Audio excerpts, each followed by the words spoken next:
starting to play as Batman. This video is purely for entertainment and does not infringe on copyrights or laws. The rights to the novel and image belong to the original author. We do not claim ownership.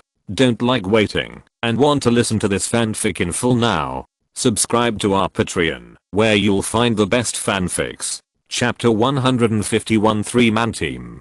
Grove Group, the largest medical group in Jiangdu. Of course, this is not how Chu Cheng knew it. For him, he remembered this group, mainly because of the generosity of the rich senior Felix. The dinner was really generous. So why would the rich family of the senior send 3 employees to such a place? It can't be a picnic for team building, right? Holographic simulation is offline. The disguise was lifted, and the light blue ripples rolled over Batman like water. The uniform and fake face of the 9th Special Service quickly disappeared, and the grey-black armor and cape emerged under the ripples, and he turned back into the dark night. A group of unknown forces. In front of these people, it was meaningless to disguise as a 9th agent.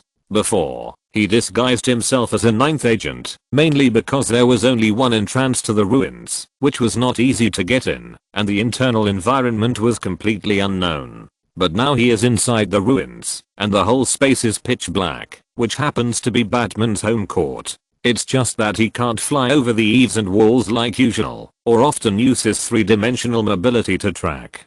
Because based on the current observation of this strange ruins, you will find that, as long as you leave your feet and fly to a certain high platform, you may not be able to find the previous position when you turn around. It's very mysterious. Chu Cheng has not yet figured out the rules and routines. Of course, if the opponent has night vision equipment, the technical requirements for tracking and stealth will be slightly higher. Fortunately, Chu Cheng is quite experienced in this kind of operation mode.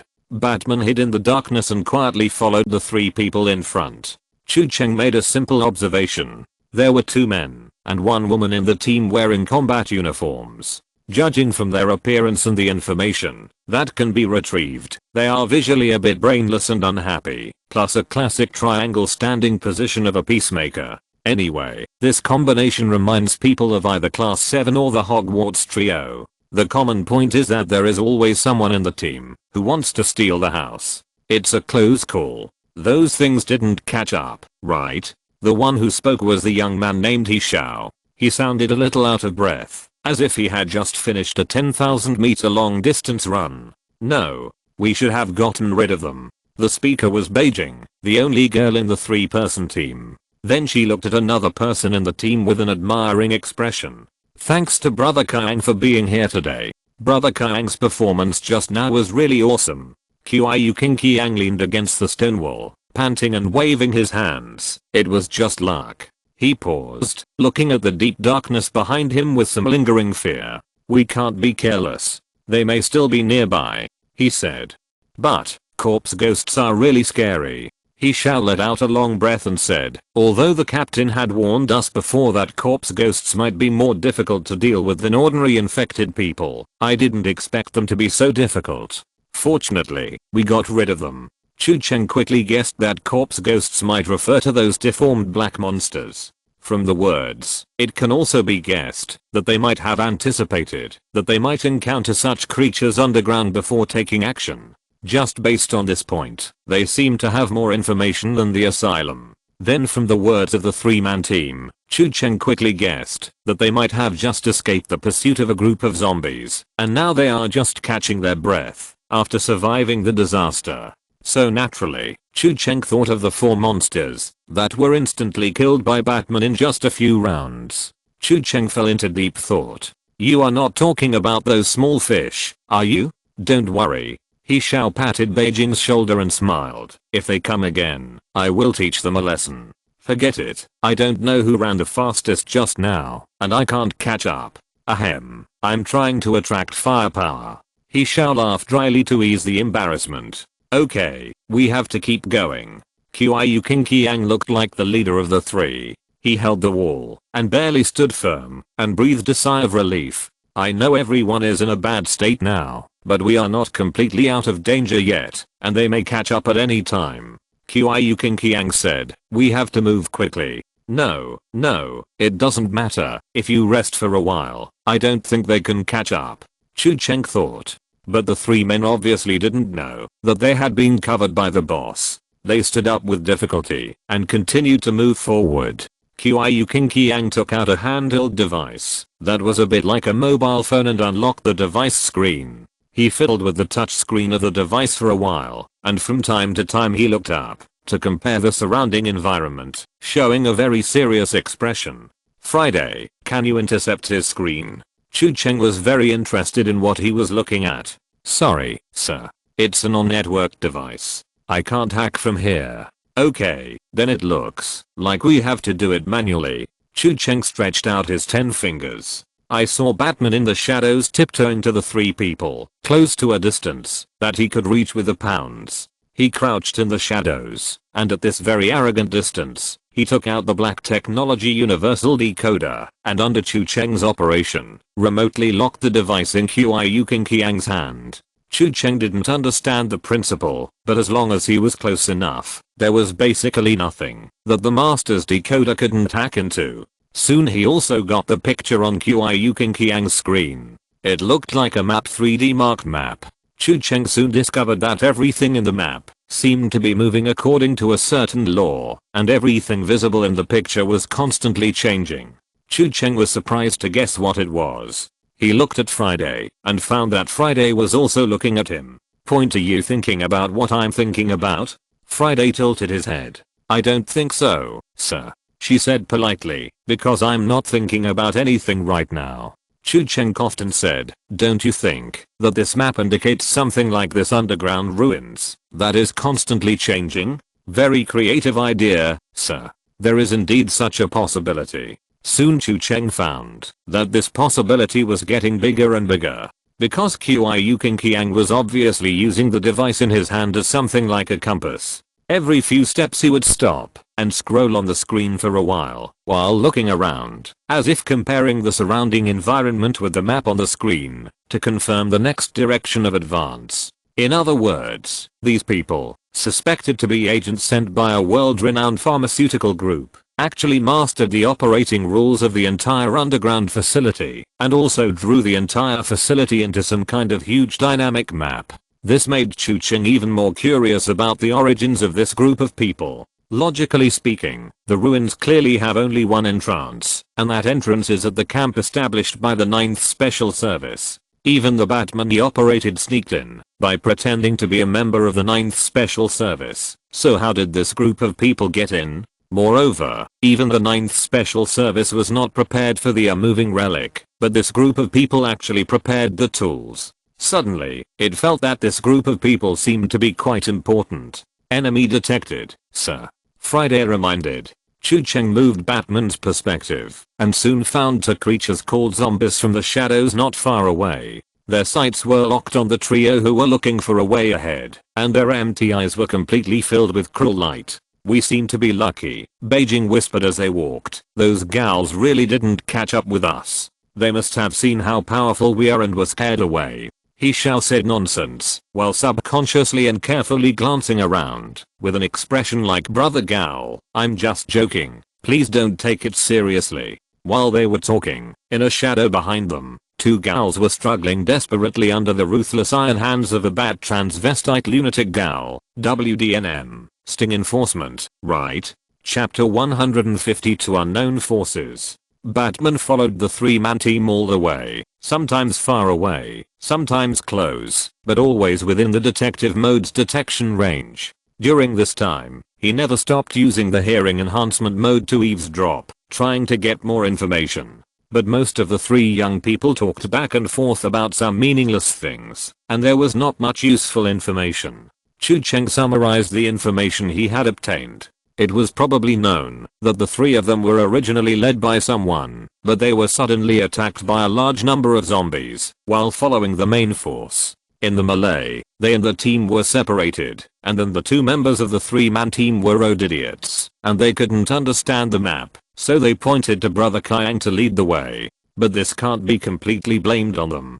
To be honest, Chu Cheng hacked the dynamic map in their hands, but he was a little confused when he copied it. Obviously, this is not the kind of wicked map that can be flat or three-dimensional, with every street clearly marked, which is common on smartphones. It looks more like a huge geometric body composed of lines and polygons. So it is closer to sonar mapping than ordinary maps. In the eyes of ordinary people like Chu Cheng who have not been trained, it feels like a student who has just reached half a level and has not even understood basic plane geometry has to challenge the final solid geometry problem of high school. The sleep-inducing effect is comparable to a mother's kiss. If there is no omnipotent fifth sister, Chu Cheng can only stare at this thing. In addition to the fact that they are lost and looking for the main force and just got rid of the pursuit of the ghosts, the remaining worthless conversation basically only reveals that they are close to the 7th class, tight triangle stable structure.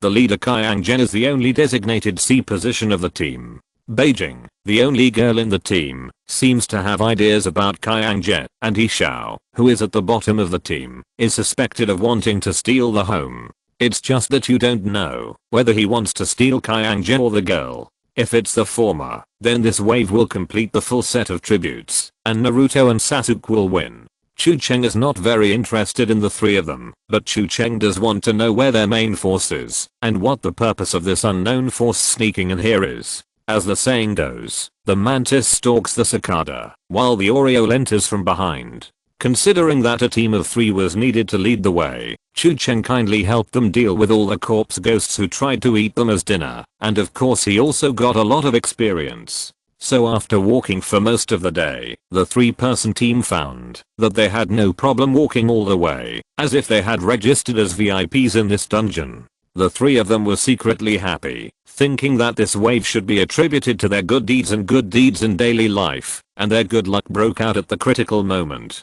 Little did they know that the corpse ghosts followed them all the way, and wherever they went, the corpse ghosts were everywhere, just like 3 underground plague gods. If these corpse ghosts had rational intelligence and communication, they might have realized that something was wrong. The 3 noobs in front looked like fat lambs waiting to be slaughtered in this dark environment, but they were actually extremely dangerous baits. This felt a bit like a trap. The curvy young lady's eyes are so seductive that you can't help but itch. Then when you can't help but pounce forward, a bat-like rich second generation who is armed to the teeth suddenly jumps out from behind and beats you up without any explanation. Chu Cheng followed behind and gained experience all the way, enjoying it very much. After walking for about an hour and a half, the 3-person team was already panting and finally found their finish line. From a distance, Chu Cheng heard a rumbling sound from the darkness in front. As the game character continued to go deeper behind the 3 people, the sound from the front became louder and louder. When the 3 heard the movement, they all showed joy on their faces, as if the sound made them sure that they had found the right place. Not long after walking, the detective mode quickly scanned more figures from the direction of the sound source. They were all figures wearing the same uniforms as them. They gathered in an open cave, and there seemed to be quite a lot of people. There were people holding guns and guarding the entrances vigilantly, and people kept coming and going inside. Everyone seemed to be busy, presenting a scene of bustling activity. Lighting sticks were scattered around the cave, and the light illuminated most of the cave, and even the scattered stone protrusions and patterns on the nearly 10-meter high dome were clearly visible. The 3 people immediately stepped forward with joy. Several uniformed soldiers stopped them vigilantly, but seemed to confirm their identities quickly and let them pass. Batman kept his distance and squatted in the dark. Chu Cheng widened his field of vision and performed facial recognition scans on several random soldiers in front. Countless photos and information flashed quickly from the screen in the field of vision. They are all employees registered under the name of Grove Group. Friday quickly compared the scan results and put several photos that match those soldiers on the screen in front of Chu Cheng. Good guy, it really is a medical consortium for team building. Chu Cheng thought it was strange. You are a pharmaceutical factory, not a winery. What are a bunch of drug sellers doing in this place that looks like an ancient tomb? Are you trying to expand your business to the underworld? The 3-man team walked through the sentry post and entered. A moment later, a leader came out and stood in front of them. He was a man who looked a little older, and his uniform was slightly different from the others. He had a stern face and looked serious. When he looked at the 3 young men who had just returned to the team, his eyes were not very friendly. Chu Cheng operated Batman to move in the dark. The presence of the lighting stick limited his range of movement. He barely found a more suitable angle to aim at the leader's face and scanned and identified his identity. Sigil McCough, the department manager of Grove Group. Friday's voice sounded. Even the department manager is here. Chu Cheng continued to operate Batman to move. Soon he found where the thunderous roar came from. A huge door. It was a product of an unknown era, and it was full of the breath of time from head to toe. From the appearance, it was impossible to tell what material it was made of, but it was 7 or 8 meters high, and looked quite heavy, and the weight was inestimable. The source of the sound was here. A team of uniformed soldiers were using auxiliary tools to try to force the door. Chu Cheng activated the radiation scan data of the evidence again, and found that according to the radiation positioning, the evidence they were looking for was just behind this door. Sir, there are other people approaching from your direction. After receiving Friday's reminder, Chu Cheng turned his head and noticed that there were people coming from behind Batman. This forced him to readjust his position and squat in a corner to prevent being seen by the newcomers. The newcomer was still wearing a uniform similar to those of the soldiers, and facial recognition also confirmed that he was also from the Grove Group. He quickly came to Sigil. Sir, report from the 4th reconnaissance point. The man said hurriedly. We noticed a group of agents from the 9th Special Service approaching here. Have they found them? Sigil frowned and muttered. They are more efficient than I thought. Are there any agents who need special attention? Agent Luo Yajin from the 9th Special Service is leading the team. There are probably more than a dozen of them. They should have gathered together following the radiation of evidence A086 and are rushing here. Sigil pondered for a moment and glanced at his companion. What do you think is a chance of them surrendering honestly if we use reason to persuade them? Standing next to him was a middle-aged woman. She glanced back at Sigil and said, that Agent Luo? The possibility is almost zero. Intelligence shows that he is a type who would rather take action than talk. Well, it seems that we can save some time and skip the process. Sigil breathed a sigh of relief. We still need some time here. Assign me a team with concussion minds to ambush them. Yes. Chapter 153. You'd better count again. The situation in the asylum must not be optimistic now. The sudden change in the ruins made them completely in the dark. The only thing they could rely on to guide the way was the radiation monitoring equipment. It is estimated that the team led by Agent Luo should have met halfway along the radiation direction. Today's asylum team is really a bit difficult. Originally, there was a big guy and a wild guy in the team, but as soon as they entered the door, the big guy followed the wild guy and got lost. The two of them were acting and brushing their WeChat steps in the wild area. After a while, Agent Luo had to lead a bunch of super soldiers to fight with others. What kind of human suffering is this? Soon, a team was separated from the group of people in the pharmaceutical factory, carrying their bags and going on the road. From the conversation just now, it is obvious that this group of people should have just discovered Agent Luo Yajin. This group of people came to dig a pit and ambush. Agent Luo is known as Little Gordon. If you round it up, he is half of Chu Cheng's friend in the asylum. He should help if he can. So Batman quietly followed the team. Master, tailing point JPG. When they arrived at the designated location, the team leader carefully studied the map in his hand, combined with the information about which road the 9 agents would appear from and the environmental conditions shown on the dynamic map, and quickly decided on a few points with a wave of his hand. So the team immediately dispersed. The team members went to the designated points in groups of 2 or 3 to set up shock mines. Chu Cheng first found the team that fell behind. Batman lowered his body, walked forward silently, and got behind the 2 people. At this time, one of them had just taken out the device they called shock mines from his backpack, and the other was surveying and looking for a suitable place to place mines. Batman approached behind them, waved his hand, and pressed his head directly. The 2 people's foreheads shook, and they fell to the ground without moving. After taking care of one group, Chu Cheng did not stop for a moment and immediately controlled Batman to continue the action. After knocking out the 2 men, Chu Cheng randomly selected one of them and scanned and obtained a full set of data from the face, uniform, and weapons to the height and body shape of this person through Batman's perspective. The data information was quickly uploaded to the holographic camouflage module of Batman's armor. After the data was updated and the modeling was completed, he directly chose to restart the system. The holographic module started quickly, and the light blue light effect rolled over. Within 3 seconds, Batman had changed from the Dark Knight to the warrior lying on the ground unconscious. His name is Dave Alden, sir. Friday identified the identity of this person just in case. Changing into a new vest not only made it easier to blend in, but also made his actions more convenient. In this way, the tolerance rate of the action became higher, and even if someone saw it and became suspicious, it would not be immediately discovered. So Batman went around, and the entire team was sneaked through from the back row without anyone noticing. Because the communication of the underground ruins was also disturbed, no one noticed anything wrong until Chu Cheng finished the job. In the end, only the leader of the mine-laying team managed to set the mines. After finishing, he came back and was stunned. "Where are my teammates?"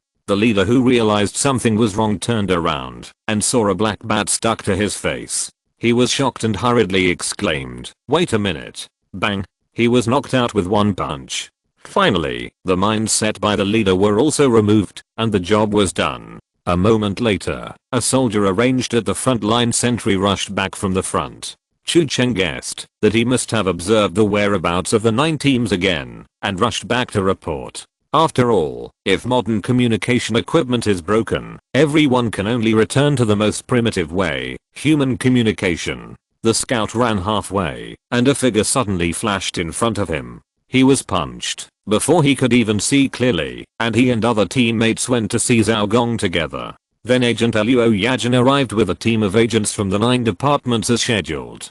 They had no problems along the way, and no one even noticed that someone was trying to dig a pit for them. Not only that, Chu Cheng also dealt with several zombies that spawned along the way. So Agent Luo literally drove straight in and drove all the way to the cave without encountering any resistance. The 2 teams met head on and were both shocked when they saw each other. The asylum was surprised that they could run into someone, even though they were so deep underground. These days, grave robbers are so wild. Have they dug graves here? The pharmaceutical factory was also shocked. It's okay that the teammate who just went around with a concussion mines has not returned yet, but the scouts have all gone to play StarCraft, right? How come everyone is covered in mud and there is no movement? So both sides immediately pulled out their guns and pointed them at each other like a conditioned reflex, and the atmosphere immediately became tense. During this time, Chu Cheng was not idle either.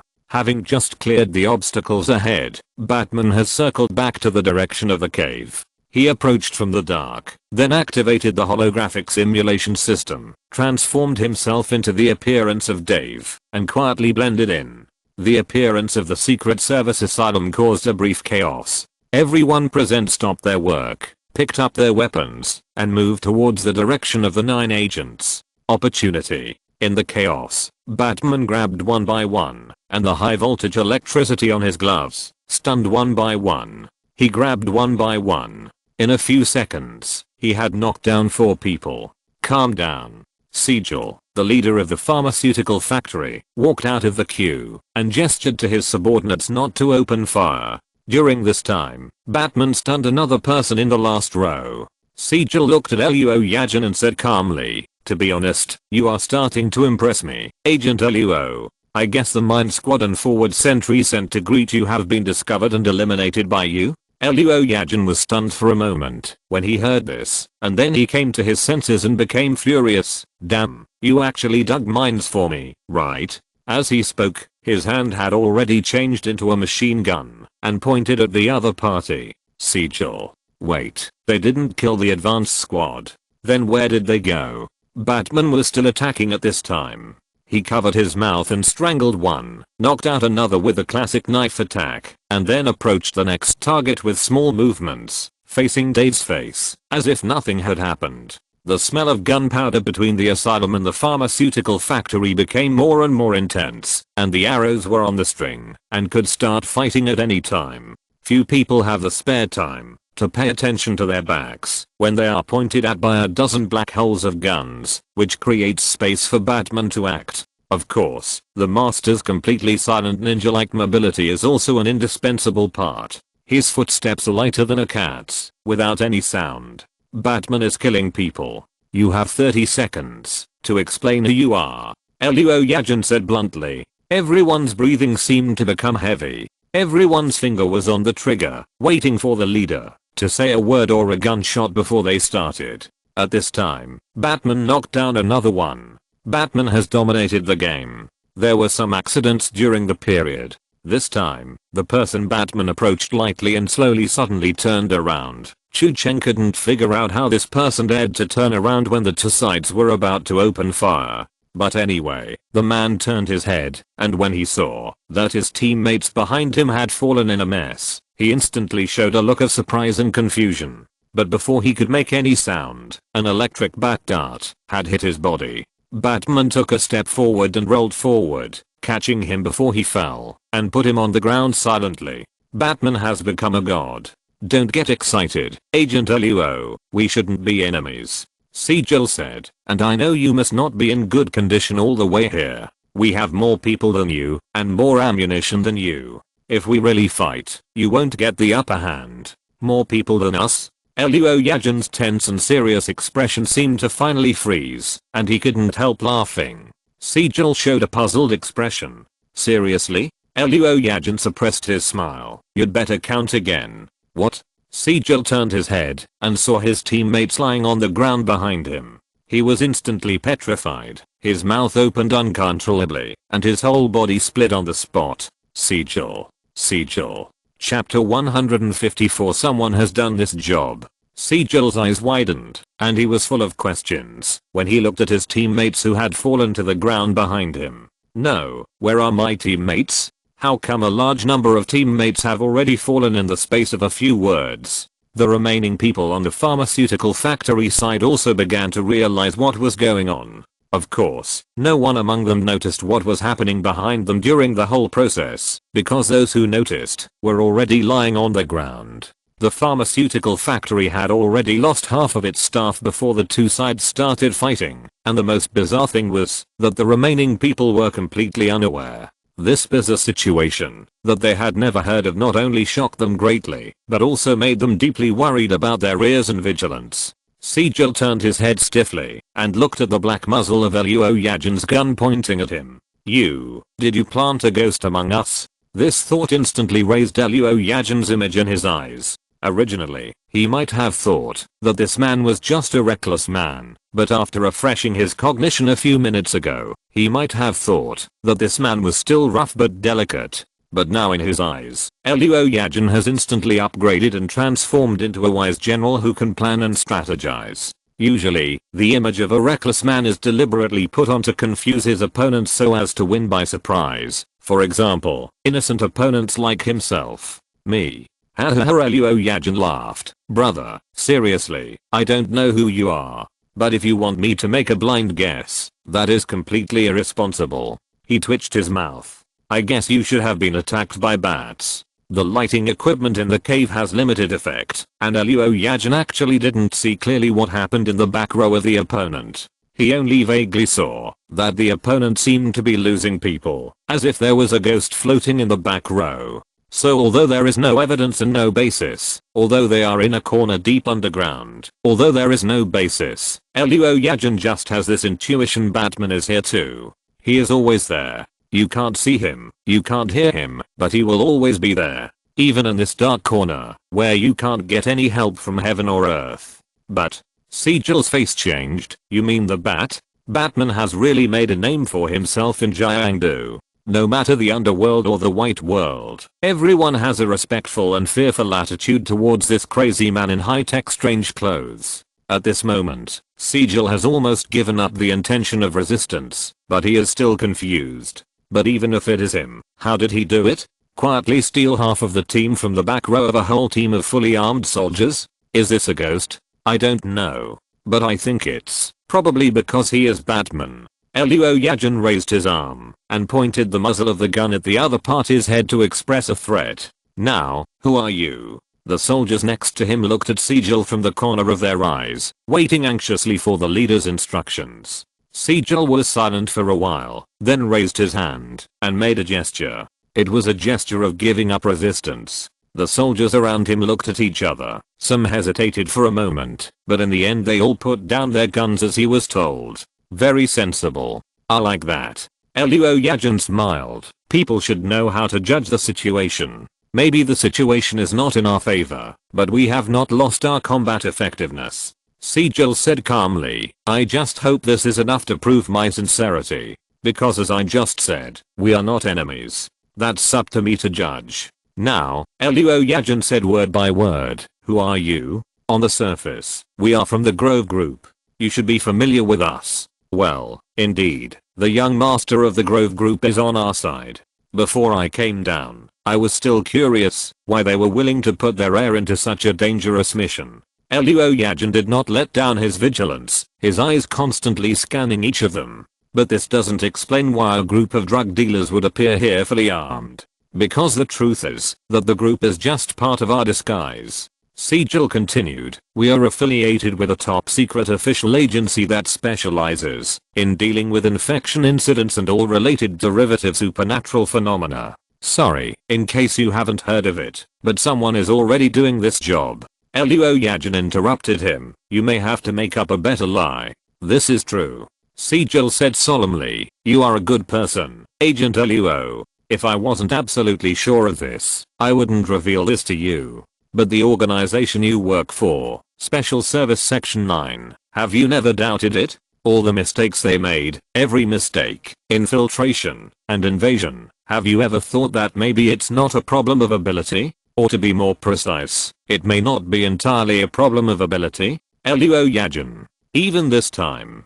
Sejal continued, you see, we explored this underground ruins long in advance. We surveyed for a long time, using the most advanced equipment, and spending hundreds of millions of dollars, to understand the rules of the ruins. We found another entrance to the ruins. If the Special Service Section 9 had started a really serious excavation a month in advance, I believe you would have been able to find it as well. Our team came in from there. Our experts even developed a dynamic map, so we were not immediately dispersed, like you were, after we came down, and we didn't have to grope in the dark. And if your Section 9 hadn't decided to force our way into the ruins today, we could have made better preparations, and come down, only after designing a safer and more complete plan. It was your actions that forced us to enter the ruins ahead of time. Luo Yajin didn't say anything, just continued to wait for him to continue.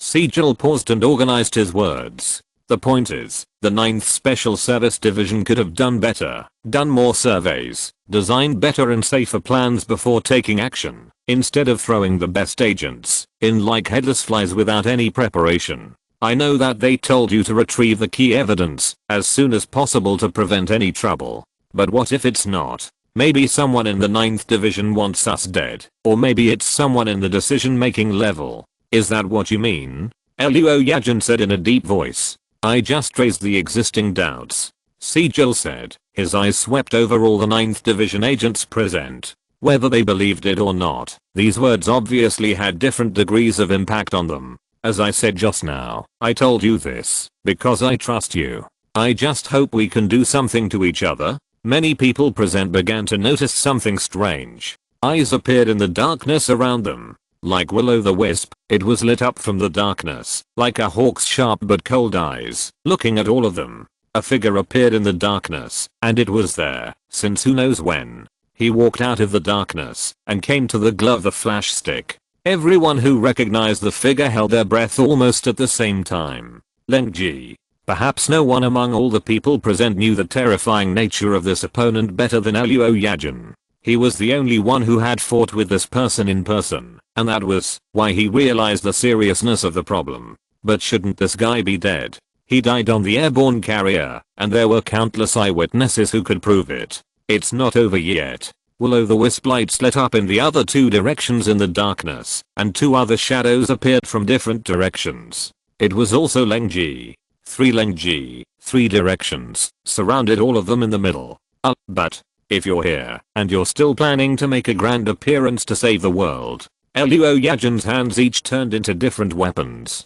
I think now is a good time. Chapter 155 Lost Evidence. Batman walked through the ancient door panel that had been closed for who knows how many years and came to the other side of the door. That's right, adhering to the idea of I will steal the base while my teammates fight in the team. Chu Cheng still had no intention of joining his teammates in the madhouse in a head-on team battle today. Moreover, half of the unknown people in the pharmaceutical factory had been touched by him in the back row. Luo Yajin still couldn't deal with the remaining few people, so he simply didn't send any field work and dug a pit on the spot to bury them. However, before leaving, he hacked into the closed-circuit camera and recording equipment carried by a team member on the scene and asked Friday to help him pay attention to and record the key content. In this way, he didn't have to be there in person, or Batman didn't have to be there in person, to grasp the follow-up situation, hear their conversation, and understand the origin and motives of the people in the pharmaceutical factory. While all attention was attracted by the small conflict, no one finally paid attention to the door. In this way, Chu Cheng was able to take this opportunity to sneak in before anyone else to explore the way, looking for mission props and seeing if there was more experience to gain. This door is quite strong and thick. The people from the pharmaceutical factory seem to have spent quite a while trying to break the door, but the results so far have been limited. And what may be a bit of a blow to their morale is that, just after operating Batman to pass through the first door, Chu Cheng soon found that there was another locked huge door a few steps back. The material is similar to the previous one, but the design structure is different. That is to say, after the people from the pharmaceutical factory took great pains to break the first door, they would have immediately found that there was an even more difficult one waiting for them. Fortunately, it is not a problem for Batman now, because he has the invincible Allen system. The high-speed vibration of the armor atoms allows him to penetrate through the atomic gaps of any substance, which makes him like a four-dimensional creature who has come to the three-dimensional world. The door is almost meaningless in front of him. The biggest flaw of this function is that it consumes a lot of power, and it does not consume the energy of the entire armor, but the electricity stored specifically for the use of the Allen system. It is the energy source of the Speed Force that the Master has simulated in some way. The display on Chu Cheng's side showed a light golden energy slot in the armor status bar in the corner of the screen. Whenever he activated the Allen system to let Batman enter the virtual penetration state of the invincible frame, the energy slot would drop rapidly at a speed visible to the naked eye. But after this mode is released, this slot will also recharge at a slow speed. And the longer the atomic oscillation effect is maintained, the faster the slot will drop, and the amplitude will be very fast. This means that he can't keep this mode on unless he wants to drain the power of the Allen system in one go. Friday, I'm in.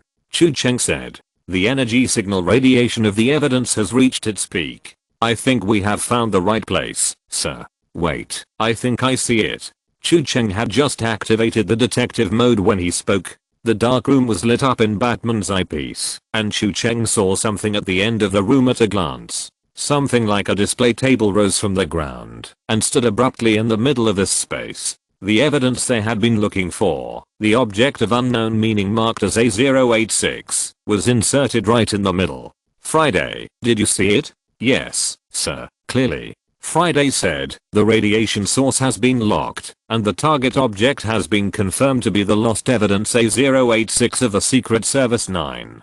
Its radiation intensity is still rising. When Batman stepped forward, Chu Cheng had already thought of a certain name for the phantoms of the dead. Key. Now facing the evidence in front of him, he began to feel that this description was quite vivid, because it really looked like a key. The gap on the table was its keyhole, and the shape of the gap perfectly fit its pattern. Half of the body of the evidence was inserted into the keyhole. The rise in radiation intensity comes from underground. Friday said, this evidence is the key to unlock something. From the moment it was inserted into this device, something in this ruins is awakening. The sword that unlocked the seal of the ancient demon, right? I've heard this story later. Batman stopped. Chu Cheng quickly turned his view and found that a human figure suddenly appeared in a certain direction within the scope of the detective mode scan, acquiring enemy images. As Friday spoke, the image information of the figure had been enlarged, and the lock frame for identification stopped at the face of the person. Facial recognition confirmed the identity of Leng Ji. Chu Cheng had already answered.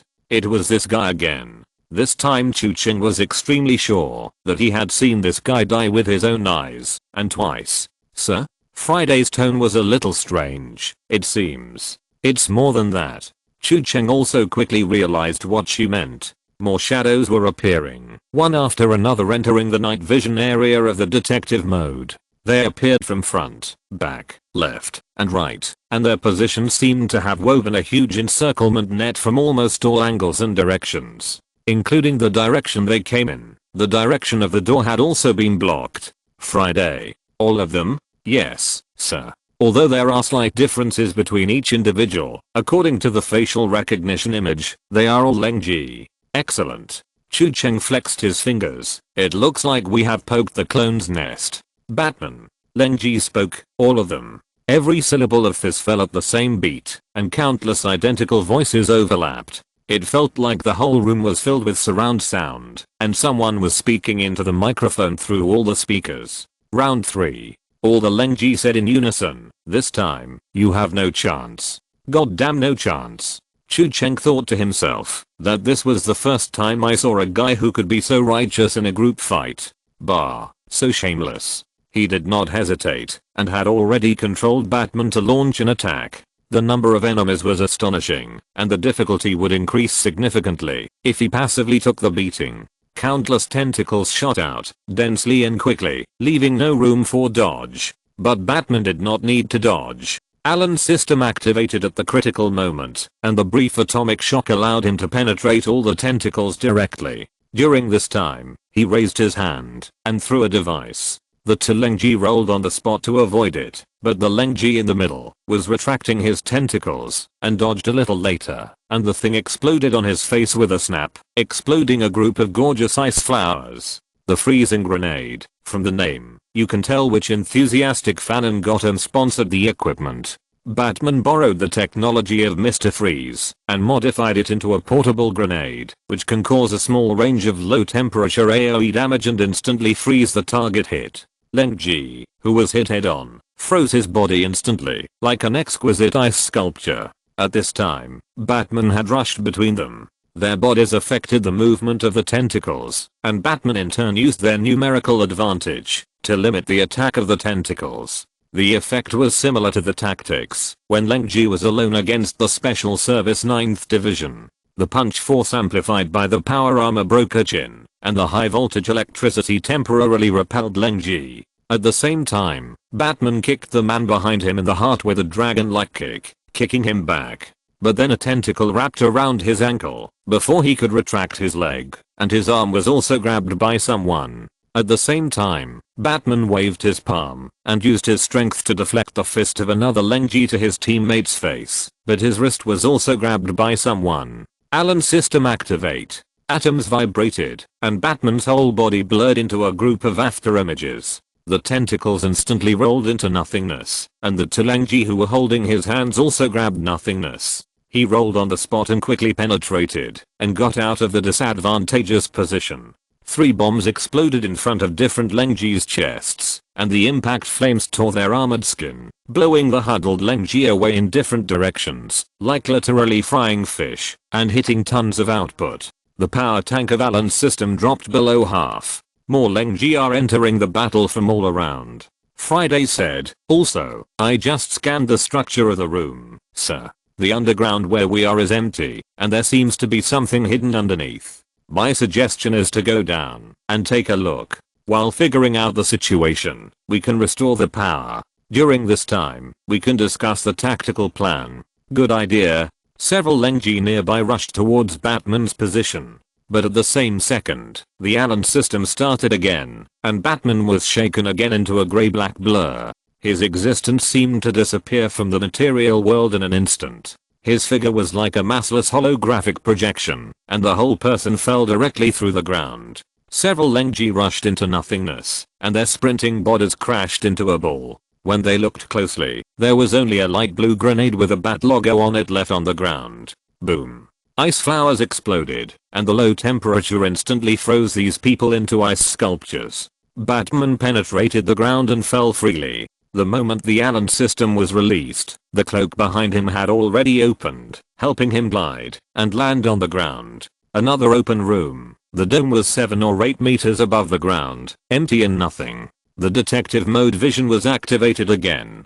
Chu Cheng looked around, but was stunned the moment he saw the only thing in the whole room. He saw a man. A naked man, with arms spread out, hanging on a device like Jesus on the cross, with his head hanging weakly to one side. It was Leng Ji again. If you're listening to this novel on a channel other than Fanfic World, it means they downloaded and uploaded it without effort. We cordially invite you to visit our channel, Mundo Fanfic Novelos. There you'll find the original version of this story and you can explore many other novels of various genres. We're waiting for you to immerse yourself in a world of incredible novels. Chapter 156, Invincible. Perhaps everyone will encounter something in their life that will have a huge impact on a person, or even fundamentally change a person's nature, an important turning point that can only be counted on one's fingers, even if the length of a lifetime is measured. For Leng Ji, the first time happened in his childhood, when his father left them. In fact, he didn't have many memories of his father. Even in the few sporadic memories he had, after he could remember, the memories he could recall were of his father sitting at the mahjong table in a sloppy manner. So for him, the image of his father was more important than the actual meaning. He has been trying to get rid of the lingering haze brought to him by the vacancy between his parents all his life, but to be honest, he doesn't miss his father that much. In contrast, the one who had a greater impact on him was undoubtedly his mother, who managed to raise him up. Perhaps like many people, Leng Ji did not have a complete visual memory of his childhood, and he only remembered sporadic fragments. For example, when he beat up a misbehaving student in school because he tried to steal his homework and pretended to be his. Another example is when his mother caressed him with tears in her eyes after he was beaten and came home. Because of this, he had formed a deep-rooted perception of the world. Since he was very young, fists are the hard truth. If you want the world to treat you gently, you must first prove your muscles to it. So he chose to be the one with the bigger fist. Through the computer screen, Chu Cheng saw that Leng Ji in front of him began to move. He was originally hanging there like Jesus on the cross, with his hands and feet covered by a mass of black things, which condensed into a black mass, and looked a bit like thick vines. Then suddenly, as if sensing that there were uninvited guests in this space, those strange things began to spread along his hands and feet. First covered the limbs, then the torso, wrapped the head like a helmet, until finally crawled all over his body. In the end, Leng Ji was wrapped up, looking like he was wearing a layer of weird armor, and like he had become some kind of creature other than humans. After completely merging with that thing, his hands and feet suddenly regained their freedom. He jumped down from a high place and landed heavily on the ground. The black unknown substance engulfed his face, making his facial features unrecognizable. But even without facial features, Chu Cheng could feel two murderous gazes locked on Batman, as if they wanted to eat him alive. He raised his arms and raised his head like an angry baboon. The dark tentacles suddenly shot out from his abdomen and whistled towards Batman. The amazing speed was even faster than the tentacles behind Leng Ji before. But fortunately, the distance was far enough. Batman's six-fold accelerated reaction ability gave Chu Cheng time to respond in advance. Chu Cheng, who had been alert for a long time, immediately pressed the direction key to dodge, and Batman rolled to avoid it. But this time it was not just a dodge. Batman rolled to dodge and threw out the electric shock device. The metal device stuck to the opponent's chest with a snap, as if it sensed the magnetic force. The high voltage current was released instantly, and countless electric snakes spread all over Leng Ji's body. This is a new electric shock device updated by Batman after the upgrade in the B-level pool. The old-fashioned equipment in the C-class pool was a non-lethal weapon designed to deal with street criminals, but what he used now was designed to knock down some superpowered people and overload some exoskeleton armor or robot circuits. It sacrificed the sustainability of the electric shock effect, but it had higher power and stronger burst power. According to the equipment description, this voltage can even, well, although he didn't know why everyone always liked to persecute elephants, it can even knock down elephants. But it didn't work this time. Leng Ji growled from the black thing, and despite the damage of the electric shock, He pulled the stun gun off his body and crushed it into a ball of scrap metal with his bare hands. Chu Cheng raised his eyebrows. This Leng Ji is stronger than the other individuals, sir. Friday said. Yes, I noticed it too. Thank you for reminding me. Leng Ji pulled off the stun gun, and his eyes never left Batman. This is what he learned in school many years ago. Always look your most terrifying opponent in the face. Stare at them, look them in the eye, and tell them you are not afraid. Because the more you show fear, the more they will intensify and take everything from you without restraint. Escape is not an option from the beginning. All you can do is stand up and face it, like a man. This is exactly what Leng Ji did back then, and it is what he has been practicing all his life. He used his fists to subdue those children who were once unkind to him. At first it was just for self-protection, but when he came to his senses, he realized that he had become the person that others were afraid of. All the children were afraid of him and dared not say a word no to him. He soon realized the beauty of fear, and for the first time in his life he felt that he had become important in the eyes of everyone. He was addicted to this feeling. After high school, he became a professional boxer. He increasingly discovered that he had a talent for making people bleed. He used this talent to find his own way, make a little money, and win a beautiful girlfriend with a thin waist and long legs. Following this trajectory, he might have become a well-known boxer and a martial arts master in people's eyes. Until one day his best buddy Jeff found him and begged him for help. Jeff said he was in debt, and unfortunately, he owed a debt to a local gang. It was a sum he could never afford to pay back, but if he couldn't pay it back this week, the gang would come to him with knives. The only way to write off the debt was to make his good friend Leng Ji lose this week's match. Leng Ji stayed up all night. He drank all the wine in the refrigerator, thought about it again and again, and finally decided to help his brother. He had never lacked thugs since he was a child, but the only one he could really call a friend was Jeff. A victory or a loss and a brother's life, there was no choice. The next day he was beaten up badly in the arena and lost the match. But unfortunately, the matter was exposed. People somehow knew that he had faked the fight, and he lost everything. The bright road that he saw in front of him for the first time in his life was instantly shattered, like a mirage. After that, he joined the army. Fortunately, he performed well in the army. He followed the official team to the most dangerous places in the world, fighting private armed forces and terrorists. He was quickly promoted and became famous in his team. He soon discovered that no matter what kind of environment he was in, it was no different from when he was in school. As long as you are strong enough, and as long as you are feared, you will naturally become the focus. People will respect you, and even automatically imagine your most perfect appearance, regardless of what kind of person you are. After winning medals in succession, he was transferred to a special agency that was not as dangerous as it is today, but also had generous treatment. It was a special organization with a high degree of independence, that only the elite of the elite could be selected. That was the predecessor of the Special Service 9. Leng Ji couldn't wait to share the good news with his girlfriend, and wanted to give her a big surprise. But when he found him, he caught his good brother hiding in his girlfriend's closet wearing only a pair of shorts. It was the good brother who gave up his future and saved his life by playing a fake fight. Leng Ji didn't kill them. Although he almost did that, he controlled himself. This also helped him realize that he didn't need any friends or partners to help him become better. On the contrary, they were obstacles that life gave him, things that he had to overcome to become stronger. That's right, just become stronger. After all, in the end, people can only trust strength, their own strength, and anyone and anything else may betray them. At this moment, he was facing the most powerful opponent he had ever encountered in his life. But fortunately, he was also the strongest he had ever been.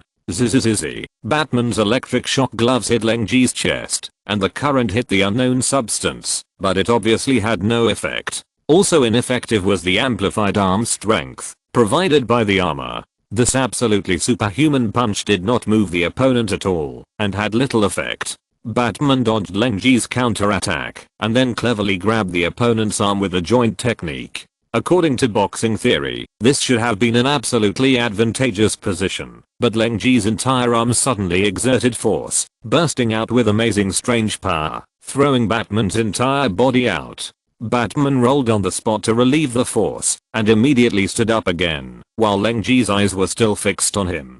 For Leng Ji, now was the time. He was about to defeat the most powerful opponent he had ever encountered in his life. After passing this level, he would be invincible. Chapter 157 Unfettered. The pale blue beam tore through space, and the high temperature made the cave look a little distorted.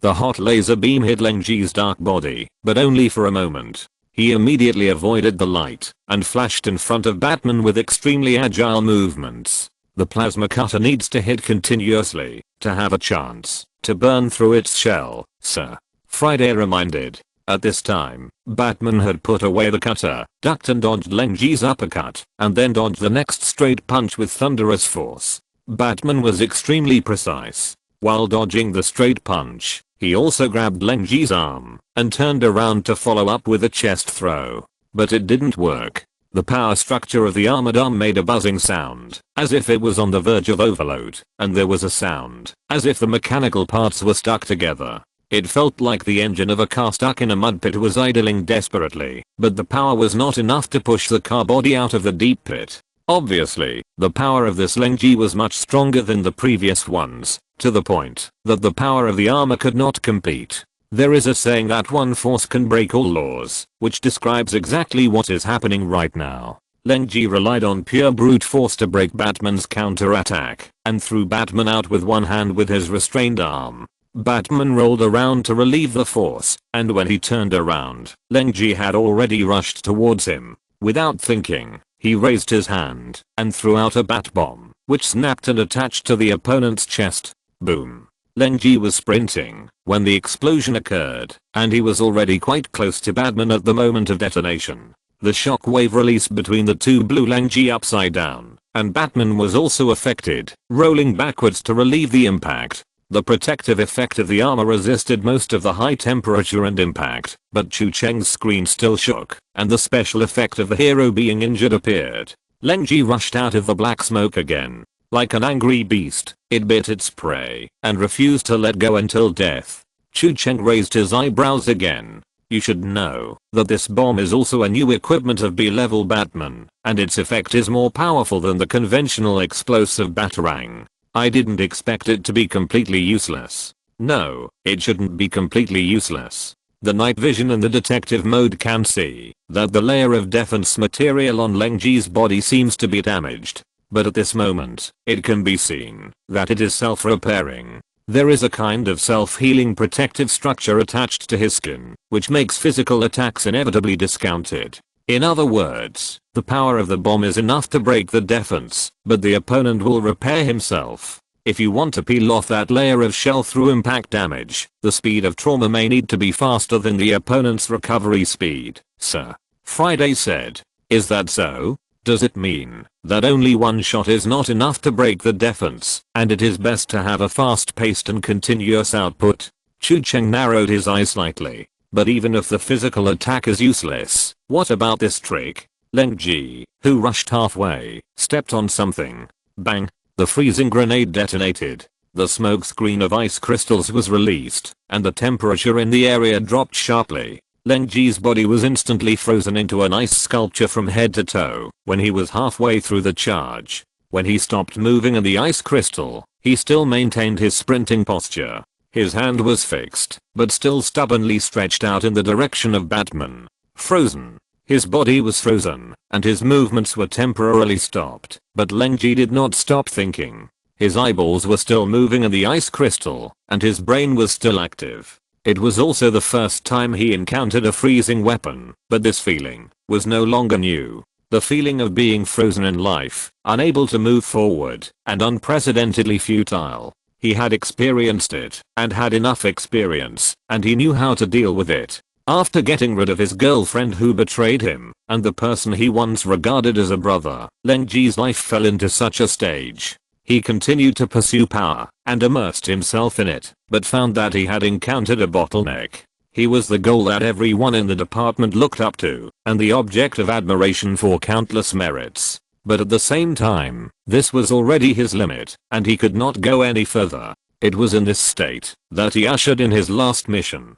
It was just an ordinary exploration mission. He needed to lead the team as the vanguard of the archaeological team to eliminate the danger of the newly discovered ruins. They made preparations for this for several days, and it was during that period that something strange happened. At first it was a nightmare.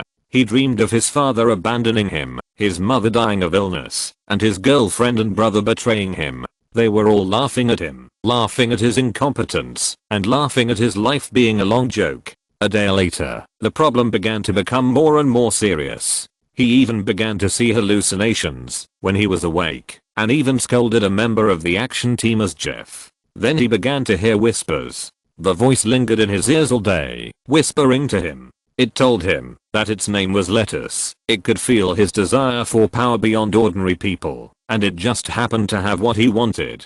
The condition was simple, just need to let it go free. But he did not give in. That thing thought it could bewitch him. It was too self-righteous. Leng Ji has always advertised himself as an unyielding tough guy. His willpower is tougher than steel, and there is only one person in the world who can be his master, that is himself. But soon he began to realize that something was wrong with the others. Sometimes he would notice other members of the team peeking at him from behind, but when he turned back to check, the team members would often hastily avoid his sight, pretending nothing had happened. He could feel that the others were deliberately avoiding him, and sometimes they would avoid him and whisper. It was as if all of them were plotting something together, and only Leng Ji, the captain, was excluded. Then he soon came to his senses. They were all bewitched. Like himself, they all heard that voice. But they did not have the iron will as himself, not as firm as himself. Their minds were corrupted. They were plotting to release that thing, and they might even be plotting to betray him. Somehow, he thought of his ex-girlfriend and brother who had once betrayed him, and anger instantly surged in his heart. No one could betray him again. No one.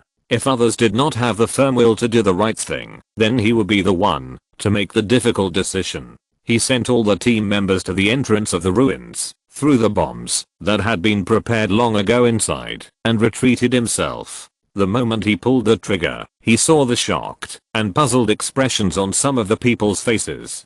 Leng Ji laughed at that moment. They certainly could not have dreamed that their conspiracy was seen by the captain from beginning to end. They thought they were on the third floor and the captain was on the first floor, but in fact, Leng was always on the fifth floor. He killed everyone. All those guys he believed were infected and bewitched. In the end, he blew up the hole. Without this hole, any forced entry into the ruins might cause a collapse reaction so that no one could enter. But it didn't take long for him to realize that he was too naive. What he faced was something he had never seen before and beyond his imagination. His efforts were in vain. He realized it as soon as he blew up the hole and came out of there. A huge shadow stood there, blocking the sky and guarding the hole, as if waiting for him to come out of it with a mockery. A huge nightmare-like image, as if the entire sky was covered by it. Although its body was pitch black, and it was difficult to see the details, just looking directly at the outline made people shudder involuntarily. Ordinary people would be paralyzed and unable to move after seeing it, but Leng Ji didn't. He forced himself to raise the gun and pulled the trigger with his proud will. He emptied the entire magazine, but it was useless. The thing didn't move at all, and it looked at him with a funny look from the darkness, as if it was looking at a clown amusing himself. At that moment, Leng Ji deeply realized what the gap in life level was. What he was facing was not in the same dimension as himself. You are very interesting. The thing spoke to him. At least you are outstanding among your kind. But people like you, why should you stick to the identity of human beings? Leng Ji still maintained the posture of raising the gun, tightly holding the gun that actually had no bullets and pointing it at the giant shadow, as if that could give him a little sense of security. You originally live in an environment where you are restricted everywhere. You should have begun to reflect on yourself to some extent. What you think you have is really the power you want. Leng Ji was speechless for a moment. It didn't take him long to realize that the voice was right. When he was playing the good boy in school, he was bullied. But when he raised his fist to fight back, the teacher, the principal, and other people who really had power would appear and teach him who was the real boss with a force he could not resist. It was still the same in the boxing ring. He looked dazzling and was the best fighter in the ring. but he still could not change his fate of being expelled from the ring. Even now, it is still the same. He is respected in the department and is a legendary agent, but to put it bluntly, he is just a thug and a tool that can be discarded. Someone always has the final say, and he must always learn to obey orders. This is the bottleneck that has always constrained him and the root of his distress. Thinking of this, his hand holding the gun unconsciously slowly lowered. Yes, from then on he made up his mind not to be bound again, not to be trapped by shackles again. No one can do it. Click. The cracks spread rapidly. With a crisp sound, the ice sculpture exploded. The black shadow rushed out roaring, his eyes still locked on Batman, his eyes filled with violence and mania. Chapter 158. What will you do with the second shot? Well, it looks like the freezing grenade didn't work either. The freezing effect of the technology from Mr. Freeze is naturally guaranteed, which is what the master has personally tested through countless actual combat experiences. The moment the grenade exploded, it was also successful for a moment, like an ice blue flower blooming, and the rapidly dropping temperature instantly froze, freezing Leng Ji and the crystal. But it was only for a moment. In just 1 or 2 seconds, cracks were all over the ice sculpture. The next moment, the ice exploded with an overwhelmed wail, and the fragments flying around were like elves in the sky. Leng Ji rushed out from the core of the ice crystal again. It was as if he was too stubborn, too persistent, and he had to defeat his opponent and prove himself no matter what, and he was so stubborn that he refused to be frozen obediently. But Batman stood there, looking straight into his eyes. There was no dodging, and there was no intention to do so. Batman met Leng Ji's sight without avoiding it, watching the black shadow rushing towards him, as if he had it all planned out. In Leng Ji's eyes, this was a provocation. No, it was worse. That look was like everything is under control, the worst contempt for the enemy standing opposite him. The message conveyed by that look was that you are not important. Because you are not important, and not worth it, you don't even bother to hide. Nameless anger surged up instantly, almost dominating his actions. In an instant, there was nothing left in his mind, only the simplest and deepest desire to tear that hateful bat face into pieces. He was stronger than anyone else, and he would never lose again, not to anyone, especially not to some madman, dressed as a bat. It's just that he might be a little too immersed in this eager desire, so that the whole world in his eyes was only the hateful bat face in front of him, and he ignored the movement beside him. Be careful, let me pass. Bang. A red and blue shadow flashed out, and Spider-Man swung from Batman's side on the spider silk and suddenly dodged, and a flying kick hit Leng Ji in the face. The pig hit the tree, Leng Ji hit Spider-Man, and this kick can even stop a moving bus. Leng Ji's head looked like it was not as strong as the bus, and was kicked far away. However, it would be unfair to blame Chu Cheng for posing and mocking the master. God is fair, his perspective was not even on Batman just now. Seeing that the opponent was thick-skinned and tough, and the panel was a bit difficult to deal with, instead of thinking about countermeasures, studying tactics and looking for flaws, Chu Cheng simply broke through all methods and directly used his invincible shaking method. He cut the perspective and shook out his teammates. The operating perspective on the screen just now was on Spider-Man. So if you have to say, posing and mocking with eyes is the master's own behavior, and people may not be intentional. I wonder if Leng Ji would feel better if he knew this. The old man actually looks at everyone with this look, even Superman. Spider-Man made a graceful turn and landed lightly. While half squatting on the ground, he still taunted, haha, no wonder people often say that you should look at the road when driving. I guess you definitely don't have a driver's license. But he was interrupted by Leng Ji before he finished his witty words. The latter growled, and the 4 tentacles were divided into 2 groups. One group stabbed Spider-Man and the other group stabbed Batman. Oh, okay, let's not talk about the driver's license. Spider-Man pulled a spider silk into the air to avoid it, and Batman also stepped sideways to avoid the attack. Then Leng Ji rushed to Batman. He seemed to have determined that Batman was an opponent who must be defeated. Even if the target changed from 1 to 2, he still bit him to death. If you don't know, you might think there is some deep hatred. He threw several punches in a row, and the shadows of his fists flashed. Relying on the speed advantage brought by his physical fitness, he instantly covered Batman's vital points. but the opponent has speed and this side has skills. Batman raised his hand to dismantle and retreated, using his skills and cleverness to neutralize 2 punches, and dodged the next 2 punches by changing his footwork. Then Batman elbowed back, and the elbow amplified by the power armor hit Leng Ji's side face. Leng Ji's neck tilted, and his upper body shook, but the impact seemed not great, and he immediately hit back with an uppercut.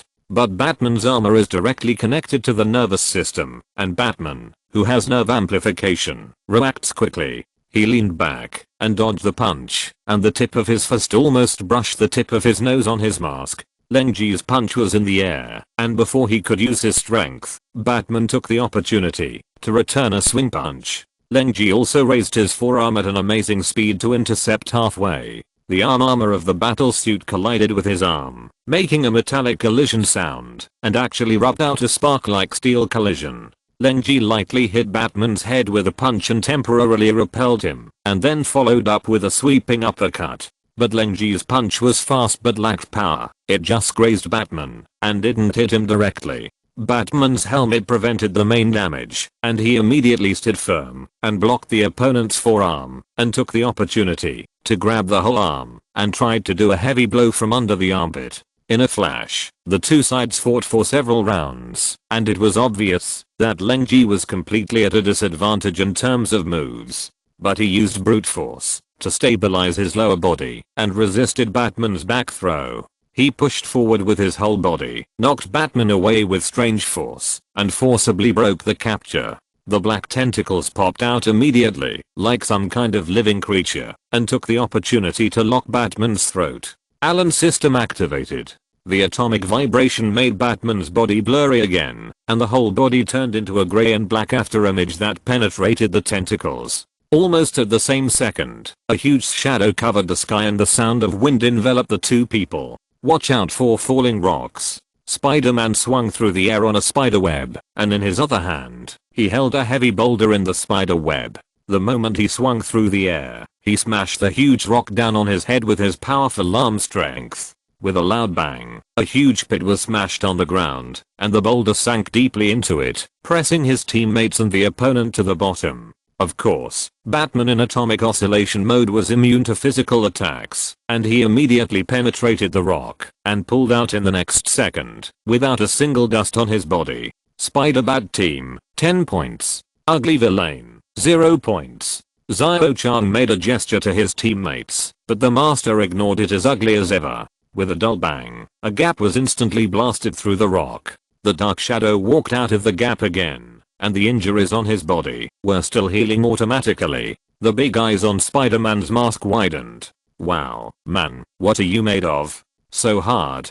That thing used for defense repairs quickly. Friday said, we need faster and more continuous powerful output. Alan's system power is low, and we are planning the battle plan. I have an idea, Chu Cheng said. At this time, Leng Ji had already launched another charge. Spider-Man raised his hand and threw a spider web all over his face, which temporarily took away his sight, but not for long. Leng Ji immediately tore off the spider web on his face, but when he focused again, the 2 people in front of him were no longer in the same place. Look here.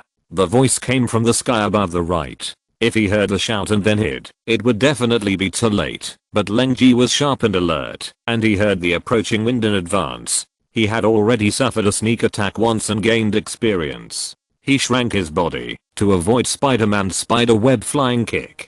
Leng Ji chuckled in his heart. Ha, really think that the same move can hit twice? Bang.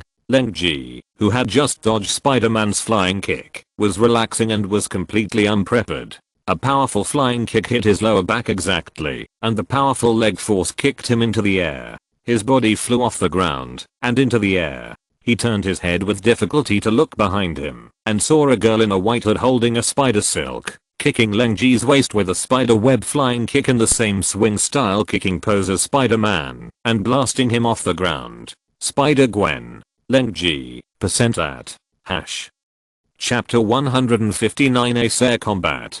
Spider-Man and Spider-Gwen. Without any knowledge of the original work, it is easy to imagine that these two would be a good combination. Both of them have the word spider in their names, have the same abilities, have similar life experiences, and have lost each other in their respective parallel worlds. There is no need to adjust to each other when these two are put together. They are old partners who have never met before when they first meet. In fact, this is indeed the case in this game. Chu Cheng has tested this specifically before, and the teaming of Spider-Man and Gwen does have a buff. It is said that men and women work together without getting tired. The two spiders teaming up not only means that when they team up, they can play many combo skills that other two heroes can't do when they are thrown together, but also their basic attributes are improved compared to when they fight alone. Whether it is strength or speed, it is easier to play the critical value of the normal level. But as people know, the stronger the power, the greater the risk, and the power also comes with a price.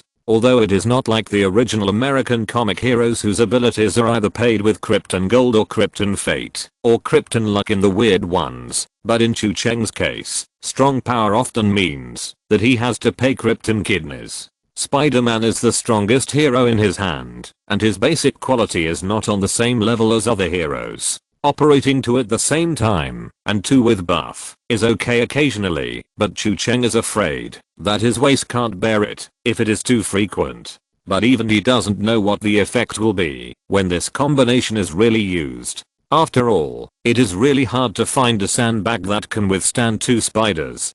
Today I found it. Gwen kicked Leng Ji into the air with a spider web gliding kick. Leng Ji was in the air, barely turned around in the air, and tried to lock Gwen's position. Suddenly, a tentacle stabbed out. Originally, he wanted to take the opportunity when she couldn't avoid it in the air to pierce, but who would have thought that the little girl suddenly let go of the spider silk and jumped up again in the air in a very anti-physical way, and the tentacle immediately stabbed into the air. Leng Ji, wait a minute, why can she jump in the sky? Before he had time to think about the feasibility of this left foot on top of the right foot anti-physics light skill, he was soon interrupted by a shout from the other side. Hey, buddy, don't look around when you're flying. Spider-Man, who had swung over before, had flown in front of him with a spider silk. Leng Ji was startled and hurriedly stabbed out his tentacles to fight back, but Spider-Man changed a spider silk and dodged it in the air, then turned around and kicked him. The force of this kick was from bottom to top, and the strange force almost dislocated his internal organs through the protection on his body. Leng Ji's body was immediately lifted into the air again under the explosive leg strength. Immediately afterwards, a spider silk flew past him and stuck to the top of the cave. Spider-Man pulled along the spider silk and quickly chased after his body in the air. Leng Ji was in midair with his back to the ground and couldn't see the appearance of Spider-Man behind him, but he was experienced and instinctively controlled two more tentacles to stab behind him without looking back.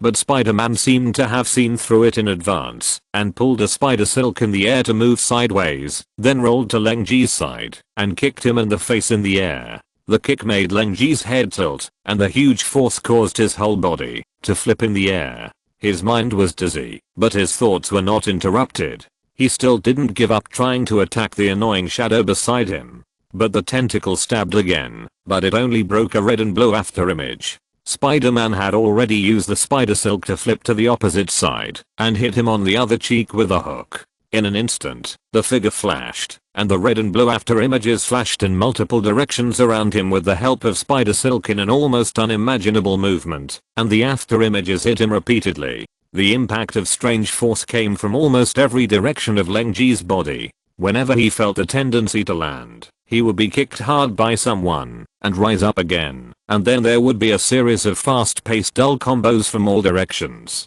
Leng Ji's mind was like a flash of lightning, and he thought of a possibility that ordinary people would hardly even think of. Would this guy not want to let him land? Relying on super high speed movement, silky movements, monster level strength, and continuous staying ability that is almost equivalent to flying, he relied on continuous combo attacks to keep the opponent in the state of being hit in the air. Because the person being hit is in the air and has nowhere to borrow strength and cannot move, he is basically in a sandbag state until he lands. Commonly known as floating infinite combo. Of course, this kind of thing should be a concept in the game.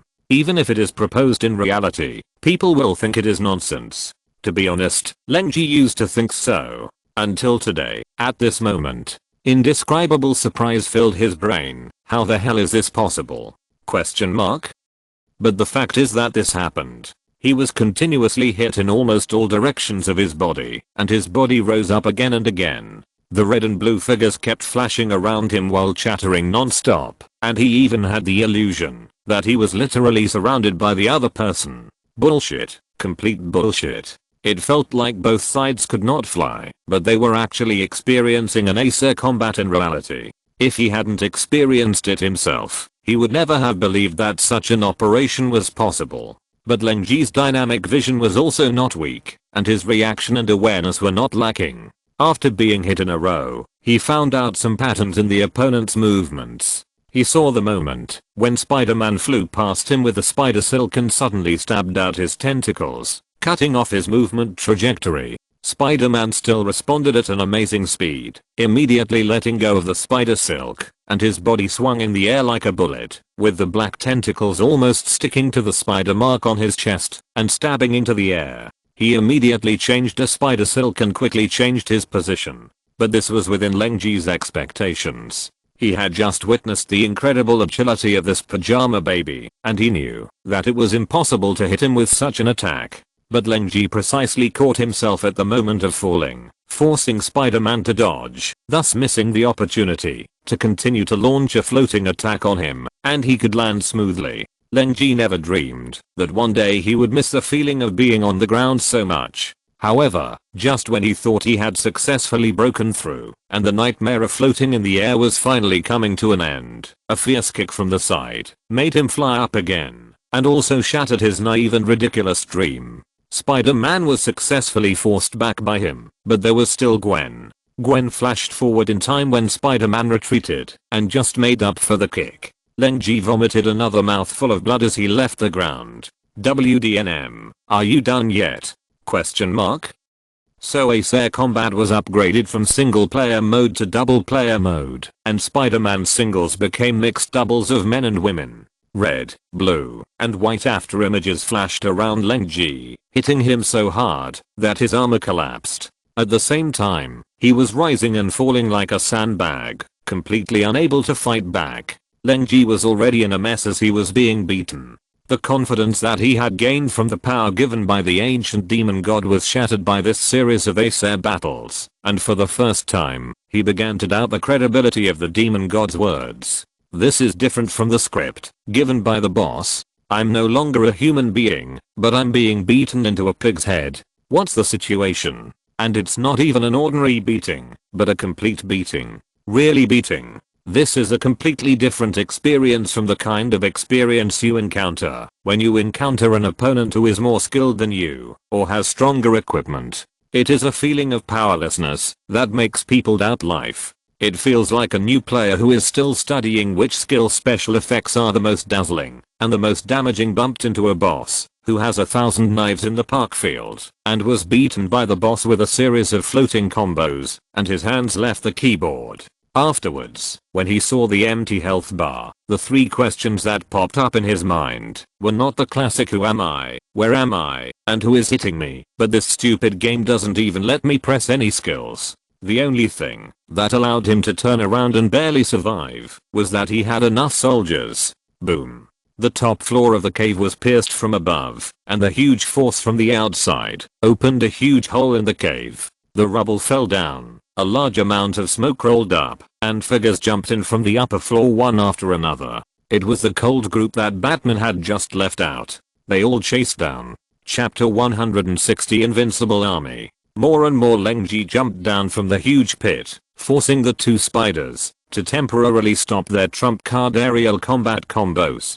Leng, who had been suspended in the air and was almost beaten into a pig's head, finally returned to the solid ground as he wished. This was undoubtedly the time when he missed the earth the most in his life. Other Leng Ji successively interfered with their movements with tentacle attacks. But the two Spider-Men quickly withdrew from the battle, flexibly dodged every attack, and both fell to the back. More Leng Ji were still jumping down from the pit. They fell in front of the black Leng Ji one after another, and their figures were like a wall, lying between the two Spider-Men and the last Leng Ji. The style of the painting just now is different from the others. Let me guess, Chu Cheng said. Is it similar to the relationship between the main body and the clone? It's a reasonable guess, but there is no effective evidence to support it, sir. Friday said. In addition, facing this number of enemies, it is possible to defeat all of them and kill the main body. Okay, it's not a big problem. Chu Cheng moved his fingers. We just need to kill them all. There are not too many, right? The cold Jis were like a human wall blocking the front, like an invincible army. That's right, the power he obtained is not just the power of breaking concrete with a punch or some tentacle play specialization. He is now an army by himself. Each of them has extraordinary abilities and is a warrior beyond human beings. This is a body created by the ancient existence with him as a sample, similar to the existence of the phantom, but each one is equivalent to an extension of himself. This is the power he is pursuing, so that no one can ignore his decisive thing. Standing behind all these cold G, he felt unprecedentedly safe. In the end, only himself and only power can be trusted. Only they, who are all part of his power, will never betray. This is the only thing he has found in this fragile world that is eternal and unchanging in the flow of time. Now, they are going to tear the enemy apart. Wow, there are really a lot of them. Spider-Man turned his head and looked at Gwen beside him. Are you okay? Me? What are you talking about? Gwen was eager to try. As long as you don't hold me back, of course it's okay. Hey, you stole my line. When he was halfway through his words, the tentacles were already flying towards them like after images. But the two of them dodged on the left and right, while their mouths continued to speak fluently without any impact. Countless tentacles came one after another. Each one was very fast. For ordinary people, it almost wove a huge web that was impossible to avoid. But for the two Spider-Men who could jump in the rain of bullets, it was obviously not a big problem. They dodged all the attacks perfectly. Spider-Man took the lead and threw out a spider silk that stuck to the chest of a Leng-Ji. He pulled with his arm and made Spider-Man fly straight at the opponent like a cannonball. He kicked the opponent with a spider web and stepped on him. He also added a lot of spider webs to stick him to the ground. First point, you have to work harder at the same time. Gwen did a side flip to avoid two tentacles, threw two spider silks, and stuck them on the face of a Leng-Ji. He slid over the opponent's feet and pulled the spider silk in his hand. Leng-Ji was immediately pulled to lose his balance and fell to the ground in a dog chewing mud posture. That's why I asked you to run a distance first, so that you won't cry if you lose too badly later.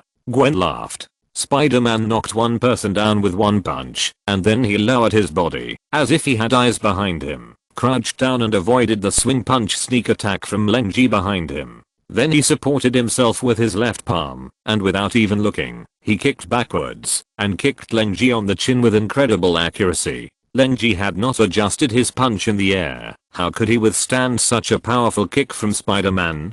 The whole person was immediately launched from the ground into the air from the crowd. But before he could rise to the highest point, Gwen, who was standing beside him, had already taken the time to shoot out two spider silks to stick to his body. Then Gwen exerted force with both arms and suddenly pulled Leng-Ji, who was kicked into the air by Spider-Man, down from the air and fell towards the crowd like a human bomb. There was a dull sound like a fish explosion, and a large area was knocked down immediately. Spider-Man and Gwen each dodged the attacks around them and jumped up. The two figures staggered in the air, and at the moment of staggering, they tacitly fired a large spider web together, sticking the knocked down Leng-Ji to the ground. Then the two sides exchanged positions, and each landed at the position where the other was just. Spider-Man knocked one back with an uppercut, and Gwen knocked down another with a mid-kick. Just to confirm, those heads should be counted as mine, right? Spider-Man said while moving at high speed.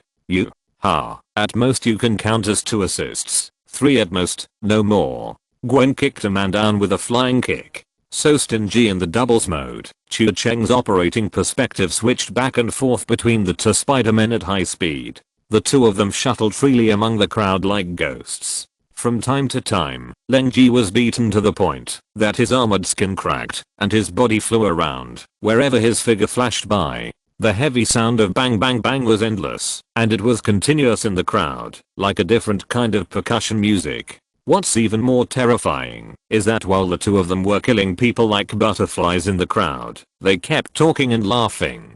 Sometimes they would mock Lengji and his friends for their old age reactions, saying things like my aunt could dodge this punch. Sometimes they would bicker with each other, as if they didn't take the huge crowd of enemies seriously. Lengji stood in the back row and watched all this. His expression gradually changed from a cruel smile of victory to a smile gradually disappearing.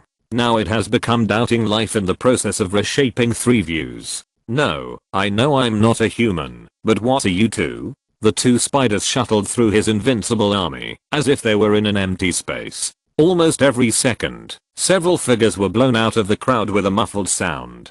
From time to time, they would perform a combo, like Spider-Man would send someone flying with a rising dragon punch, and then Gwen would pass by in the air with the timing accurate to the millisecond, and a spider silk would pull the flying person over, and hit him with the combo, and then kick him back to Spider-Man like a ball. After that, the latter also caught the man with a spider silk, dragged him around like a whirlwind, and knocked away other opponents who tried to get close. Lengji was almost petrified. His invincible army was being disintegrated, and the warriors he was proud of were losing personnel at a speed visible to the naked eye. He almost began to doubt whether the things he had been pursuing for most of his life were meaningful. The power he thought of himself turned out to be no different from the illusions in the past, and it still looked so ridiculous in the eyes of the real strong. The last Lengji also fell quickly. He tried to resist until the last moment, punching Gwen who landed in front of him. But Gwen dodged lightly, swept his kick to knock him down, and followed up with a spring kick without touching the ground, kicking him towards Spider-Man with a gorgeous series of kicks.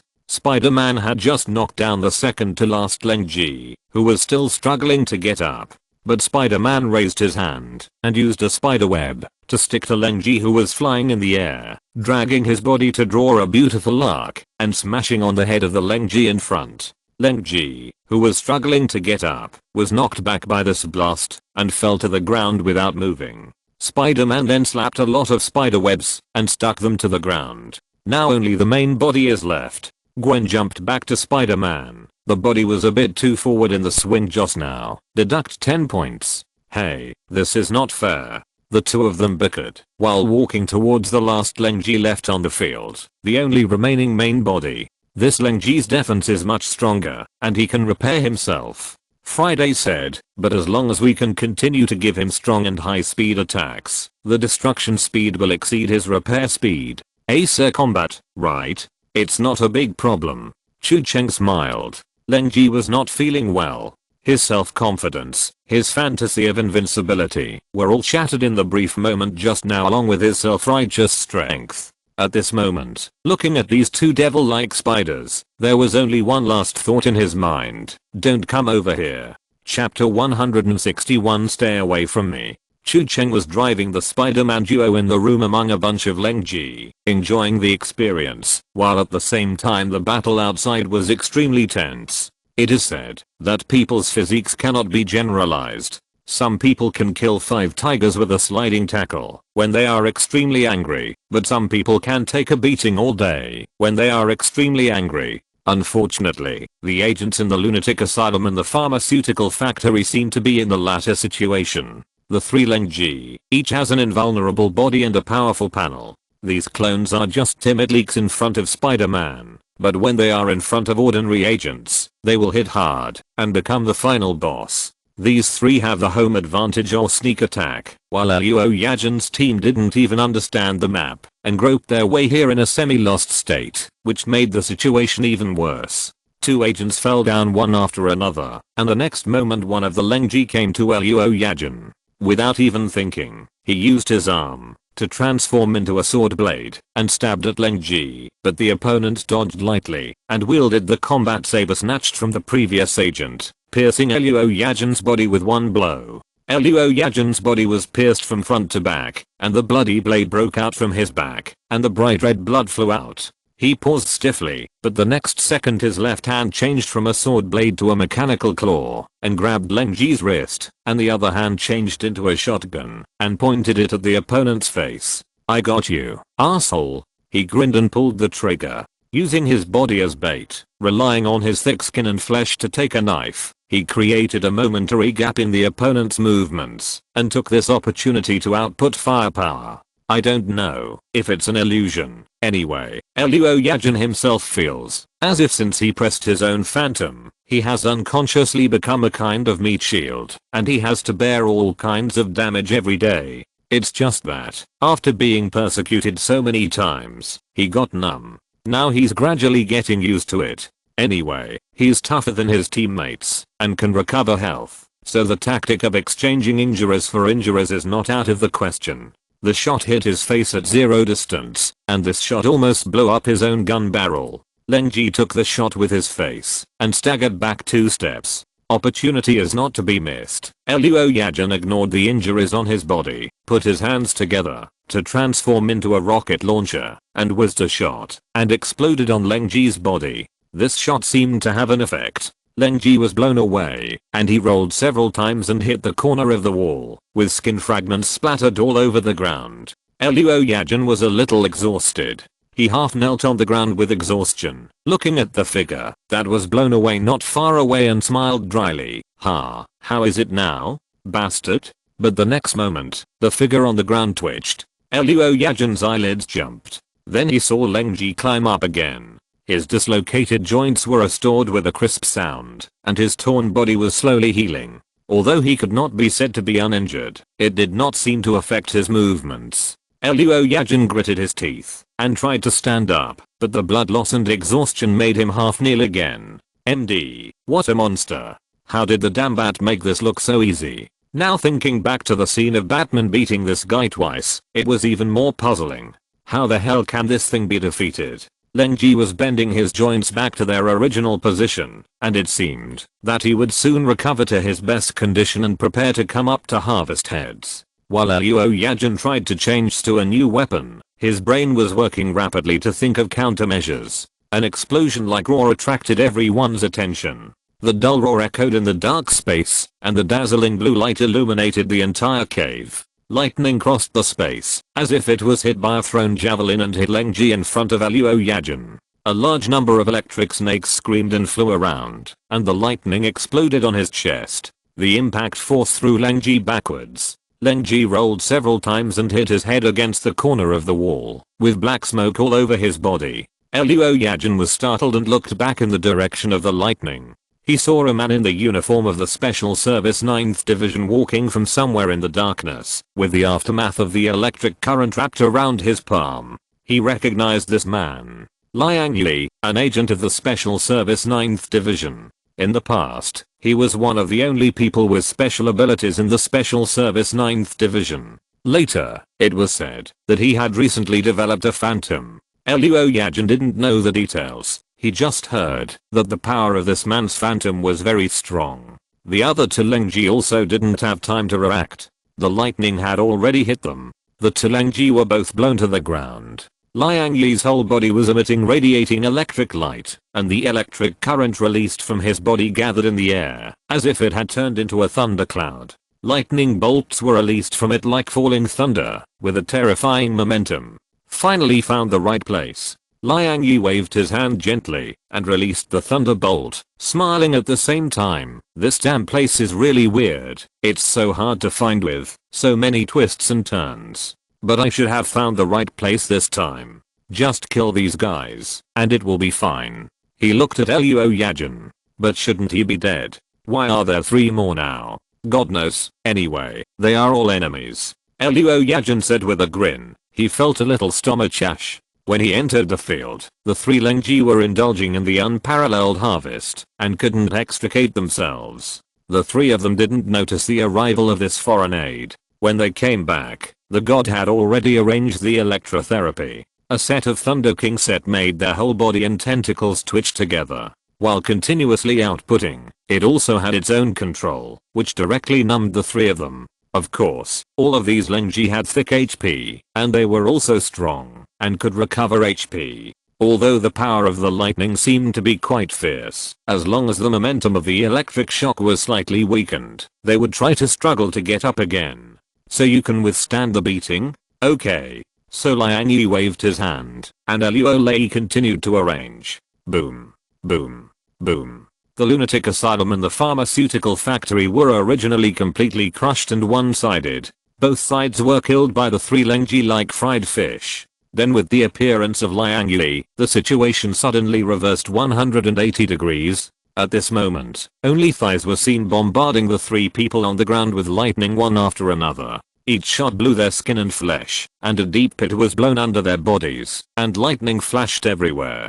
Now, the people who were busy getting beaten just now were suddenly fine. They stood by the side with guns in their hands, a little awkwardly, while paddling in the back row, and staring at the big brother throwing lightning in amazement. Some people at the pharmaceutical factory couldn't help but secretly look at the madhouse, their eyes clearly saying, "Fuck, isn't this guy on your side a little unreasonable? So powerful?" Not to mention outsiders, even many of the madhouse agents who were teammates showed surprised expressions. "Fuck, a big brother appeared among us? How come I haven't heard of such a strong man before? But after all, they are all our own people. There is a saying that one should be proud of what one has, and they can also benefit from the pretentiousness of their teammates." Seeing Liang Yi pretending to be a master and throwing bombs down one after another, the madhouse straightened his back a little more, feeling that he was handsome. The bombing continued for a long time until the three Lengji were blown into mosaics, leaving only three huge pits with black smoke on the ground.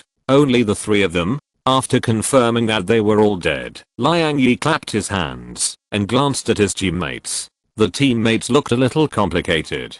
"Just, boss, can you consider our feelings?" But before anyone could answer, a heavy rumbling sound came from the side. It was the door next to it that the pharmaceutical factory had been trying to pry open, but had never been able to. Now it opened by itself. The whole place was silent in an instant. The air seemed to freeze, and everyone held their breath. Although there was no basis for it, the atmosphere at this moment felt like a cutscene CG before the appearance of the previous elite monster boss. The three Lengjis just now were so difficult to deal with, and everyone almost dared not imagine what level of monster would appear behind this door. Then the door opened. A dark figure appeared behind the door, with a burly physique, exuding a powerful and terrifying aura, and flashed out from behind the door at an astonishing speed. Everyone was shocked when they saw the afterimage. But the next second, they saw that the domineering afterimage suddenly tripped on a stone, fell to the ground in an unsightly posture, and rolled for many rounds under inertia at the same speed.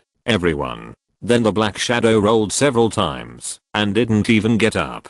It rolled and crawled, while running and shouting, "Get out! Stay away from me!" Then two white silk threads suddenly caught up with him, one on the left, and one on the right, respectively, and pulled him back in one breath. The two figures flew out of the door, still arguing as they came out. "I must have hit it first this time. You're talking nonsense again. It's obviously me. My eyesight is better than yours." While speaking, the black figure had already risen into the air again with no hope of living. The red, blue, and white afterimages flashed rapidly around him, and in full view of the crowd, he began a long series of floating combos. The expressions of the agents exploded instantly, and their mouths opened into O shapes. Chapter 162 Humanoid Weapon.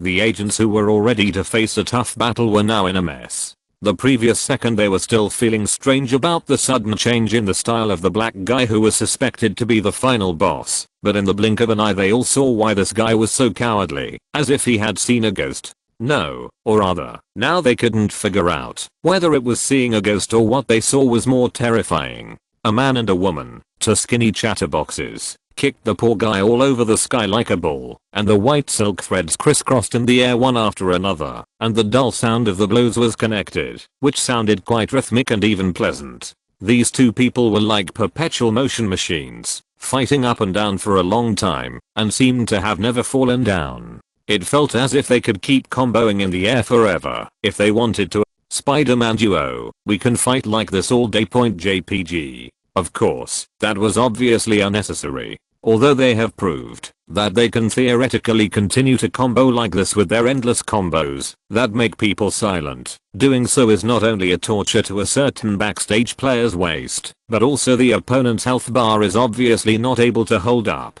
Every time Lengji hits, the black armor on his body is cracking, and every time a punch or a kick falls, more and more cracks spread. The armor is slowly peeled off bit by bit, and the fragments fall like raindrops, like an egg being slowly removed from its shell. I don't know how many combos he hit in one breath, and the onlookers are dumbfounded. Leng Ji cracked, and the black shell finally reached its limit. Leng Ji was knocked away for an unknown number of times and fell. It felt like a majestic gravity coming from the endless abyss that made him unable to break free. Just when he thought that this endless nightmare was finally coming to an end, 2 spider silks stuck to him with 2 snaps. A huge force pulled him back into the air, and his tattered body was like a leaf about to collapse in the wind. Leng Ji barely opened his eyes after rising into the air again, and saw a red, blue, and white shadow on the left and right, each holding a spider silk in their hands, swooping down towards him in the same flying kicking posture.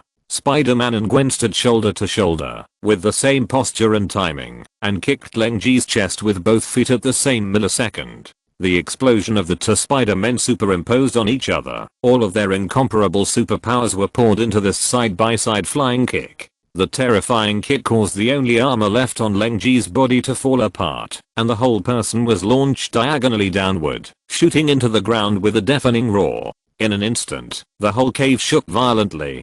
Countless dust fell, and the earthquake-like vibration caused all the agents to lose their balance and fall to the ground. With Leng Ji's landing point as the center, a huge deep pit exploded on the ground. The crisscrossing cracks spread rapidly, as if a huge spider web was spread on the ground, like a silent mark. The 2 shadows hugged each other gracefully, did a backflip, and landed in a cool superhero pose. It was like the finale of a grand dance, and the actors bowed gracefully. Feeling the vibration of the ground, the cave seemed to collapse, and looking at the deep pit in front of them, many agents couldn't help but open their mouths, as if they wanted to say something, but lost the ability to speak. Even if it was a dream, it was almost the most ridiculous dream they had ever had. The anti-physics infinite floating combo was fine, although they couldn't even digest this scene, they just pretended that Newton turned a blind eye to it. But looking at the exaggerated deep pit in front of them, and the dust in the whole cave, can you believe that this was kicked out by 2 people? Yes, all of them saw it with their own eyes. It was not a bomb, there was no heavy weapon, but it was completely kicked out by physical strength, literally kicked out. What kind of concept is this? Question mark? Even Agent Luo, who thought he was used to big scenes, opened his mouth, wanting to say something but stopped. He just felt that this group of people seemed to have made up their minds to step on the accelerator and disappear on this unscientific road. No matter how much they tried to exaggerate before, at least there were some human shadows, but the scene seen today made people feel that they seemed to have given up on covering up and simply became inhuman. Spider-Man jumped to Luo Yajin's side. The agents next to him shrank back unconsciously when they saw him coming, just thinking that they saw a monster. That was Leng Ji just now.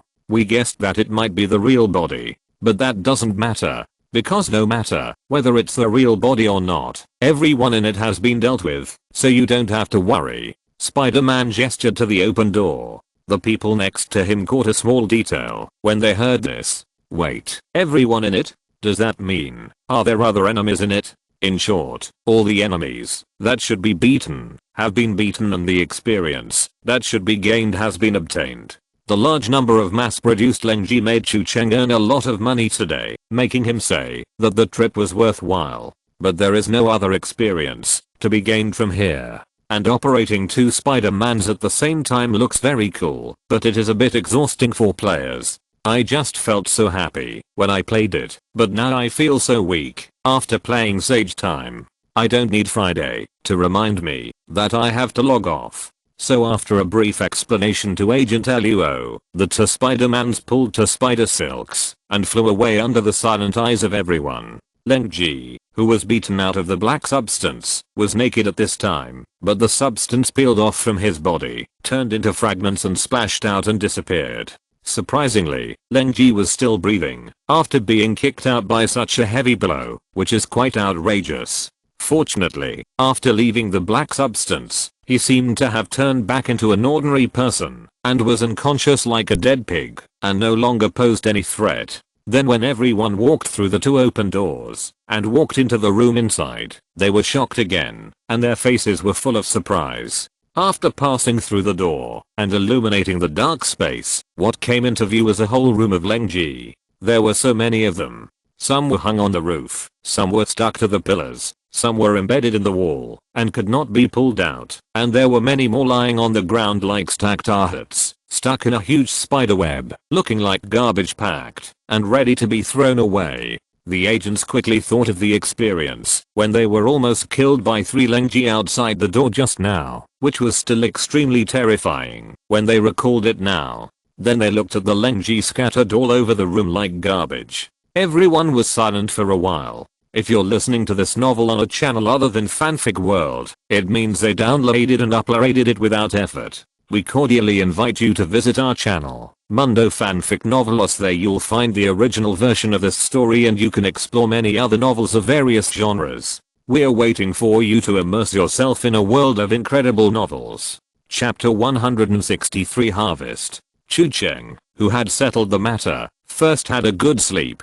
After getting up, he washed and had breakfast while listening to Friday's report on what happened after he fell asleep last night. In short, the evidence was successfully recovered. After he left, the lunatic asylum and the pharmaceutical factory may have temporarily stopped fighting because of the dangerous underground environment. Then the pharmaceutical factory also provided Agent Luo with a dynamic map of the underground to facilitate them to find the way and retrieve other agents. After cleaning the scene, both parties withdrew from the ruins. But in the end, no one knew what was sealed under the ruins, and no one dared to confirm it. The seeds of suspicion have been planted. Although there is no evidence to conclude the accusation of the pharmaceutical factory against the 9th Department, it is inevitable that it will be thought-provoking. Chu Cheng was also a little surprised when he heard Friday's report. If the accusation of the pharmaceutical factory is true, it is indeed difficult for Chu Cheng to evaluate the lunatic asylum.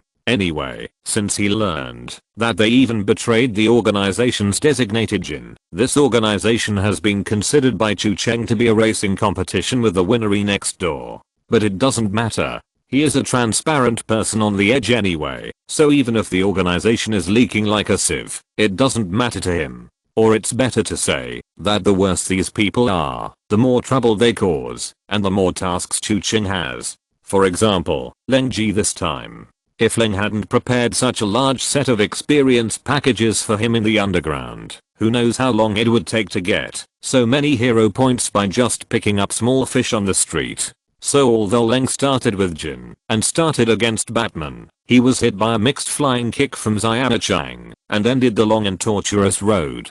From the result, it seems that his pursuit of power at the cost of blackening seems to be a lonely blackening, but from the overall situation of the entire historical process, it is not meaningless. At least he and his huge army of clones have become a crucial experience for Chu Cheng to become a god, which is of milestone significance to Chu Cheng. After dinner, Chu Cheng took a short rest and brooded for a while, and at the same time, tried to compare the image in his memory and tried to pinch a Jerusalem face for the 5th sister, but his face pinching hand was clumsy and the attempt was fruitless. His only reward was that after he lost his patience, he found that the face pinching job was not really suitable for him, so he gave it to the 5th sister to play freely. And then the 5th sister did not disappoint. After all, she was a competent secretary who had read through the master's study materials and browsing history, and even counted clearly which web page the master entered when he browsed. People can lie but data can't. After a statistics, the 5th sister put together a pure face that could be called a disco on his XP system in a moment, with a lace-made outfit, and almost made the master bleed on the spot. Then the 5th sister's mouth was like honey, and she kept saying that the master was great since the end of the task yesterday. This feeling is different from the mentality of ordinary people who say that the leader is long and short, but in their hearts they wish that the leader is short and soft. The rainbow fart of the AI girlies, so sincere that people feel very useful. The game was logged in and online, and after collecting a large number of Leng Ji's experience yesterday, it was upgraded again as expected. Not only did he successfully upgrade, but the experience bar for the next level also surged up by more than half. According to the original progress, the experience required for upgrading is increasing continuously, and it should be rising more and more slowly. I can only say that this wave of gift packages is really awesome, and even made Chu Cheng sigh that it would be great if this copy could be repeated. Then another wave of new features was unlocked. Now players can control 3 heroes to fight at the same time, upgrading from doubles to triples, and getting one step closer to the goal of dragging the entire Avengers or the Justice League out to fight in a group.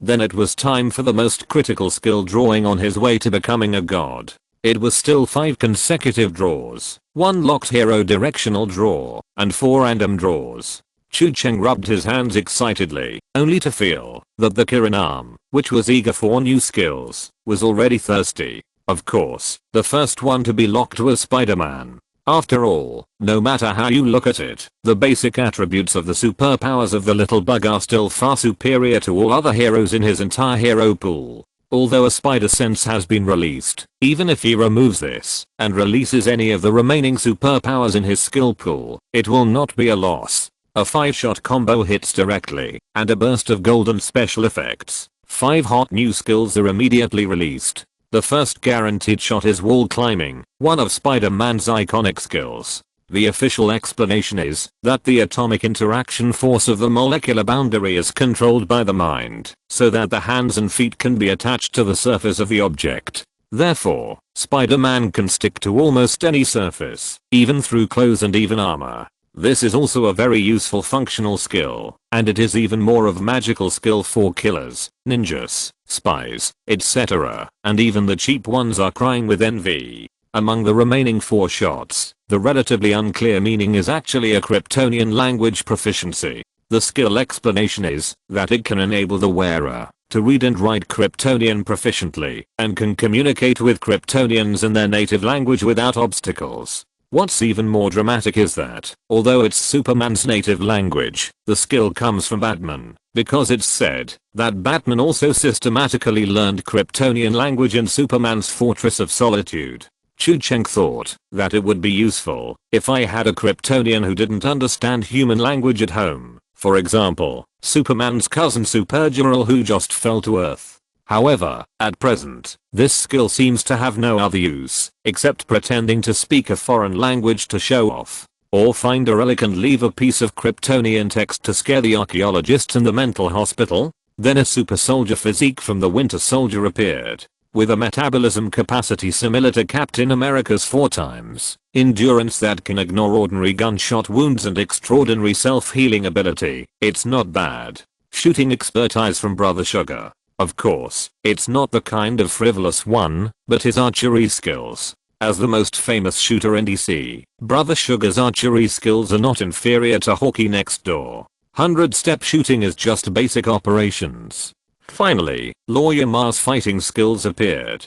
Although Lawyer Ma's boxing and kicking skills are quite impressive, it goes without saying that these skills are redundant after Cassandra's fighting skills are almost at the ceiling level, so he directly passes. He expanded the diversity of his own skills and took a step towards the direction of the hexagonal warrior. Then it was time to draw cards again. He took down a large group of Lengji in one go. Each of them was a walking high-quality experience pack. This time, there was something to draw. Chu Cheng spent the whole morning just clicking the draw card button and waiting for the delivery special effects. The heroes who passed the B-level pool still performed stably in bringing goods. Things like Stark Group employee ID cards and Xiao Chang's first date menus appeared, and even a pair of Hulk shorts with a different style from the previous ones appeared.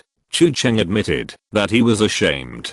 He really didn't notice that the shorts that Hulk wore every time he appeared were different. Of course, it is inevitable that the base number of draws is large and there are more goods. But in contrast, the new heroes are also a good harvest. Deathstroke, a supervillain, a super soldier in the DC universe, a tactical master and professional assassin with a brain development rate of up to 90%, super physical strength, skills comparable to Batman, and extraordinary self-healing ability, making him basically the most popular representative role of DC's super soldier. Jessica Jones, a power hero, possessing super strength and almost flying like jumping ability, but lacking skills. Her first class strength attribute makes her a frontline reckless person, but it seems less necessary when Spider-Man is in the team. You can consider sending her to other cities to add eyes. Scarlet Spider, a clone of Spider-Man, is basically a copy of Spider-Man. Well, Chu Cheng is sure that he has probably poked the spider's nest. This is a third one. But of course, since it is a clone of Spider-Man, its strength is also top-notch at present, so you can consider sending it elsewhere, or you can operate the Spider-Man trio to fight 3 people under the expanded team function. What finally caught Chu Cheng's attention from this series of new heroes was the old hero who was popular, powerful, and distinctive, the Wolverine, who was labeled as a mutant. X-Men and Avengers. Chapter 164 Professional Matching. Wolverine, whose real name is Logan Howlett, is also known as Wolverine. As the most popular mutant character to date, it is no exaggeration to say that Wolverine is a household name. Even people who are not familiar with the X-Men series may know a thing or two about Wolverine. When it comes to Wolverine, the most iconic thing is undoubtedly his superb self-healing ability. This strange ability is said to accelerate self-healing, but Chu Cheng felt that it was like the 30 Life Secret book he got when he played Contra when he was a child. Up and down, left and right, or even more than that. According to the setting book, Wolverine's self-healing ability is more subjective, and the regeneration speed is proportional to the damage. If he only breaks his skin, or gets a hole, he can recover full blood in the blink of an eye. But if he loses his arms and legs or even blows off most of his body, it may be slower. But as long as he is not completely annihilated, even if the recovery is slow, it will not stop his self-healing process, and he can even grow a body again with only his head left. But the reason why Wolverine is so tough is not just because of his bottomless blood tank. In his early years, he underwent inhumane human transformation in a program called Weapon X. The laboratory covered his entire skeleton with an alien metal called adamantium in a cruel way. That is a superalloy that is as famous as vibranium in the Marvel universe. In terms of material quality, it is absolutely god level, and its defense can be basically regarded as infinite. Therefore, all the main parts of Wolverine's internal organs are protected by adamantium skeletons, which is equivalent to covering a layer of indestructible armor under the skin. Therefore, any attack on Wolverine cannot penetrate his bones. Even the King Hulk Green Sorrow in the state of opening the cheating explosion can only defeat Wolverine, but because he cannot destroy the skeletal system, he cannot be killed. Because Wolverine has a monster level self-healing ability, even if you strip his skin, it will only look bad for him to run naked, but it will not cause much damage. Of course, as a typical idealistic and mutant hero, Uncle Wolf is also one of the first-line targets persecuted by American comics for years, and his combat effectiveness is also erratic depending on the plot. This character first appeared in the Hulk publication. Later, he had many head-on confrontations with Hulk and even won and lost. This is enough to show how high the upper limit of Uncle Wolf is. When he is in good condition, he can be shot into a sieve by the rain of bullets without blinking. But when he is not in good condition, a random passerby can shoot him in the head and make him faint for a long time. After his teammates had finished fighting, he slowly squeezed out the bullet in his head and reconnected. It was almost like a show.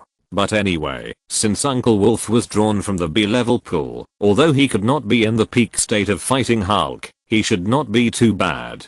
Chu Cheng immediately included Uncle Wolf in his current list of first-line heroes as the highest combat power candidate. This made Chu Cheng once again grateful to Leng Ji for the large amount of experience he gave at his own expense. Not only did it add first-line combat power to Chu Cheng, but it also significantly increased the proportion of superheroes in his current hero pool. Recalling the movie Captain America, it was said that no matter who it was, if they had a team of super soldiers at the level of the Winter Soldier to obey their orders, that person would be able to easily influence any government on planet E and become a top power. Chu Cheng personally felt that this statement was a bit exaggerated, but it was not without reason. And now the number of Winter Soldier level or even stronger combat forces in Chu Cheng's pool is steadily increasing, so he feels that at least compared with the Hydra in the MCU, which was at the end of its strength and was chased all over the world, he has already won them by a lot. Of course, even if you are inflated, you can't be too arrogant, and you still have to have a clear understanding.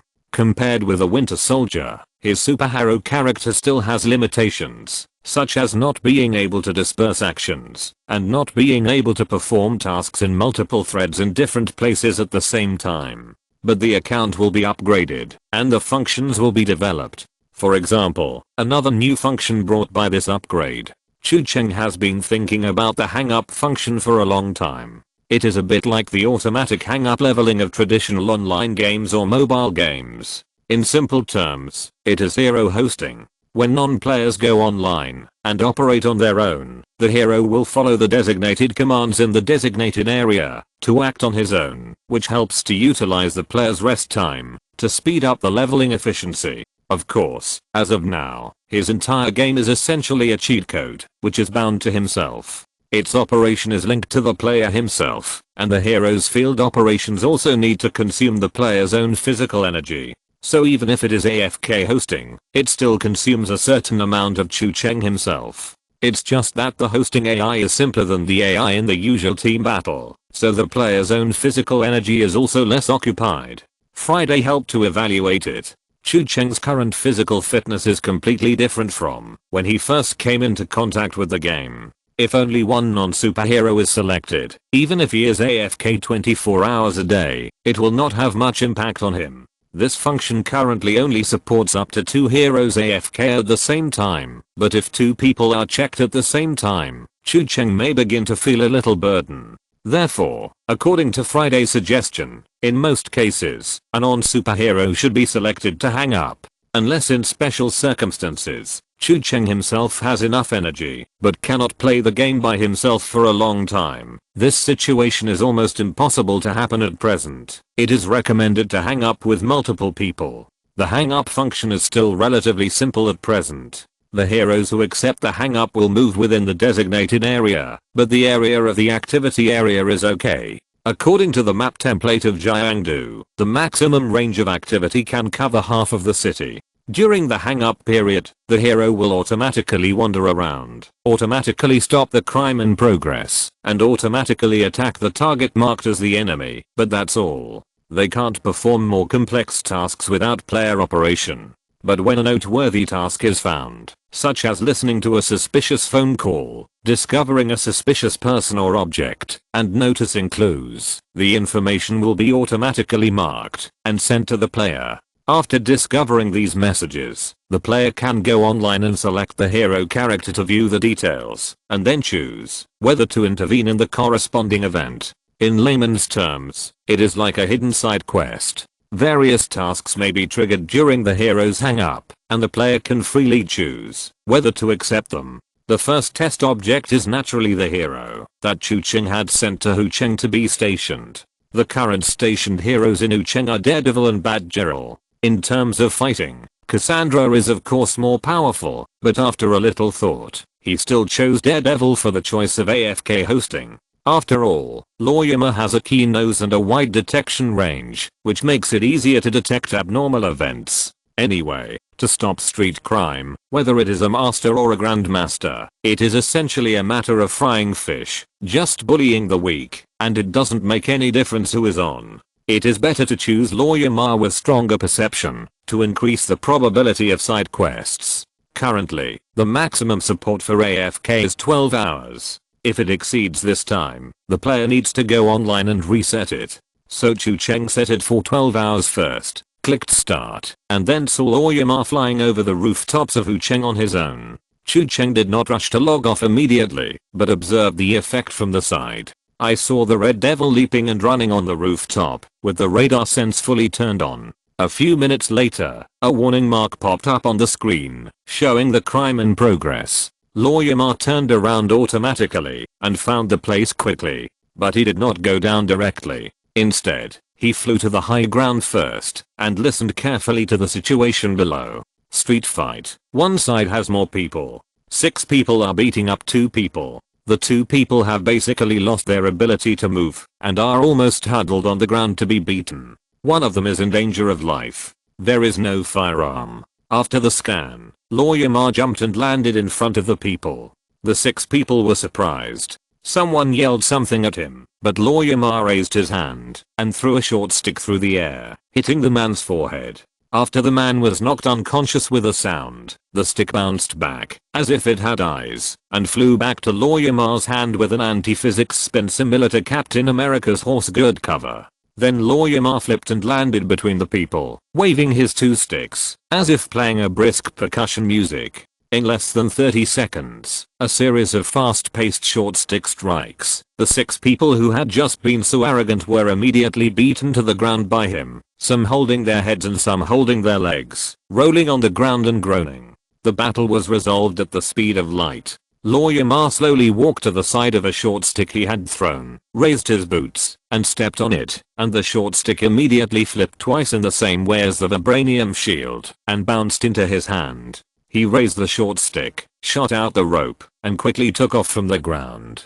In the unbelievable eyes of passers-by, he flew onto the roof and disappeared into the night. Although the combat operation is not as smooth as that of the player, and the awareness of planning during the battle is not as good as that of the player, there is not much difference when facing this kind of opponent. The managed AI is fully capable of the task of patrolling at night and brushing experience. Chu Cheng originally wanted to wait on the side to see the effect of the AFK, especially to confirm how the AI would deal with tasks such as enemies holding guns and needing to avoid the gun line for stealth assassination planning, but at this time, some emergencies also occurred on his side. Friday interrupted him and showed him the screen showing the news. "Sir, urgent news, right here in Jiangdu," she said. "I think you might be interested." Chu Cheng came over to take a look and saw a line of big words on the monitor. Breaking news. Metro Line 9 is out of control. The train is out of control? Chu Cheng's eyes immediately moved to Spider-Man in his game character list. Isn't this a perfect match for his major? Chapter 165. I salute you. Although the safety factor of the subway is over 99%, some people have said that it is meaningless if it is less than 1000%. Unexpected events may happen at any time, and even drinking cold water will cause problems.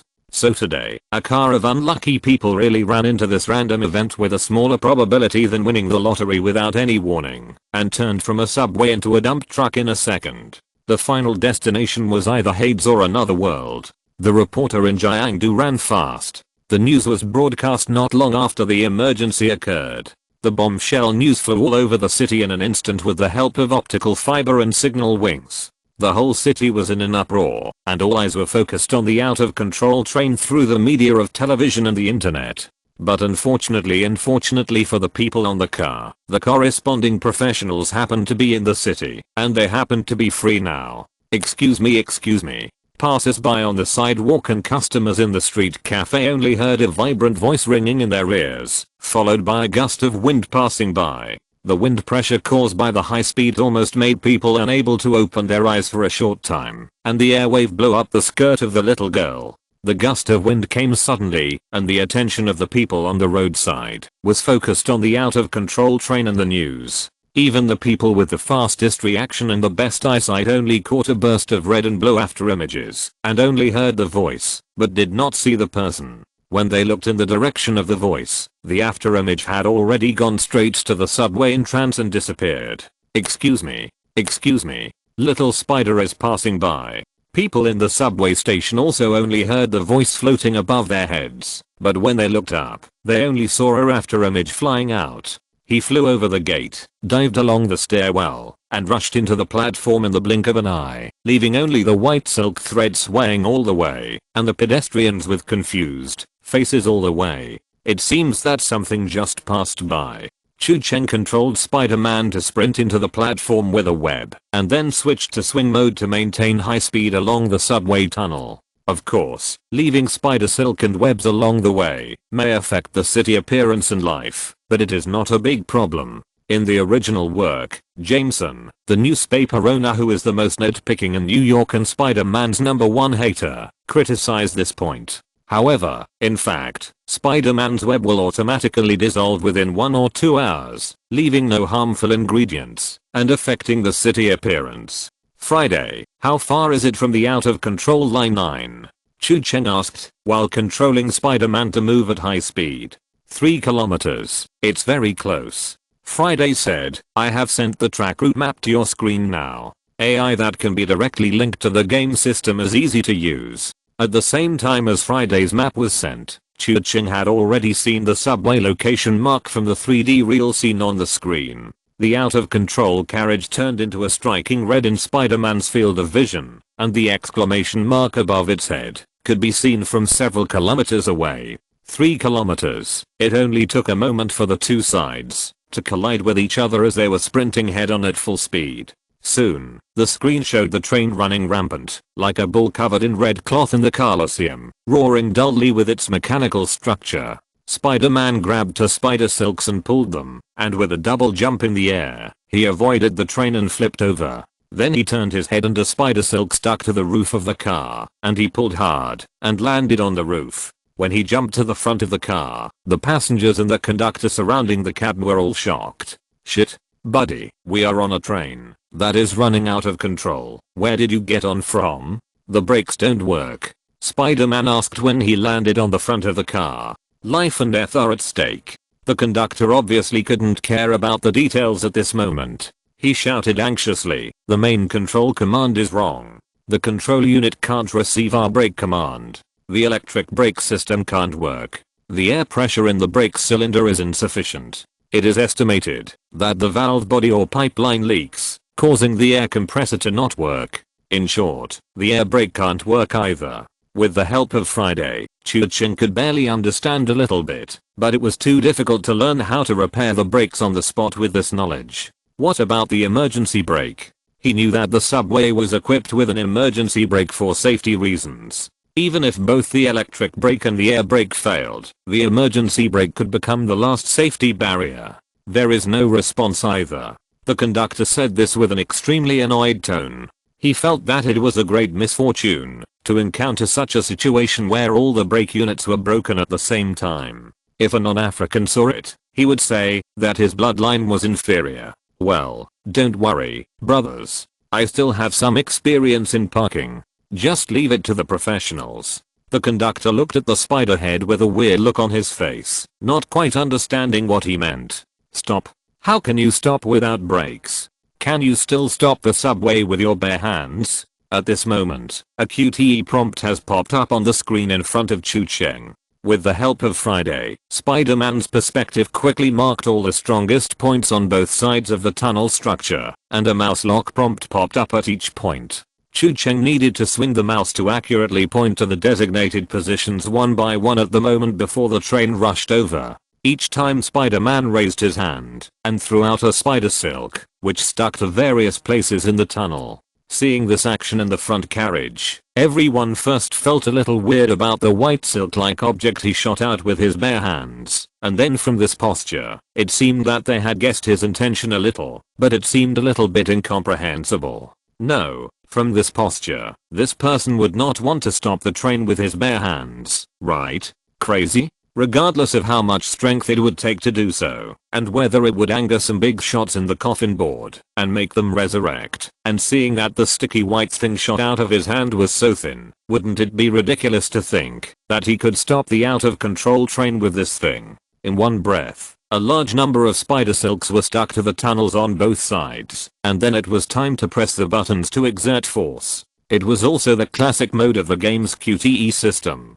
Players push the game character's arm strength to the limit by repeatedly pressing the designated buttons at high speed. Everyone, stand back a little. Spider-Man's muscles were tense, his body pressed against the front of the car, and he gritted his teeth. Hold on tight, it might be a bit bumpy next. Chu-Ching concentrated his attention and took out the one-finger yang magic skill that he had practiced to the extreme after being single for many years, and clicked the mouse desperately. The QTE power bar on the screen soared at a speed visible to the naked eye, and Spider-Man's entire thin body muscles swelled up visibly, and each spider silk was stretched to the limit. Soon, the passengers in the car were all surprised to find that it actually worked. The spider silk was pulled tighter and tighter, and tons of power that was almost enough to tear any conventional animal on the earth into pieces were all concentrated on the thin body of the front of the car. The masked spider head gritted his teeth and let out a labored low roar.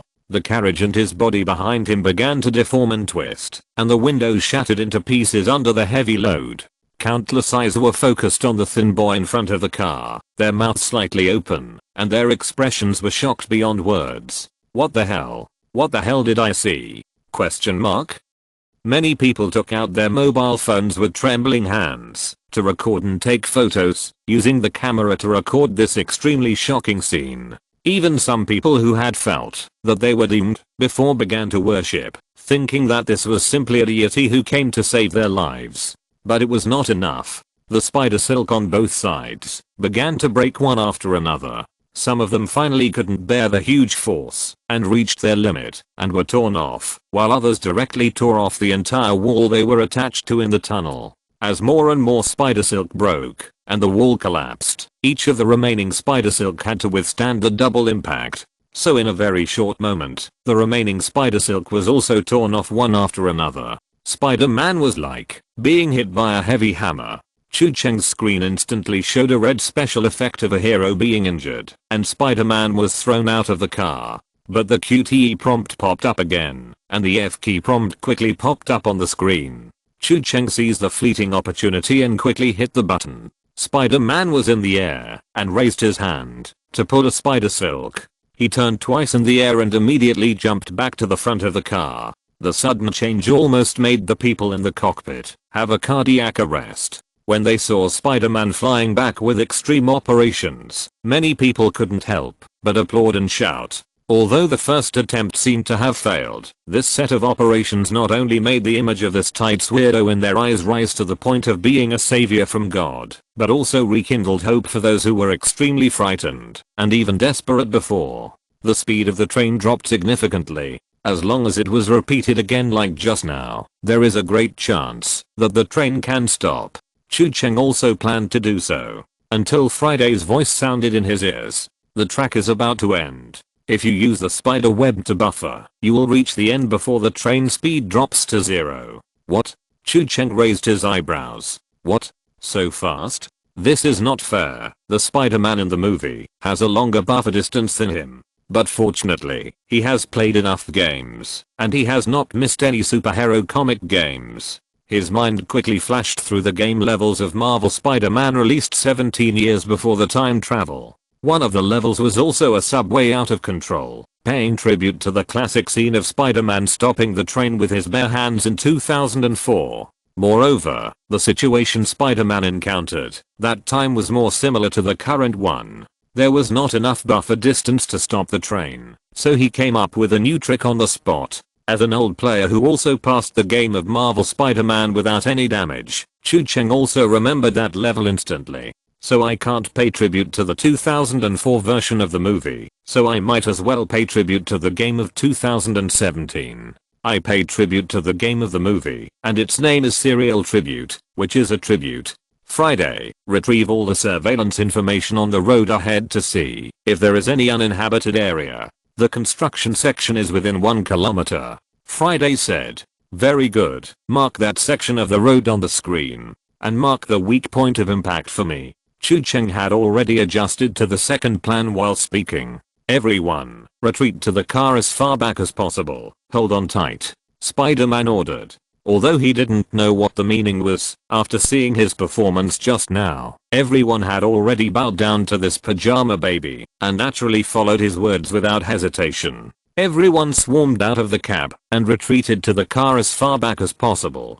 At the same time, everyone saw that the spider-headed masked man suddenly changed his tactics after his first move failed. He jumped off the train, raised his hand, and threw out a spider silk, and with the momentum caused by pulling the spider web, he flew forward a long distance, and got ahead of the speeding subway. Then he pulled a spider silk to the top of the tunnel, his feet attached to the wall, and the whole person was hanging upside down at the top like a spider. Then he fired with both hands, bang bang bang bang. Spider web shot out one after another, and 2 large handfuls of spider web stuck to the left and right sides of the rails in front of them. Everyone, the people who had finally understood the operation of the big boss a little bit now completely don't understand it. Wait, don't we have to use arm strength to break? What kind of operation is this time? Another wave of continuous clicking. This time the mouse and keyboard are both clicked. Chu Cheng felt that his hands were so fast that they left after images, and Spider-Man's power bar on the screen also soared at an astonishing speed again. The next moment, in front of everyone's eyes, that were so shocked that their brains lost function, Spider-Man pulled up the entire rail with his bare hands. Bright sparks burst out from the track in front, and they were pulled up at an acute angle under the terrifying arm strength that they could not resist, and the road extended diagonally upward. The entire subway train rose up along the rails, pulled up by the spider silk, and crashed into the road above their heads with an unstoppable momentum. Everyone. Wow. Question mark? 2 chapters but 6,600 words. Shouldn't it be considered short? At the end of the month, I'm boldly asking for a monthly ticket. Asterisk. Oh. Chapter 166. Little bugs on the hot search. Boom. The ground was pierced head on, and the train was like a beast that broke out of a cage, crashing into the ground amidst the dust and flying gravel. The front carriage, that had been emptied long ago, was deformed and fell apart, and the entire train body tilted head on. The empty carriage was deformed by the construction road surface, and after a long string of sparks were rubbed against the ground, it finally managed to break. It stopped. Not long ago, Chu Cheng complained to others that there were digging everywhere in the city, and every 3 or 2 steps he would be cut off by a construction site. Until now, he felt that he had never been so fortunate as he is, now that there are construction sites everywhere in this city. Otherwise, it would not be so easy to find such an uninhabited area as a buffer zone to park.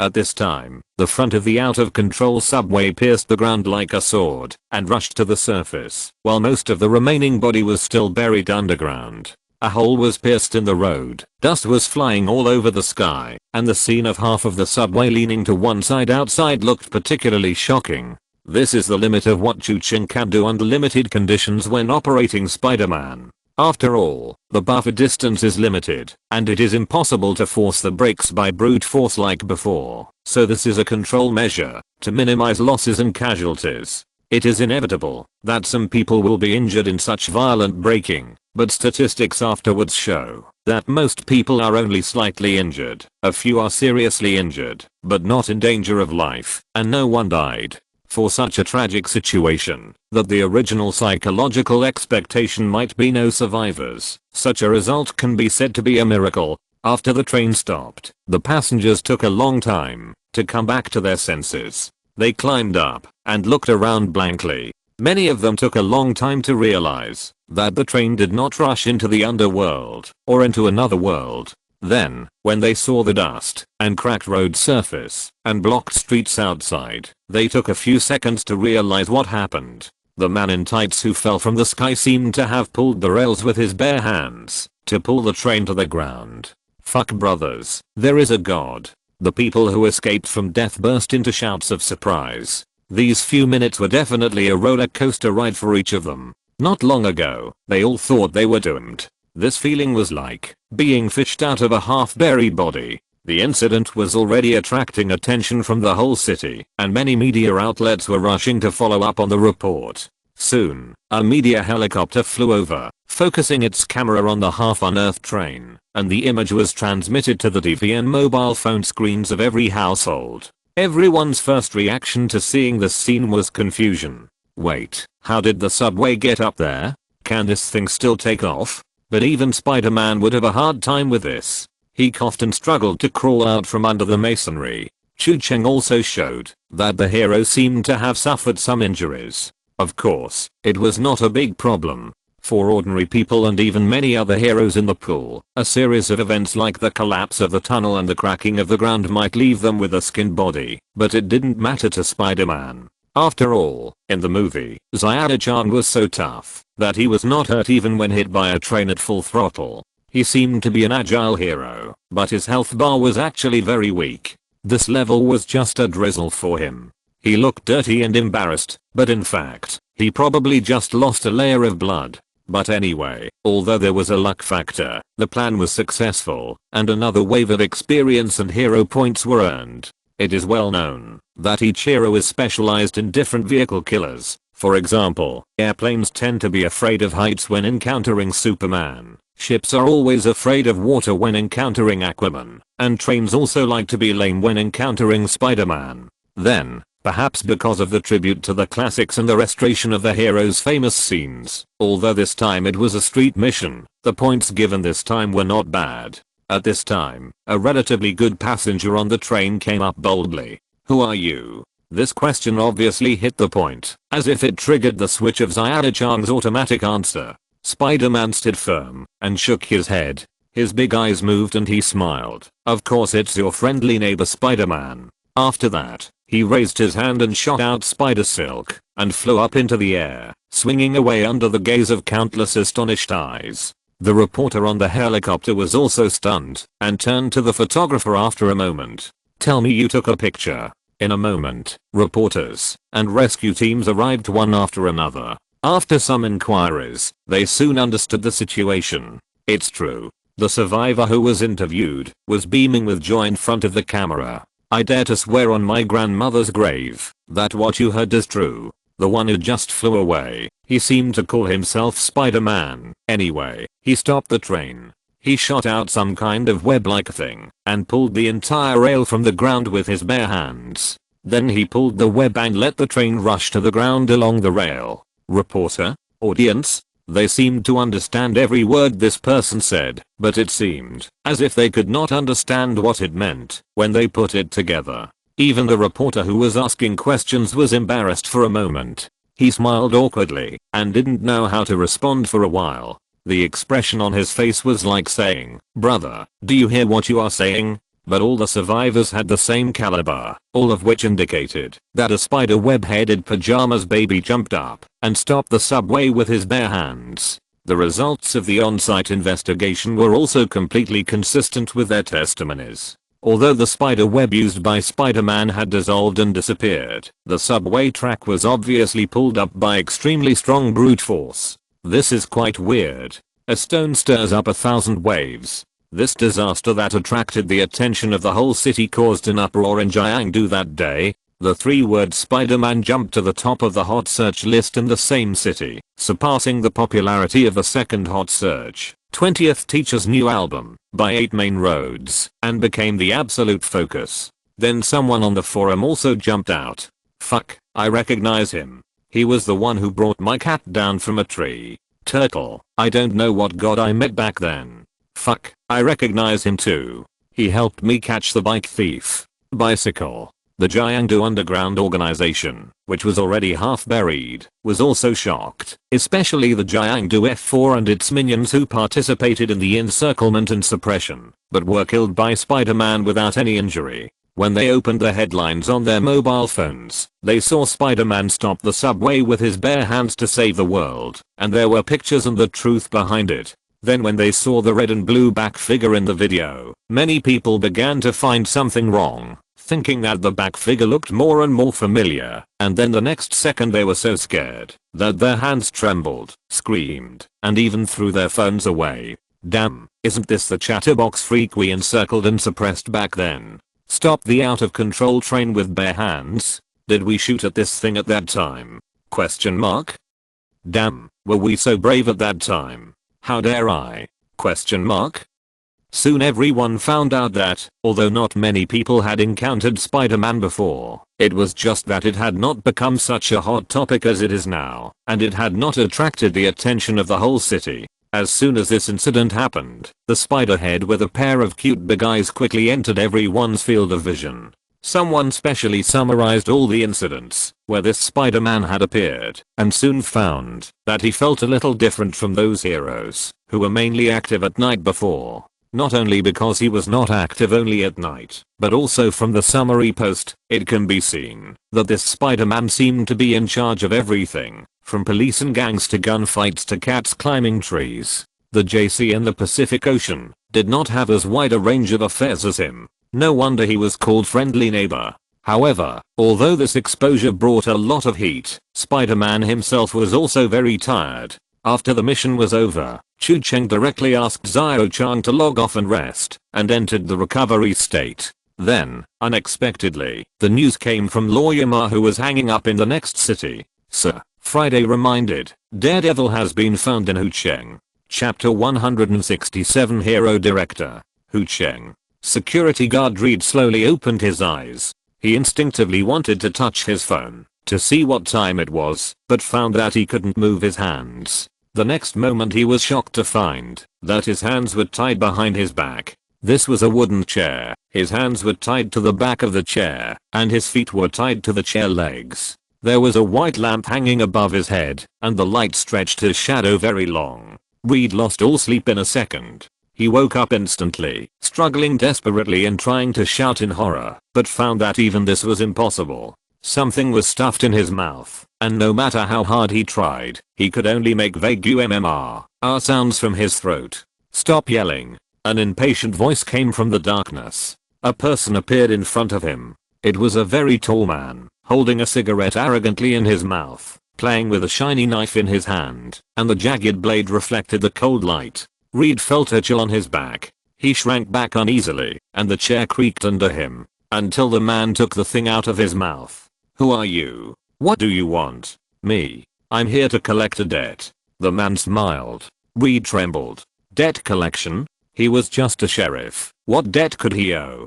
Could it be that the fact that the child of the neighbor Wang's family was not his biological child has been exposed? Let's stop talking nonsense. This time the voice came from the other side. This time it was a woman who came out. Her skin was white and smooth, and there was a snake-like totem tattooed on her round arms. The magnificent chest was breathtaking. When Reed's eyes swept across the totem, he vaguely felt that he seemed to have seen this style of painting somewhere. But then when his eyes moved horizontally, to continue to see the two exaggerated parts towering into the sky and the bottomless ravine, his mind suddenly flashed like lightning, and he remembered it all at once.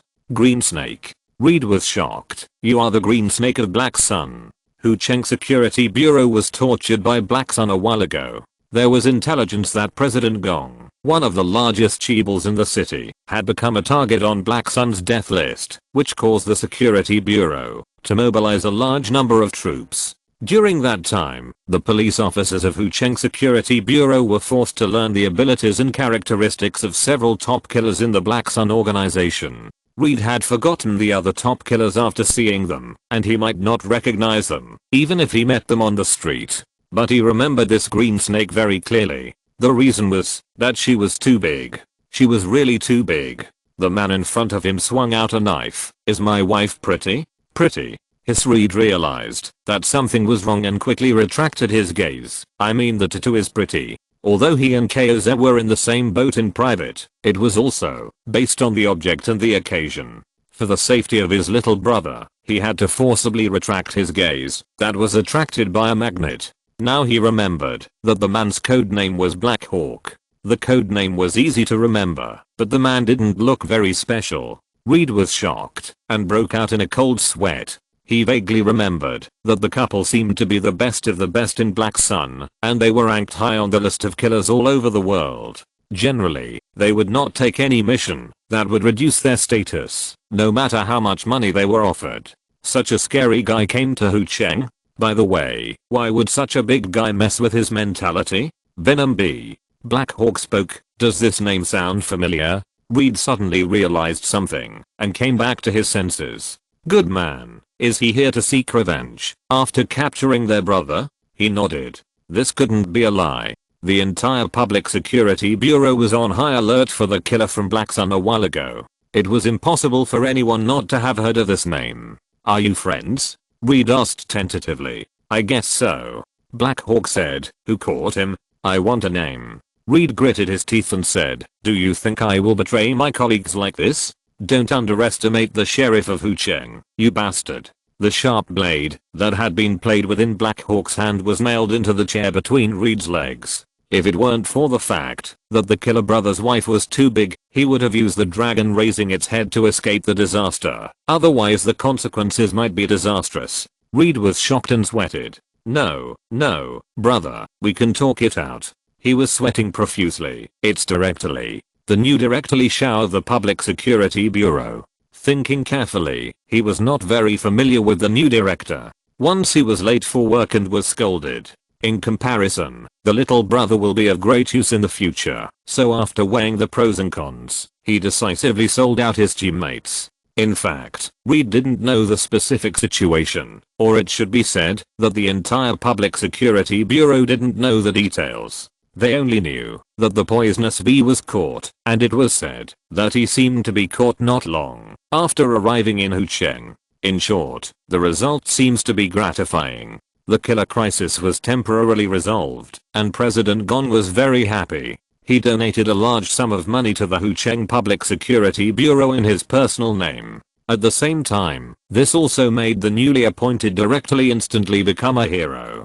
This was the first battle he won after taking office, and it was also a battle with a significant impact. The Public Security Bureau held a simple celebration for him that day. There were rumors that the mayor himself even planned to invite directly to his speech event next month and personally present him with an award. The title of the heroic director spread widely, and the merits were almost attributed to the director, so the people below naturally thought that he had caught the killer. Oh, is he very powerful? Of course not. He was born in the military, and I heard that he participated in a very special project in the military. I don't know the details, but it's probably about selecting the most promising young people to train the most elite special forces and forming a special team. Everyone must be the best of the best. We don't know what happened in the middle, but it seems that something happened when he was in that team and he was transferred to our Public Security Bureau. He is the youngest director of the Public Security Bureau in the history of Hucheng. When he was transferred to the Public Security Bureau, he publicly said that he would revitalize the city. The days when killers were rampant are over, and it's time for justice and fairness to take over our city again. Wait, don't get excited, he said it. If you don't believe me, you can go check out his speech. As if he instinctively felt that the two were about to fight, Reed struggled excitedly on the chair, and the word coward was almost written on his face. Black Hawk and his wife looked at each other and actually found a hint of joy in each other's eyes and smiled at each other. Oh, as expected. Black Hawk hummed softly. I said that the Hucheng Public Security Bureau has always been a group of weak and incompetent guys like you. No offense, just stating the facts. It's hard to imagine that an experienced killer like Venom Bee would fall into your hands. I knew there must be something fishy. But if there is an equally experienced master with top skills leading the team, they are now more confident that they have found the right person. Very good.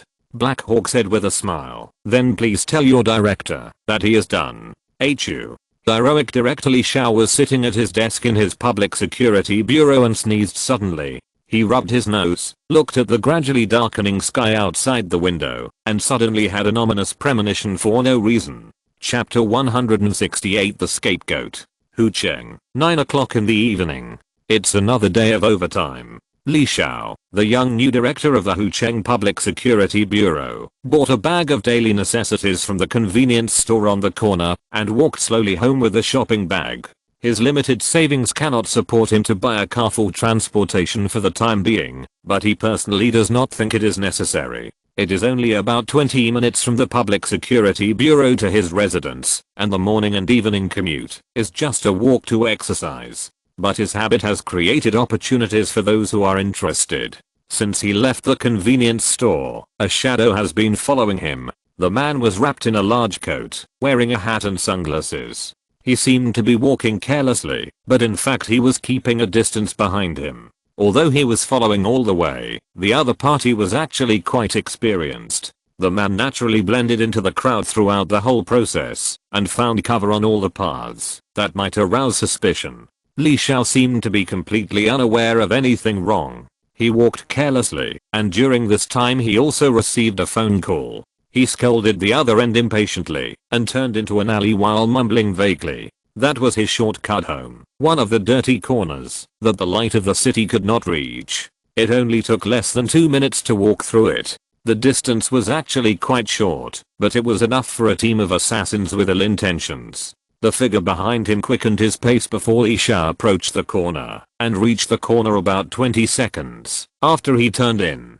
But when the figure turned into the alley, he was stunned for a moment. Because what the figure saw in front of him was nothing, only a dark alley. The director carrying the shopping bag disappeared. The next second, the sound of wind whistled from behind. The figure reacted quickly enough, and without even turning his head, he tilted his body and avoided a punch with extremes. When he turned around, he saw that director Li Xiao had circled behind him without knowing when, turning from passive to active, from prey to hunter. Little tricks I learned in the army. It's not that easy to be my follower. Li Xiao continued to throw 2 punches while speaking. Who are you? What do you want? The attack and defense exchange caught the man off guard. He dodged and blocked the 2 punches, but had no time to fight back. Li Xiao opened his 5 fingers and turned them into claws to grab the man's shoulders. The man's shoulders sank, and he used a golden cicada to escape and pull away. Li Xiao grabbed an empty coat. The man took off his coat and pulled away. Directly realized that it was actually a woman. The clothes under the coat were quite cool, especially the pair of Snow White. It can only be said that they were so big that it was impressive. His eyes moved from the Snow White to the tattoo on the shoulder. The eye-catching mark made Li Xiao suddenly wake up. Green Snake? Are you from Black Sun? As the saying goes, you can tell a person by his appearance. Li Xiao recognized the identity of the person at a glance. Green Snake's mouth twitched, revealing a hint of ambiguous laughter. Li Xiao secretly said that it was not good and dodged without thinking. A tall and thin killer appeared behind him without knowing when, and the shining long knife almost hit his body and chopped it into the air. He was ambushed. Li Xiao felt that something was wrong, but his past training and combat experience made him calm. He remained calm in the face of danger and saw the direction of the opponent's knife clearly. Facing the knife light, he kicked the opponent in the chest. The tall and thin body shook, and he couldn't help but stagger away. But then another person flashed from another direction in the darkness, a man with a strange body. At this time, Li Xiao had just kicked out, and had not yet retracted his move, and turned his head to meet a huge fist. Bang! This punch was powerful and heavy, and the speed was also very fast. Li Xiao's eyes went dark, pain spread down his cheeks, and blood splashed out of his mouth.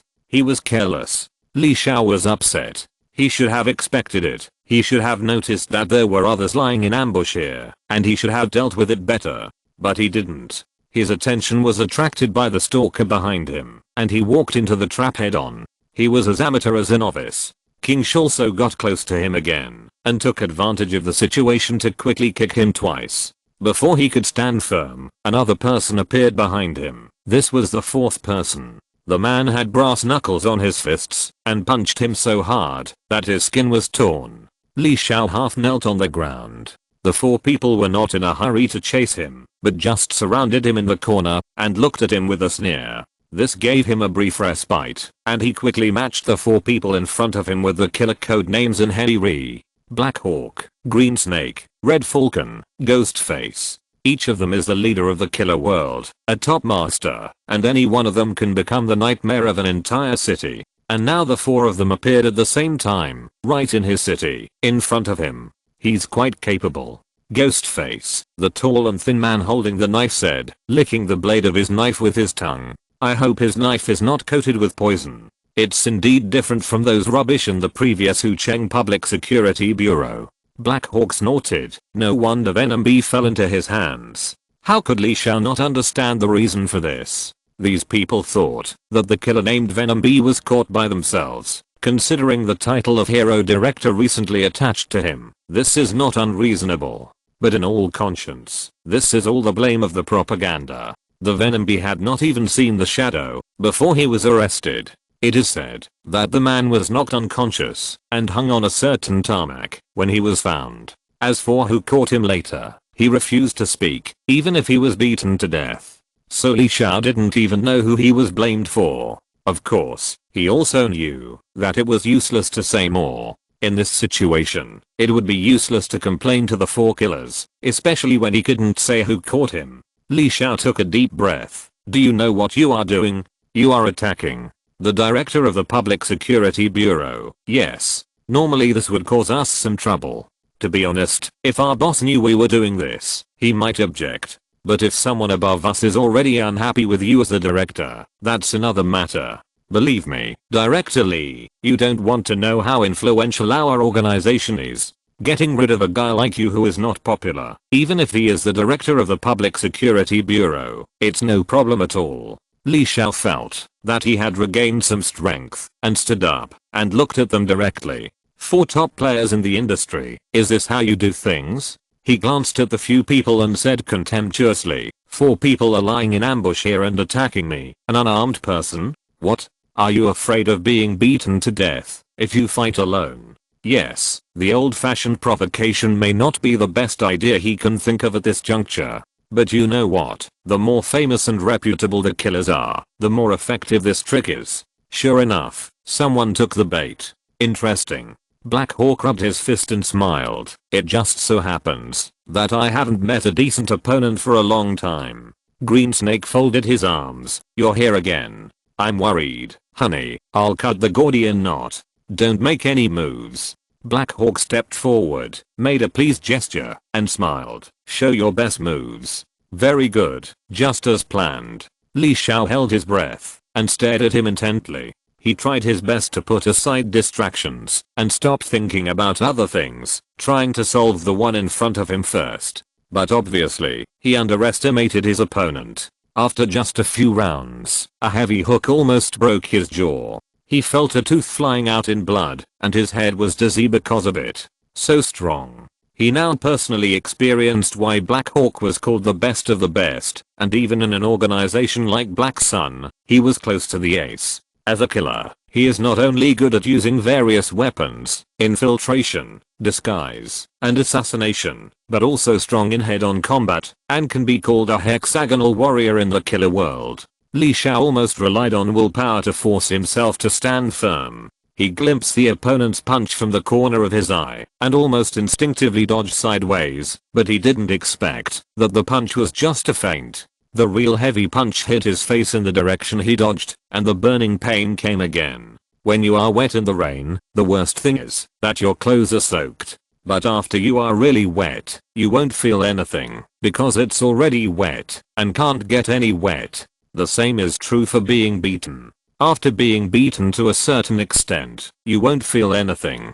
But until his face was bruised, and his eyes were full of stars, and even until he was about to die, Li Xiao still didn't understand which big boss he took the blame for, and got beaten up like this. "You are an excellent fighter. But unfortunately, there are not many people better than me in this world." The shadow looked at Li Xiao, who was already unable to get up, and rubbed his fists. "At least I will remember you. You deserve at least respect." "Okay, stop talking nonsense. We are very short of time." The Green Snake was already impatient. "Hurry up and finish it, so that we can." She stopped talking here. They heard footsteps. Not loud, but crisp and very clear, step by step, coming towards them from the darkness deeper in the alley. When all eyes were involuntarily focused in that direction, they saw a bat. Chapter 169, Dark Knight. Revenge? Batgirl? Soon everyone saw the figure emerging from the shadows. A pair of bat-shaped pointed ears, and a mask that completely covered the entire face. A black cape, and tight armor that fit tightly against the petite body. A hollow golden bat symbol was painted on the chest, but it was squeezed and deformed because of the girl's well-developed figure. Yes, a little girl. Even if she was covered up from head to toe, it was hard to hide this. Her rather small height was enough to make her almost incompatible with the work of the sheriff's department, and she couldn't even pass the resume review. They almost immediately made the same judgment as Venom B. Freddy a few days ago, a teenager with a strong sense of justice who was influenced by the recent trend of cosplay heroes, and forgot who he was after learning a little bit of kung fu. "Leave it to me." Green Snake yawned and walked lazily towards Batgirl. "Okay girl, I don't know where you came from, but we are busy with adult matters here, so you'd better step back. We can still pretend that we didn't see you saying that, but I think a middle school student like you will definitely not listen to it. Okay, let's cut the Gordian knot." I don't know if it was stimulated by Li Xiao's provocation just now. These people seemed to think that beating up the director of the Public Security Bureau can be said to be revenge for brothers without talking about the code of conduct, but to deal with a middle school girl, they have to fight shoulder to shoulder, and if the news gets out, they will have no chance to survive in the industry. Go away, kid, this is none of your business. Director Lee couldn't even stand steadily, but still shouted anxiously. Obviously, he also regarded this as some naive girl who didn't know the world. But now there are 4 world-class killers here, and even he, an action expert, was hung up and hammered.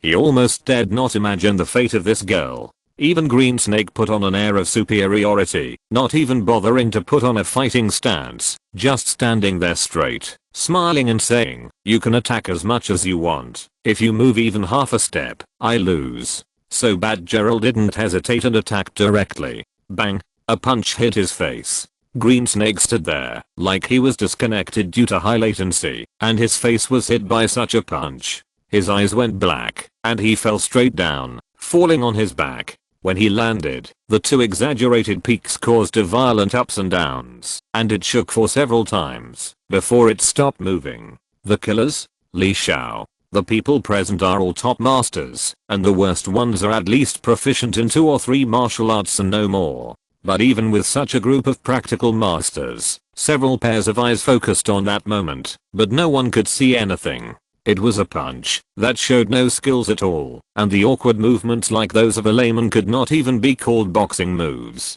In everyone's eyes, it was Green Snake who was completely stupid. She stretched her neck like a fool and asked for a slap in the face, but she got a slap instead. She was knocked unconscious by a little girl with 1 punch. It looked like that on the surface, but everyone present was not stupid. Green Snake was a prominent figure in the organization. No matter how underestimated the enemy, she would not be killed instantly by a punch. This girl is not simple. Black Hawk watched his wife being knocked down with a punch. He was horrified, and his mind immediately became active. He soon realized that this might not be just a middle school girl as they thought, or the kind of cross-dressing passerby influenced by the trend that can be seen on the streets of major cities. Maybe they met the real deal. Maybe this was one of those cross-dressing vigilantes who originally started this trend and are recently being called superheroes on the internet. Interesting. Black Hawk narrowed his eyes and winked at the same time. The other 2 teammates also understood the meaning and quietly surrounded Batgirl in 2 other directions. I have long wanted to fight a real so-called superhero to see if it is as mysterious as the rumors say. Black Hawk said in a deep voice. It seems that I finally have the opportunity to verify it myself. Although he said so, he had no intention of fighting alone. The 3 of them had clearly taken up fighting postures. The enemy looked like a girl, but for some reason, the petite body in the black uniform gave them an indescribable sense of oppression. Li Xiao tried desperately to stand up and wanted to help, but his physical condition at this time did not allow him to continue fighting, so he could only lean against the wall and watch anxiously while praying for the brave girl. Of course, he soon realized that his worries were unnecessary. The ones who should be praying were the 3 on the opposite side. Batgirl took the lead. She first chose Black Hawk, who was the strongest and most powerful of the 3. Without beating around the bush or making any fancy moves, she punched him head on. But the way she punched was quite strange. It was not any of the conventional boxing moves known to everyone. Even according to the most basic standards of a boxing gym coach, her force-generating movement seemed to be unqualified at first glance. But it was just such a fast punch, and the angle was tricky. Black Hawk, who claimed to know a little about any school of moves in the world, had never seen this way before. In a short moment, he couldn't think of how to deal with such a strange move, so he could only take a step back. But when he retreated, several big flaws suddenly appeared in his movements. Batgirl took advantage of the situation and caught his arm with a strange grab. Before he realized what was going on, his arm was removed with a click. 2 moves, less than a breath. Even the teammates next to him didn't have time to help, and Black Hawk, a top killer, had already lost an arm. The 3 people in the field were stunned. Even in their dreams, they couldn't imagine that there could be such a mysterious martial art in the world. Such a thing was unheard of. At this time, the other 2 people also hurried forward. The tall and thin ghost face slashed at him, but the girl seemed to have seen through his moves. She crouched down before he drew his sword and was about to kick him with a sweeping kick. She avoided the opponent's sword trajectory and counterattacked at the same time. The dodge and attack were integrated into one move, and the movement was as smooth as flowing water. But Ghostface responded very quickly and quickly changed his position to dodge the sweeping kick. Unexpectedly, the starting move of the sweeping kick was also a fake move. The girl crouched down and pretended to sweep to trick him into dodging, but in fact, she kicked Ghostface backwards with a strange dragon tail swing. It was another change of move that was completely out of the rules and routines. As far as a few people knew, there was almost no such strange move in the world, but the girl used it without thinking, and it was extremely powerful. This kick not only had enough force, but also predicted the direction of Gimian's evasion, as if he had foreseen it. It looked like he had intentionally sent the little brother under his boots. The forces in the two directions were superimposed on each other, and the kick made Gimian's face turn liver colored. His hands became weak and his knife was dropped. He covered his little brother and rolled to the side. The remaining Red Falcon, wearing brass knuckles, swung his fist and punched. The fist was already halfway, but he saw that the black-clothed girl had her back to him and only glanced at him coldly. Red Falcon was also a master of boxing and kicking, and his experience was not bad. After being glanced at by her, he immediately realized that the direction of her sight was exactly the biggest flaw in his action. The opponent only needed to seize this flaw and counterattack casually, and all his backhand changes would be invalid, and he would collapse completely in less than a round. Realizing this, Red Falcon was shocked and hurriedly changed his action to try to make up for it. But he changed his moves temporarily in a hurry, which inevitably made him look a little flustered, and his hasty changes made him more and more flaws. The Batwoman turned around and almost ignored the movements of Hanga's hands. He stretched out his long arms and held his head and hit his nose. The curtain has completely lost his war. Looking at the girl's eyes, it is like looking at a monster. Children, one punch won in seconds. One trick was abolished, and one was the last one. The last one was that she was not good for her IQ. To get rid of the IQ, Li Xiao soon realized that the most terrifying thing about the sudden move was that the girl didn't even rely on her speed or strength at all. After all, due to her gender and age, she couldn't compete with an adult heavyweight killer in terms of physical strength. So she relied entirely on skills, absolute skills, some kind of mythical martial arts that was so high that these so-called masters could never dream of in their lifetime. He had reason to suspect that the girl might not even sweat. Of course, it was extremely terrifying for bystanders, but for Cassandra it was just normal. In the original Batgirl, the top killer from the Assassin's League, Shrike, beat the third generation Robin without any chance to fight back, but when Batgirl came to support, she only met him and used only one move, and the super killer was killed instantly by her, even when the opponent was armed and she was unarmed. Even in the DC world, her martial arts skills are so high that they can almost be called superpowers. Black Hawk hugged one arm and asked with gritted teeth, "What are you?" Bat-Lully tilted her head and thought for a while, pointing to the bat on her chest. She said with some awkward language skills, "Knight. Revenge Batgirl. Black Hawk. Li Xiao. Chu Cheng. If you're listening to this novel on a channel other than Fanfic World, it means they downloaded and uploaded it without effort. We cordially invite you to visit our channel, Mundo Fanfic Novelos. There you'll find the original version of this story and you can explore many other novels of various genres. We're waiting for you to immerse yourself in a world of incredible novels. Chapter 170 Black Sun Rises from the Mountain. Although the question was asked by Black Hawk, to be honest, he didn't expect to get an answer. After all, he was not blind. He was wearing a mask. If a question as annoying as "Who are you" could get an answer, then the mask would obviously be meaningless. Unexpectedly, the other party actually answered, but the answer was even more confusing. Revenge? Revenge of whom? Could it be the enemy provoked by the organization? Before he could figure out the question, he was kicked in the forehead by Batgirl again, and was forced to shut down, and fell to the side without feeling. To be honest, when Chu Cheng heard Cassandra's answer with these few phrases, his face was also black, and he almost choked. As mentioned before, as the price of practicing superior martial arts since birth, Cassandra lost her language function. It was not until she had mastered her magic skills that she ran into a rich second-generation young man with a transvestite who liked to pick up boys and girls. While wandering outside one day, after being picked up, she was slowly taught by the oracle to read and write. Although she had difficulty communicating with others for a long time, she could make people understand her meaning through simple phrases or words. Considering where Lali learned her literacy and language skills, and Batman is her idol, it is not difficult to guess who she is paying tribute to with this series of middle school lines about darkness and revenge.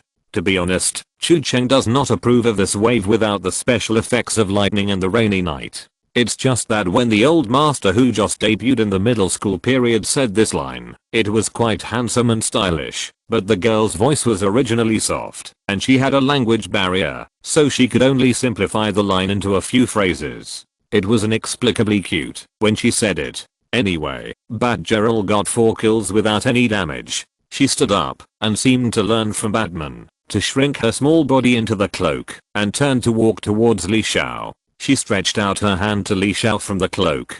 Li Xiao was stunned for a moment and subconsciously held her outstretched hand. He soon discovered that, unlike her seemingly delicate figure, the girl's hands were quite strong, and she quickly helped him stand up.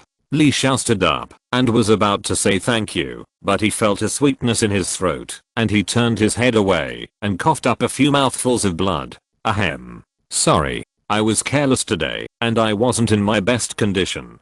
He wiped the blood from the corner of his mouth and felt a burning pain when it touched his cheek. He immediately thought that he must look bad now that he was beaten up, and her first impression of him was ruined. I usually do better, huh? He raised his head and was about to save his image, but found that the alley in front of him was empty. While he was coughing, the girl had disappeared.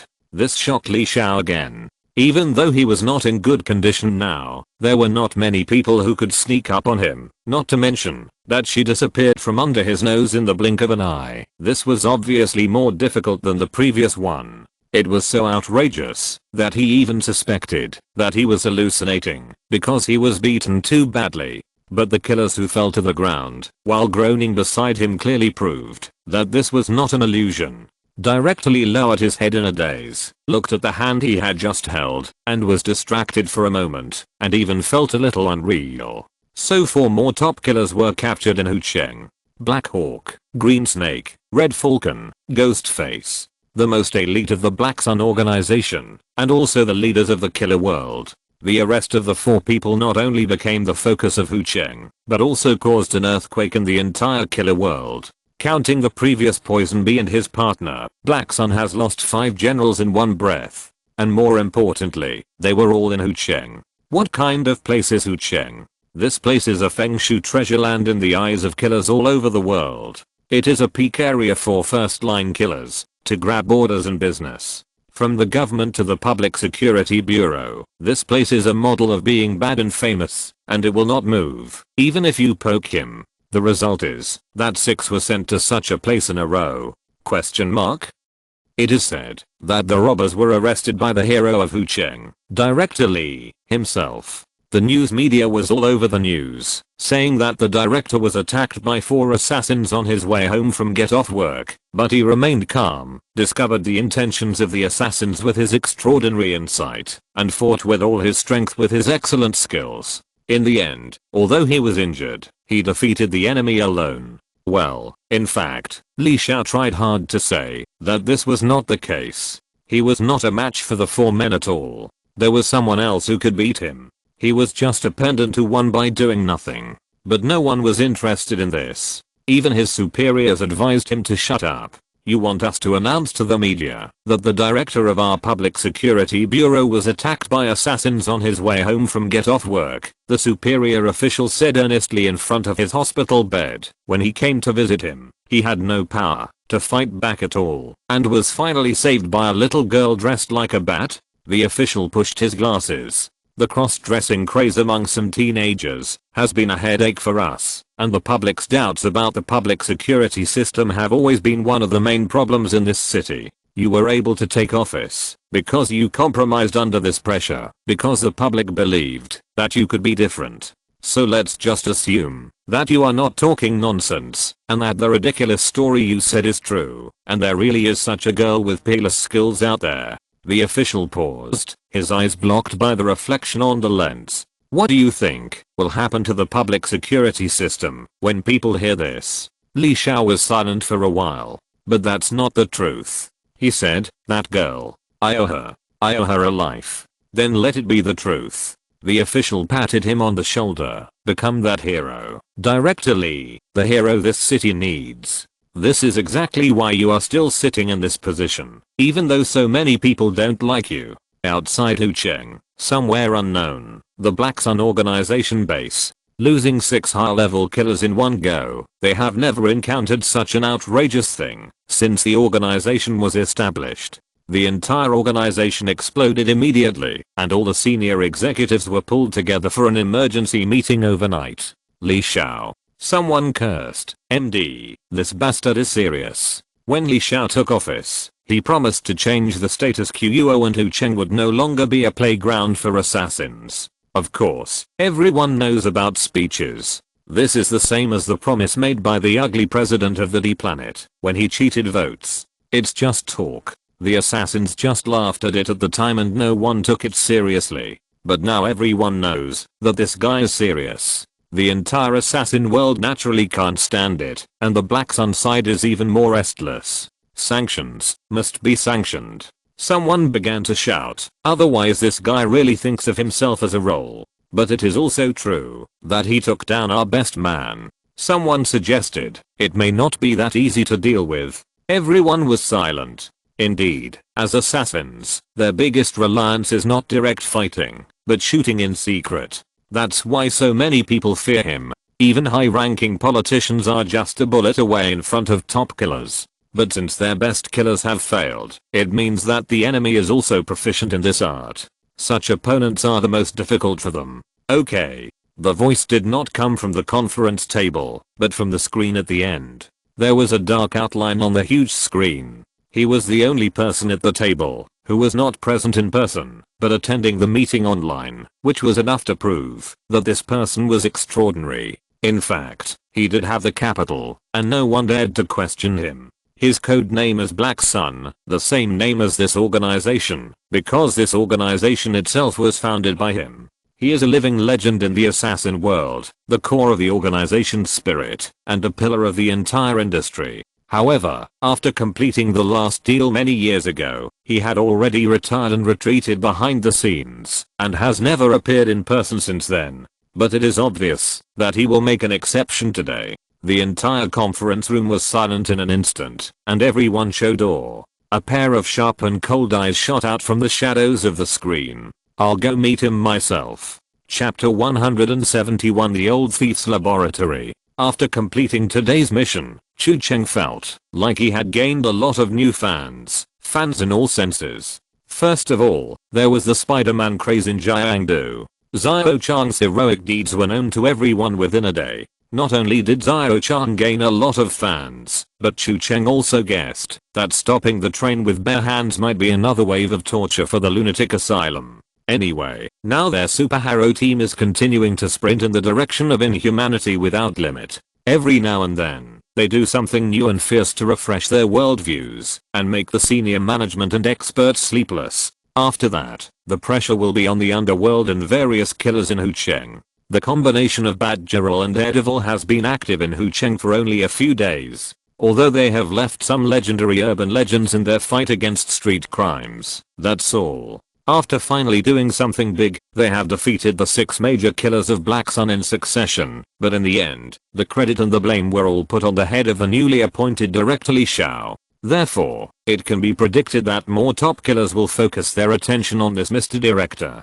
Hucheng has a hunch that the long road of continuous persecution for Mr. Director may have just begun. He smelled the taste of experience. So when he replaced Batgirl with Lawyer Ma and continued to AFK to gain experience, he deliberately included a series of regular activity routes such as the police station where Director Li worked to his residence when selecting the AFK action range. Now directly has basically become his walking trap, and his duties are a bit like the cheese on the mouser trap, or a bit like the hunter who goes out to solicit customers when the honey trap is set. As long as he is left alone, top killers will be lured from all over the world from time to time. So Chu Cheng just needs to set up eyes and wait for the rabbits, and the leeks can be harvested one after another. And in fact, for Chu Cheng, this is almost literally a piece of cake. Earlier today, Lawyer Ma, who was AFK, intercepted intelligence and triggered a side quest. Chu Cheng also learned that several killers planned to set an ambush to gank the director.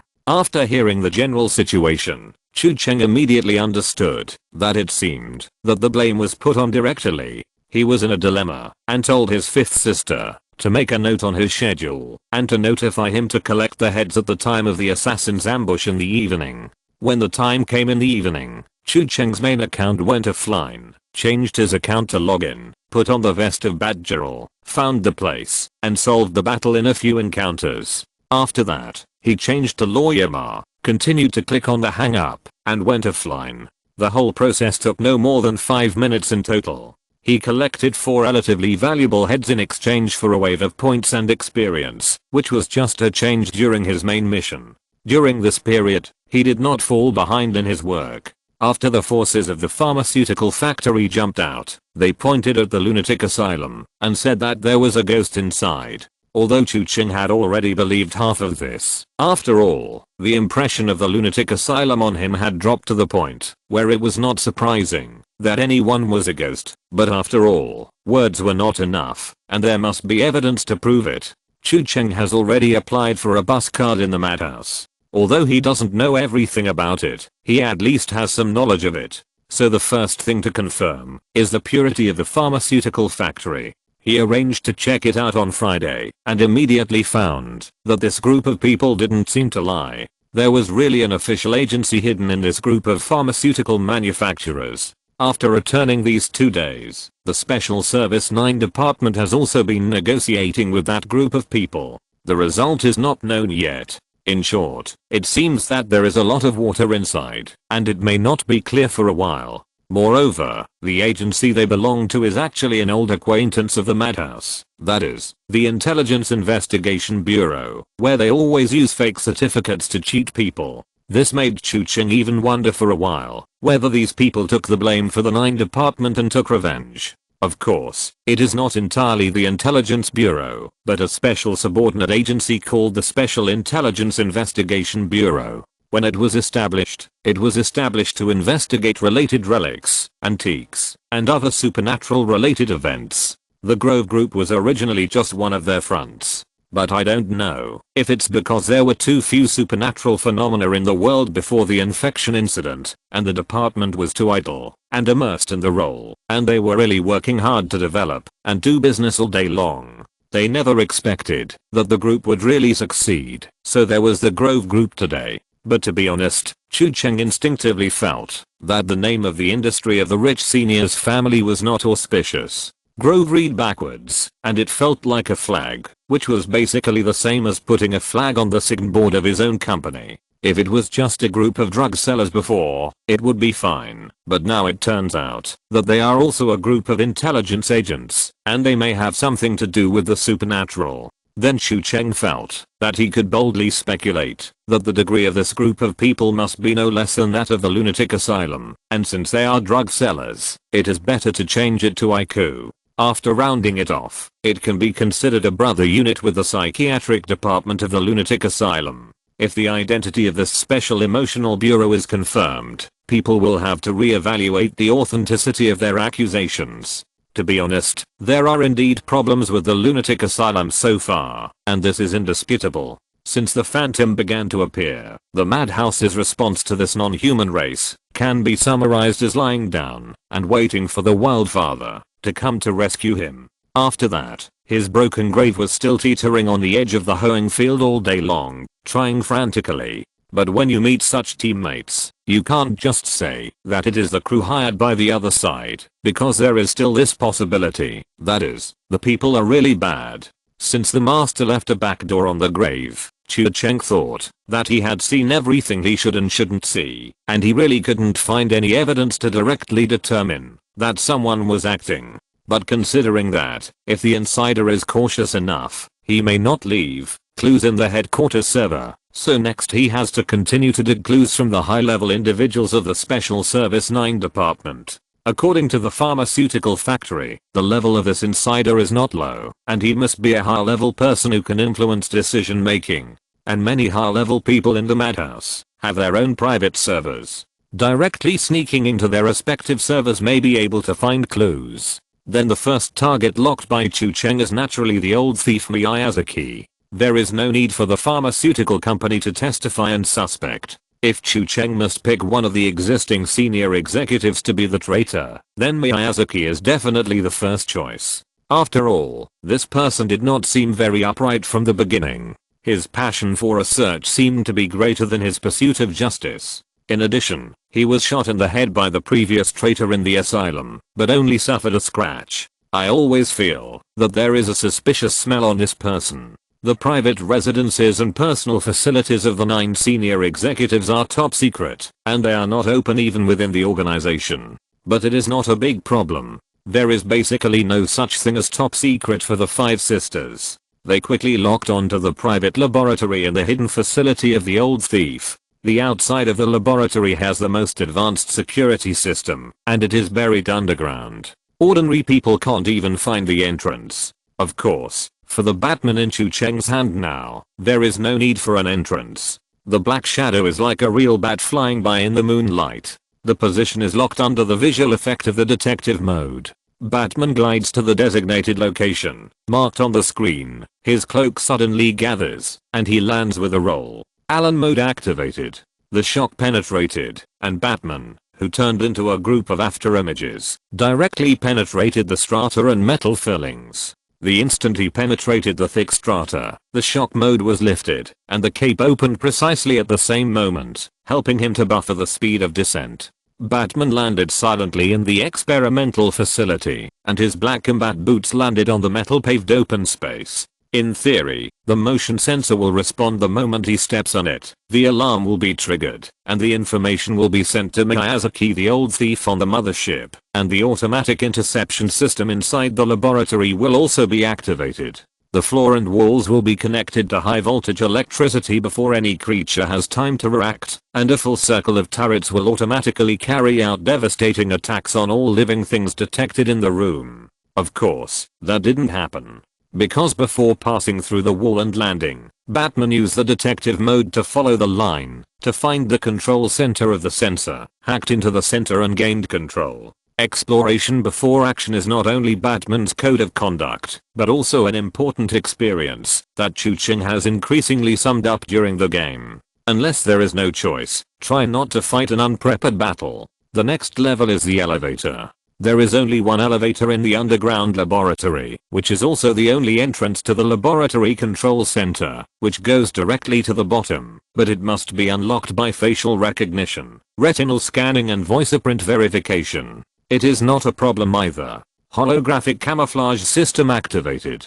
The moment he landed, light blue ripples rolled over Batman, and the gray and black armor disappeared in a few seconds. He instantly transformed into the image of Miyazaki, an old thief in a white coat. He walked to the elevator with a swagger, and pressed the activation button. The facial recognition laser swept across his disguised face, and the scan of his eyeballs obtained his retinal information. All passed. Finally, an electronic female voice came from the elevator. "Good evening, Professor Miyazaki." An intruder who doesn't know the truth may think that it is just an artificial intelligence simply greeting the owner in a friendly way, but in fact, even this simple greeting hides a crisis. That is actually the signal for the voiceprint verification system to be activated, which is the last lock before opening the elevator.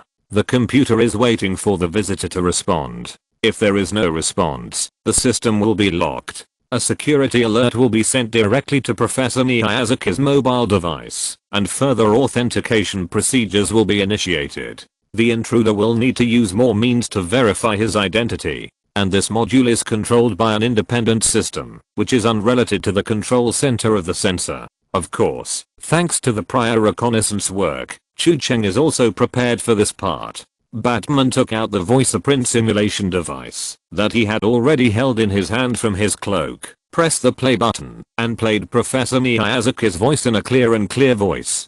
"Good evening. Authentication successful. Have a nice night." The artificial intelligence electronic girl responded friendly, and then died down. The next second, the indicator light on the password dial turned green, the elevator door opened in front, and Batman walked straight in. The universal decoder has figured out the password of the main control computer, and there is no longer any secret hidden. Through Batman's perspective, Chu Cheng can download all the contents of this server, including the old thief's completed and ongoing development projects. Folders and windows quickly popped up one after another on the screen. Each encrypted folder was cracked and decrypted within a few seconds, just like a little girl who was stripped naked layer by layer and had no power to resist. She could only curl up in the corner helplessly and let him visit. It seems that Miyazaki the old thief is really busy with projects one after another. About half of them are projects arranged by the Special Service 9, and the rest are private research in his spare time. There are indeed some interesting perspectives and arguments among them. Not interesting. The last day, 9,000 words to ask for monthly votes. Chapter 172 Wake Up. Special Service Division 9, the air carrier. Two metal door panels moved away along the slide rails in front of him. When Luo Yajin walked in through the door, he found that other people were already in the room. He saw the autistic girl Fana who could control the phantom, and Liang Yi who had just shown his skills in the ruins. Miss Sonar Duanlan, who had briefly cooperated in the previous two missions, was also here. There were only two people opposite them. Li Changcheng, the chief of Special Service Division 9, and Professor Miyazaki. The automatic door closed behind him. Luo Yajin walked in, found an empty seat and sat down, and glanced at the situation of several people in the room calmly. Miss Sonar sat upright. Her posture was as upright as a primary school student who listened attentively in class. The little girl Fana was sleeping on the table, her little face slightly puffed up. Liang Yi was crossing his legs and browsing his phone. When he saw him come in, he waved and greeted him enthusiastically, giving people the feeling that he was an old comrade who had not seen him for many years. "It looks like everyone is here," Li Changcheng said. "You may have heard a little bit in advance. Today, we are called here for a proposal by Professor Miyazaki. The content of the matter is top secret. After the project was proposed, Professor Miyazaki only submitted it to me, so we are the only two people in the entire organization who know about it. What you are about to hear is not only related to the entire Special Service 9, but also to our entire future operation mode and public safety, and it is also closely related to everyone present. So I hope you can think carefully after listening and make your own decision." He turned his head and looked at Professor Miyazaki. "Explain it, Professor." The old thief Miyazaki seemed to be still immersed in his development and couldn't extricate himself. He lowered his head and fiddled with his tablet the whole time. He raised his head reluctantly when he heard the leader speak and stood up to explain. "Well, then I'll make it short." He shook his head. "Everyone present here is an agent from the 9th Bureau. They have all participated in on-site operations more than once. They must be aware of the operations of the 9th Bureau so far, so there is nothing to be shy about." Hearing the voice, Fana was getting up from the table, opened her little mouth and yawned lazily, rubbing her sleepy eyes. "The current situation is that our agents are facing a difficult situation to deal with," Professor Miyazaki said. "The appearance of the phantoms is a huge challenge. They break the experience we have accumulated so far against the infected. Phantoms are something that was born from humans but surpasses humans. I believe that the agents present have more or less experienced it. They have stronger abilities and stronger physiques, making it difficult for our regular teams to deal with them. Because of this, I believe that a special response team is necessary. This team will only be composed of people with special abilities, who are the most outstanding and excellent even among the entire 9th Bureau agents. They gather together so that they can deal with crises that they can't deal with alone. They will become the sharp blade of the 9th Special Service, a blade that can cut through any obstacles." Luo Yajin glanced at the people in the room and raised his eyebrows. "Wait, what do you mean?" "That's right. Professor Miyazaki pressed the remote control and turned on the hanging display. A document appeared on the screen, with a few big words hanging prominently at the title. Ultimate Power. Point, what an uncreative name. Luo Yajin said. Of course, whether you join or not depends on your personal wishes. Chairman Li Changcheng said, this plan is still in its infancy. Even if it is officially approved, there are still procedures to go through before it can be launched. You are all selected by Professor Miyazaki himself. He believes that each of you has the ability and reason to be selected. But if anyone wants to withdraw, we will not force it.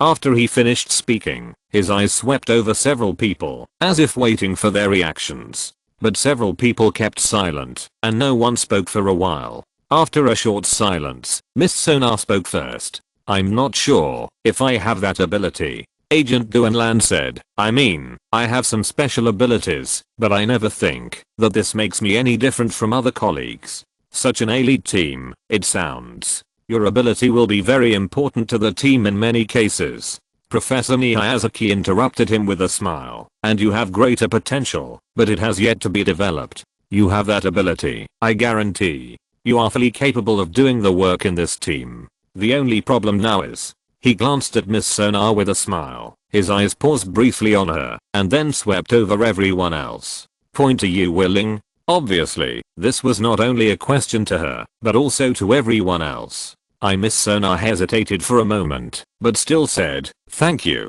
Professor. But I still need time to think about it. She cast an inquiring look at Li Changcheng. Li Changcheng nodded slightly, as if to indicate that she had plenty of time to think.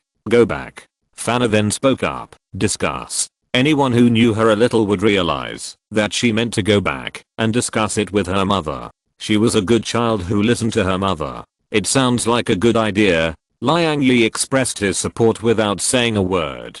Count me in. This surprised Luo Yajin. He thought Liang Yi would be the type that was difficult to convince, and powerful guys are often like this. Li Changcheng nodded slightly. Finally, his eyes fell on Luo Yajin.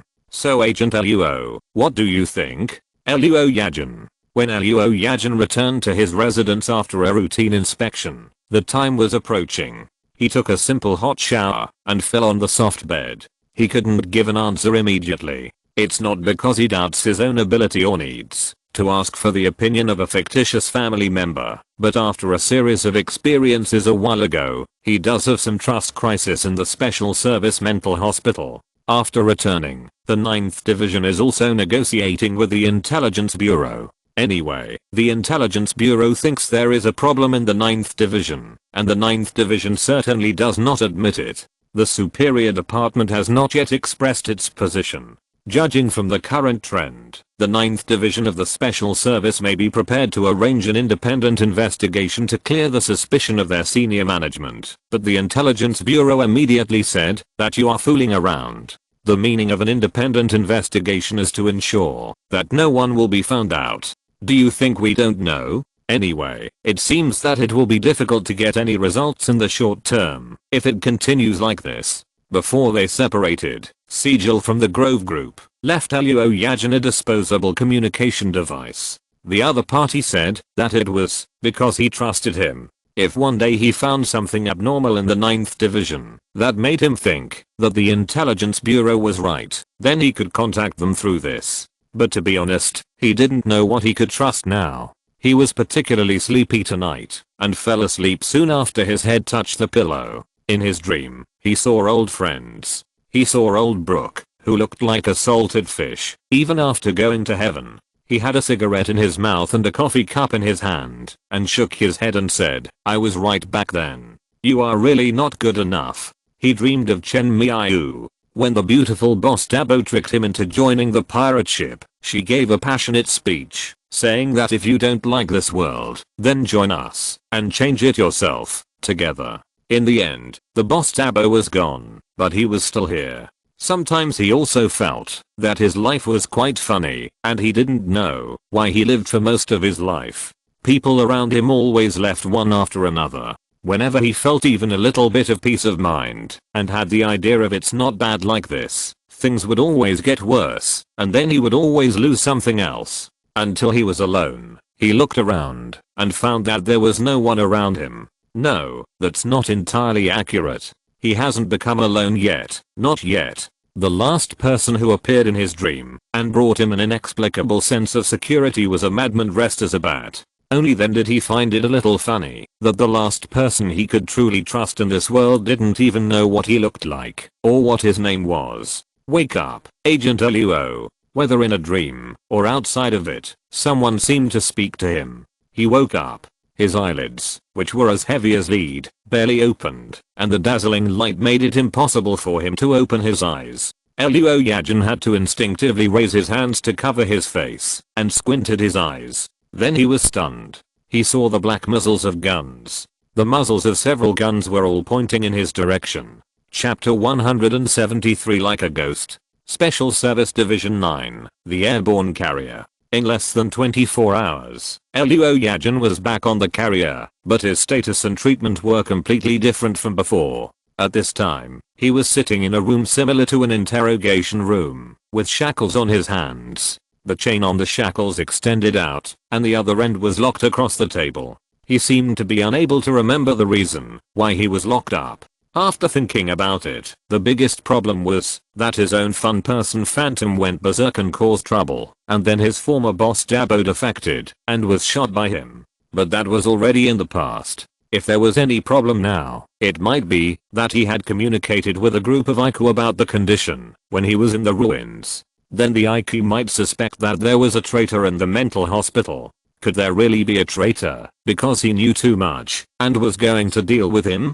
So are all traitors so arrogant these days? Just as he was thinking about it, the door opened. A man in the uniform of the Special Service Division 9 walked in. Luo Yajin quickly recognized him. Agent Rillas was a high-ranking member of the action team. They had met in a past mission, so they were not very familiar with each other, but they were not strangers either. Finally someone's here. Luo Yajin yawned. I thought the plan was to leave me here to die of boredom. What about this time? Rillas sat down in front of him, his face stern and serious. Luo Yajin noticed that he had a laptop under his arm. When he sat down, he put the computer down, flipped open the screen, and turned the computer screen towards Luo Yajin. Do you recognize him? The screen showed a photo of an action team member wearing a Special Service Division 9 uniform. He looked relatively young, about 25 or 26 years old. Helson, remember, Luo Yajin said in a deep voice, the team members who died in the last operation. I remember every one of them. The work of the Special Service Division 9 is always accompanied by danger, and it has always been like this. The operation to enter the ruins was not successful. As soon as they landed, they encountered the ruins causing trouble. Although Luo Yajin finally snatched the dynamic map from the pharmaceutical factory and brought out most of the team members, a few people still died during the operation. The young agent named Helson was one of them. Of course you should remember. Leela said coldly. Luo Yajin narrowed his eyes. He began to think that the other party was referring to something else. Leela turned off the photo, opened a playback software, and started playing a video image. Luo Yajin soon realized that it was the first-person perspective taken by the dead Helson's body camera. Most of the area in the picture was dark, and it was difficult to see the scene and the environment. Only a flashlight-like beam of light dispelled the darkness and brought a little light. However, with some light, Luo Yajin could still vaguely see that this was indeed the underground ruins they had just come out of. From the first-person perspective, it can be seen that the owner of the camera was very nervous. He was panting all the time, and his arms seemed to be shaking slightly. From time to time, he needed to recheck the coordinates of the radiation signal emitted by the evidence to calibrate his direction of travel. When another figure appeared in the area illuminated by the beam, his arm shook violently with excitement, and he fired involuntarily. The screen shook violently, and the muzzle fire illuminated the space like a flash of light, and the bullet hit the mountain wall on the side. Relax, Agent. The voice came from the opposite side. The figure on the opposite side appeared in his camera. It was Luo Yajin. Luo Yajin in the picture had a rigid face and a stern expression like an instructor in a recruit camp. Helson put away his gun in a panic. Sir, I'm sorry I didn't see it. I thought it was. You are in terrible condition. Luo Yajin in the picture scolded coldly, stay calm at all times and hold your gun steady so that you can survive the mission. This should be the basics of the basics, but I have to strengthen your basic quality training on the battlefield. Sorry, I won't do it again next time, I promise, sir. Helson said. If there is a next time. Luo Yajin's words seemed to have a hidden meaning, but he changed the subject before the other party could react. Are you alone? Luo Yajin continued. Yes, sir. Didn't you meet other teammates? You are the first one, sir. I was separated from the main group after entering the ruins, and I was the only one left when I stood up. The communication system is not working, but I can still receive the radiation reaction of the evidence. Since I can, I think others should be able to do so. As long as I continue to follow the direction of the evidence, I may meet other people. Good judgment. Luo Yajin said coldly. Then sir, should we continue to complete the mission in that direction now? Or, no, the mission is cancelled. Luo Yajin said, pausing, at least for you. Although Helson's face could not be seen from the first person perspective, the young agent should have been stunned for a moment. What? Sir, I don't understand. The next moment, Luo Yajin's arm in the picture suddenly turned into a black muzzle. He turned around, and the muzzle was already pointed at Helson. Helson was stunned. The gunshot, the first person perspective on the screen, was spinning like the sky and the earth, and the young agent fell on his back and was motionless. The video ended here. Luo Yajin pursed his lips, and except for a slight contraction of his pupils, when he first saw himself appear on the screen, he did not have any other reaction throughout the whole process. Lelis crossed his fingers and rested his chin on him, looking at him indifferently, observing his expression. Until the video was over, Luo Yajin was still staring at the dark screen and the play mark in the middle of the screen, as if he was thinking. Lelis observed for a long time, before breaking the silence. Do you have anything to say? Luo Yajin pondered for another 2 seconds, and then slowly said, no. I can see that the situation is not favorable to me. I think you probably won't believe anything I say at this time. Try it. Lelis said. Luo Yajin did not respond directly to his words, but turned to ask. So do you think, he paused and changed his words, or does the whole department think that it is me who appears in this video? Seeing is believing. This is a video extracted from the body camera of Agent Helson's body. It is closed circuit surveillance, standard equipment for agents from the 9th Division, you know. Lelis said, paused, and looked at him with a bad look. But we are dealing with all kinds of impossible things, right? Luo Yajin knocked on the table with his knuckles. There was a precedent not long ago. My boss Chen Miayu, a shapeshifter, remember? She can change herself into the appearance of anyone, no matter the voice or appearance. But she is dead. You killed her with your own hands. Lelis let out a breath of turbid air. Yes, the possibility you mentioned cannot be ruled out, but that is a relatively low probability explanation. This is also the reason why the higher-ups judged that the matter needs to be investigated instead of directly convicting you. But if I were to say personally, Agent Lelis showed a bad look. Yes, I believe that it is you in the video. You have a criminal record, and you often act impulsively and disobey orders. This is obvious to the entire department. Not to mention your crazy clone. It is separated from your mind, right? So why should we believe that there is no remnant of it in your brain? Luo Yajin shrugged, irrefutable. So you admit that the video is real? That's not what I said. Luo Yajin said, I haven't seen this child since I left the ruins. This video never happened at all, at least not from my perspective. Didn't you try to look at my portable video? It was damaged when the ruins first moved. Lelis said coldly, now we have reason to believe that it may be man-made. Well, that's really unfortunate. Luo Yajin leaned back in his chair. Then I don't think I have anything to refute. After asking some more questions and failing to get the desired results, Lelis quickly gave up.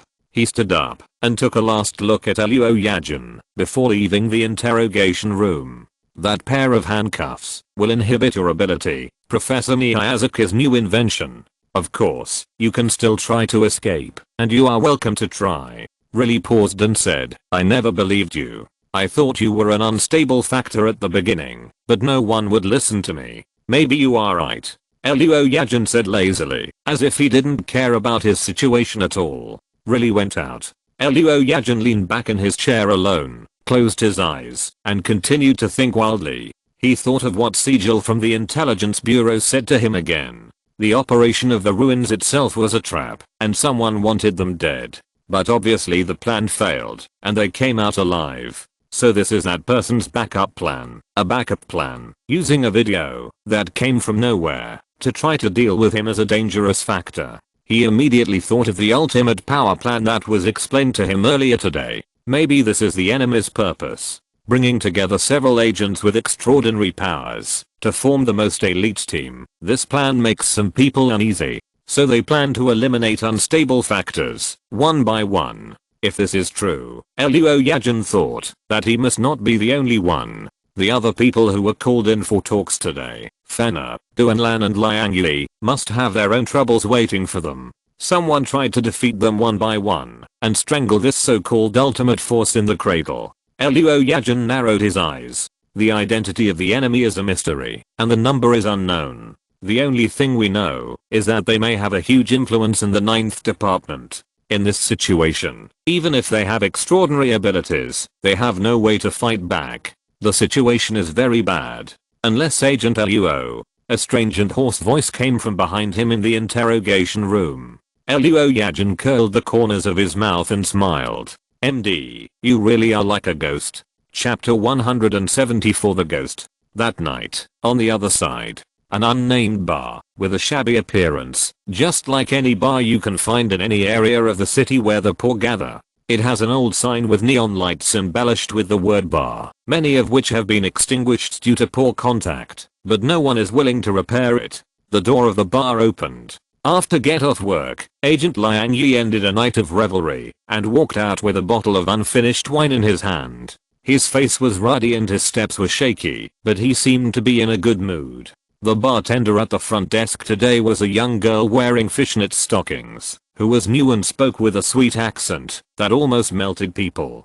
That made him drink a few more glasses tonight and enjoy it more than usual. So when he pulled himself away from a group of burly men with blue dragons and white tigers tattooed on their bodies, it was already much later than usual. Liang Yi hummed a little tune, and from time to time he picked up the bottle and poured wine into his mouth. At this time, he did not look like a well-trained soldier, let alone an extraordinary person with extremely dangerous power. He looked like an ordinary drunkard, still immersed in the joy of a sleepless night.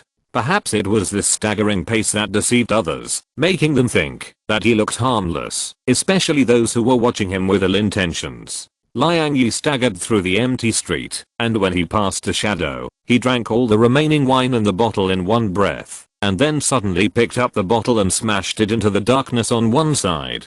Clang! The bottle exploded into pieces on someone's body, and glass shards flew everywhere. Liang Yi stretched out his arm and pulled a person out of the darkness. The observer was thrown to the sidewalk without any defense, and he groaned. Alcohol did not anesthetize him, but paralyzed the observer who was watching him. Liang Yi laughed. If you think I can be drunk, eh? When he saw the person under his feet, he was stunned for a moment. The man was clearly wearing the uniform of the Special Service Division 9.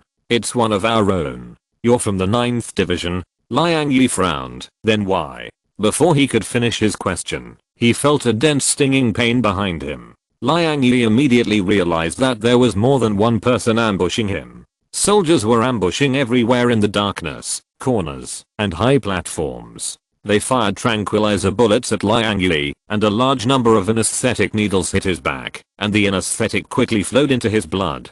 But he didn't fall down. He growled, kicked the soldier under his feet away, and shrank back to the back of a building nearby with his staggering body. But he didn't expect that several soldiers would immediately grab the zipline and fall from a height, blocking him in front of him. Liang Yi growled, flew between them, kicked one person head on, and then locked the second person. The second soldier tried to shrink and dodge, but the skills he had learned throughout his life were vulnerable to Liang Yi. Liang Yi stretched out his arm and grabbed his shoulder, pulled him in front of him with force, and knocked him to the ground with a knee strike. But during this time, he had several more anesthetic needles on his back and waist. More soldiers jumped down and surrounded him. The target is still in action. The threat has not been lifted. Damn, how is this possible? This dose is enough to knock him down. There are variables in the action, and the target has not fallen. The leader pressed the headset and shouted, "Request to re-evaluate the feasibility of the mission. If the target releases the phantom, no need, continue to execute according to the plan." A cold voice came from the other end of the headset. "Don't worry, Captain, the situation you are worried about will not happen. He will not release the phantom.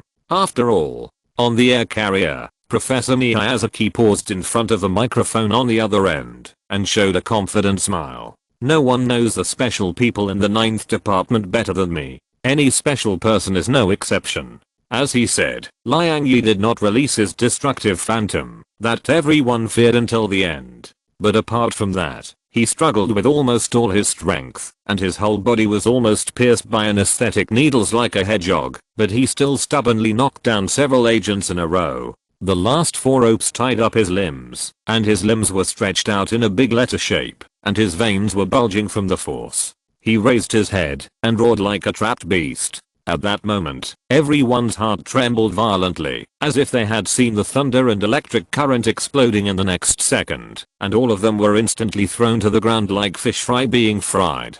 But that did not happen. Liang Yi fell down. Report, the target has been captured. Prepare to bring him back now. The team leader wiped the cold sweat from his forehead, and at the same time, he looked at Liang Yi, who was lying on the ground unconscious, and felt strange in his heart. As long as he summoned the phantom, he should have the power to easily knock down all of them. But why did he refuse to do it, even when he was forced into this situation? Very good. Thank you for your hard work. Bring him back. After Professor Miyazaki cut off the communication, another line was quickly connected. It was another action team, responsible for capturing another special person who mastered the power of the phantom in the Special Service 9th Division, the little girl named Fana. The reason was also mental problems. Fana's problem is not a secret in the 9th Special Service. Everyone knows that she imagines her phantom to be her mother, who has long passed away. However, the opinions on her mental evaluation so far have been controllable. Obviously, someone has judged that she is no longer so controllable. Report, no trace of the target has been found. Someone reported. What do you mean by no trace? Professor Miyazaki frowned. There is no one in her room. The leader said, it is speculated that she may have heard the wind or discovered our presence in advance. Judging from the traces at the scene, she should have escaped from the window. Well, according to previous observations, the red-clothed phantom does have a keenness independent of the special body. It is not surprising that you were discovered. Professor Miyazaki said, then you should withdraw the team first, and we will talk about it later. After saying that, he frowned and thought for a while. But in a moment, someone else hurried in. Sir, what now? He turned his head and glanced at the agent. It's Agent Luo Yajin. The agent said hurriedly. He disappeared from the interrogation room. Professor Miyazaki. Somewhere in Jiangdu, an abandoned factory. Click. The electronic shackles unlocked by the universal decoder fell to the ground. Luo Yajin glanced at Batman beside him with a strange expression. So you really can come and go as you please. He rubbed his wrist and glanced at Batman. By the way, I thought you would take me to a bat-safe house or something like that. I was just wondering what the home of a guy like you would be like. You wouldn't live in a cave, would you? Batman ignored him. He didn't care either. He just pondered for a moment, then looked at Batman and said seriously, it wasn't me. He was referring to the video that proved that he attacked his teammates. To be honest, he didn't care what other people thought of him, and he didn't even care whether they would convict him because of it. Those didn't matter to him, but only to Batman. He hoped that the other party would believe that he was innocent, even if no one else in the world thought so. I know. Batman said calmly, that's why I'm here, you know? Hearing this made Luo Yajin feel relieved, but at the same time he was confused. But how did you know? I mean, after all, it seems that the evidence is conclusive, right? I only have empty testimony here. Maybe I have mental problems due to excessive pressure in the underground.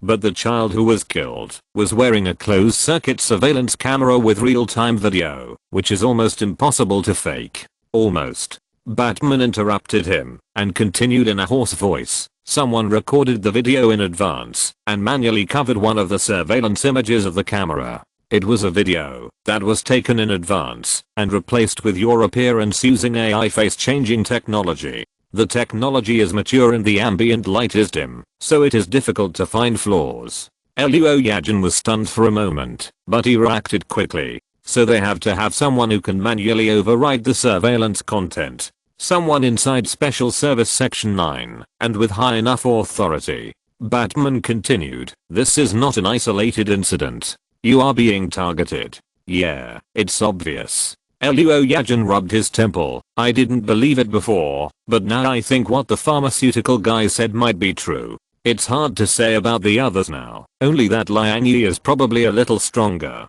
I've seen him take action, and he shouldn't be so easy to control. No. Batman said lightly, he won't summon the Phantom. Luo Yajin was stunned. Why? Because that's against the rules. Agent Liang Yi is afraid of the power of his Phantom, and he's afraid that he won't be able to control it, so he forces himself to be bound by the rules. He will only release the power of the Phantom when he gets permission. Luo Yajin was stunned for a moment. Even if someone wants to do something bad to him? I'm afraid so. Batman continued in that weird voice. Someone is targeting you, and it's someone who has power and knows all about you. And he paused, and his voice seemed to be a few degrees lower. I think I already know who that person is. Luo Yajin. Chapter 175 scores twice. Special Service Division 9. Aerial Carrier. Professor Miyazaki sat in his laboratory, receiving phone calls one after another. Information from the front line was constantly being summarized. The capture of the uncertain factors in the ultimate power plan was not particularly smooth, and the plan seemed to have hit a wall before it was launched. Luo Yajin was the first to be captured. Originally, at least only this part of him should have been under control, but he mysteriously disappeared not long ago, right from this impregnable carrier, in full view of everyone, as if he had evaporated from the face of the earth. It is easy to think of who did this. After all, there are not many people in the world who can come and go freely like this. Well, according to Dr. G's guarantee, no one should be able to do this. But as we all know, there are always some transvestites who like to use this place as a public toilet, coming in and out, as if it were their own backyard. The key is that the asylum has really no way to deal with it so far. From the previous missions of the Luo Yajin agent, it seems that he has a special filter for those so-called superheroes who are in disguise and masked, but the organization has so far only thought that this is limited. No one expected that there would be a masked madman so arrogant that he would directly and brazenly kidnap people from the mothership. Fana is missing, and her whereabouts are unknown for the time being. The action team is still searching for her. So far, the only one who has been caught is Liang Yi. Originally, he should be the most difficult one to deal with, but the shackles he put on himself made him have very strict restrictions on the release of the Phantom. Without the permission of formal procedures, he would not allow himself to release the Phantom anyway, which became his fatal weakness. The powerful and capable fighters in the lunatic asylum have some mental problems. Professor Miyazaki knows this part best. He knows the psychological conditions and ability characteristics of the agents very well, which is why the arrest work was handed over to him. Professor Miyazaki picked up the phone and called the person in charge, who was conducting an on-site investigation in the apartment where Fana disappeared. It's me. Professor Miyazaki said lazily. The situation has changed. Call the team back. The person in charge was stunned. But sir, we have found clues here. The analysis team is working, and if we are quick, we can lock her whereabouts tonight. No need, tell them to stop working. Professor Miyazaki interrupted. The plan has changed. The mission is cancelled. Let her run. The organization has just held an emergency meeting to discuss. We have other arrangements. Okay, I will follow your orders, sir. The person in charge hung up the phone and began to organize the team to withdraw. Professor Miyazaki then called the leader of another team. That was the team that was originally scheduled to capture Agent Duanlan, and they had just set off. It's me. The plan has changed. The mission is cancelled. Professor Miyazaki said. Cancel? But sir, we have just set off. The leader was a little confused. Yes, but the situation has changed. The organization has made new arrangements just now. Professor Miyazaki said. False alarm. Agent Duanlan is not a threat. Mission cancelled. Okay, got it, sir. After hanging up the phone, Professor Miyazaki leaned back in his chair, threw the phone on the table in front of him, and waited quietly for it to ring. This thing has not stopped all night. It was completely within his expectations. In a moment, the phone rang again. Professor Miyazaki picked up the phone, and the caller ID showed that it was Li Changcheng. He answered the phone. Yes, sir. That's right. It was my order. Because some new situations have occurred, I think it needs to be adjusted. Yes, I'm on the mothership.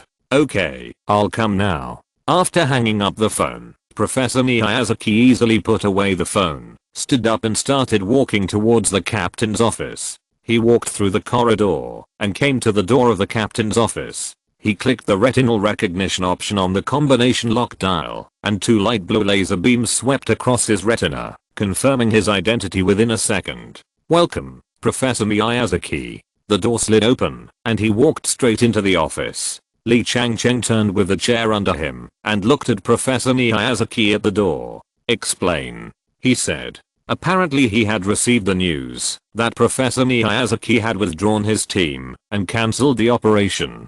Professor Miyazaki shrugged. I just reassessed the situation and felt that we overreacted a bit. I know these agents. I know each of them, both in terms of their abilities and their psychology. If I wasn't sure enough, I wouldn't easily label them as stable in the file. Excuse me, your judgment is no longer trustworthy, Professor Miyazaki. Li Changcheng said coldly. Agent Luo Yajin has a history of disobeying orders more than once, and he often takes radical actions. There have always been doubts about him in the organization, and it has always been because of your guarantee that I have not interfered too much. But the result was seen by all of us. He lost control and shot and killed one of our excellent agents in the underground ruins. The evidence is conclusive. Excuse me, sir, the so-called conclusive evidence also has many doubts. Professor Miyazaki said. Many of the problems have not been clarified. Li Changcheng paused and looked at him expressionlessly. You just need to obey orders, Professor, he said. I'm sorry, but as you said, I'm a professor, not a soldier.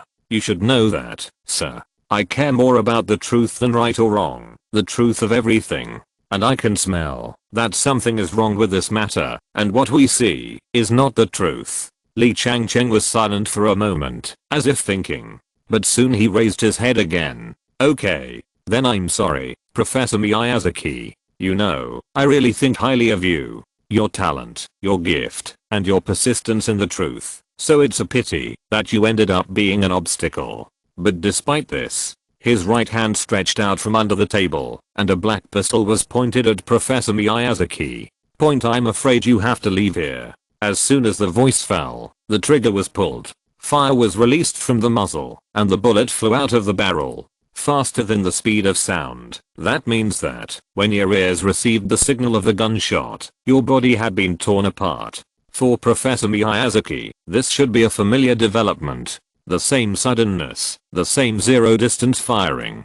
The bullet hit his body without any hindrance, but it did not penetrate like last time. On the contrary, he stood there, as if cast in iron. The bullet deformed when it hit him, and the kinetic energy made his upper body shake, but that was all. The deformed and twisted shell fell to the floor like a dehydrated soybean, making a tinkling sound. At the moment the bullet hit, Professor Miyazaki's half body from face to upper body shook briefly. It looked like a holographic image with poor image reception. Li Changcheng kept the posture of holding the gun, and white smoke was still coming out of the muzzle. His pupils shrank slightly, revealing a look of astonishment. You are not right. You are not Miyazaki. He narrowed his eyes. You are. As he spoke, the image of Professor Miyazaki had changed. A light blue wave like a data stream rolled over, and the first thing that appeared was the black pointed ears, the black hideous mask, the grey-black armor with bad patterns, and the black cloak that fell to the floor. Holographic disguise lifted. Point Badman. End of this chapter. Thank you very much for reaching the end. Don't forget to like. Looking for more exclusive content and immediate access? Subscribe to our Patreon. Remember, every like, subscription, or donation encourages us to continue. Thanks to everyone. See you in the next video.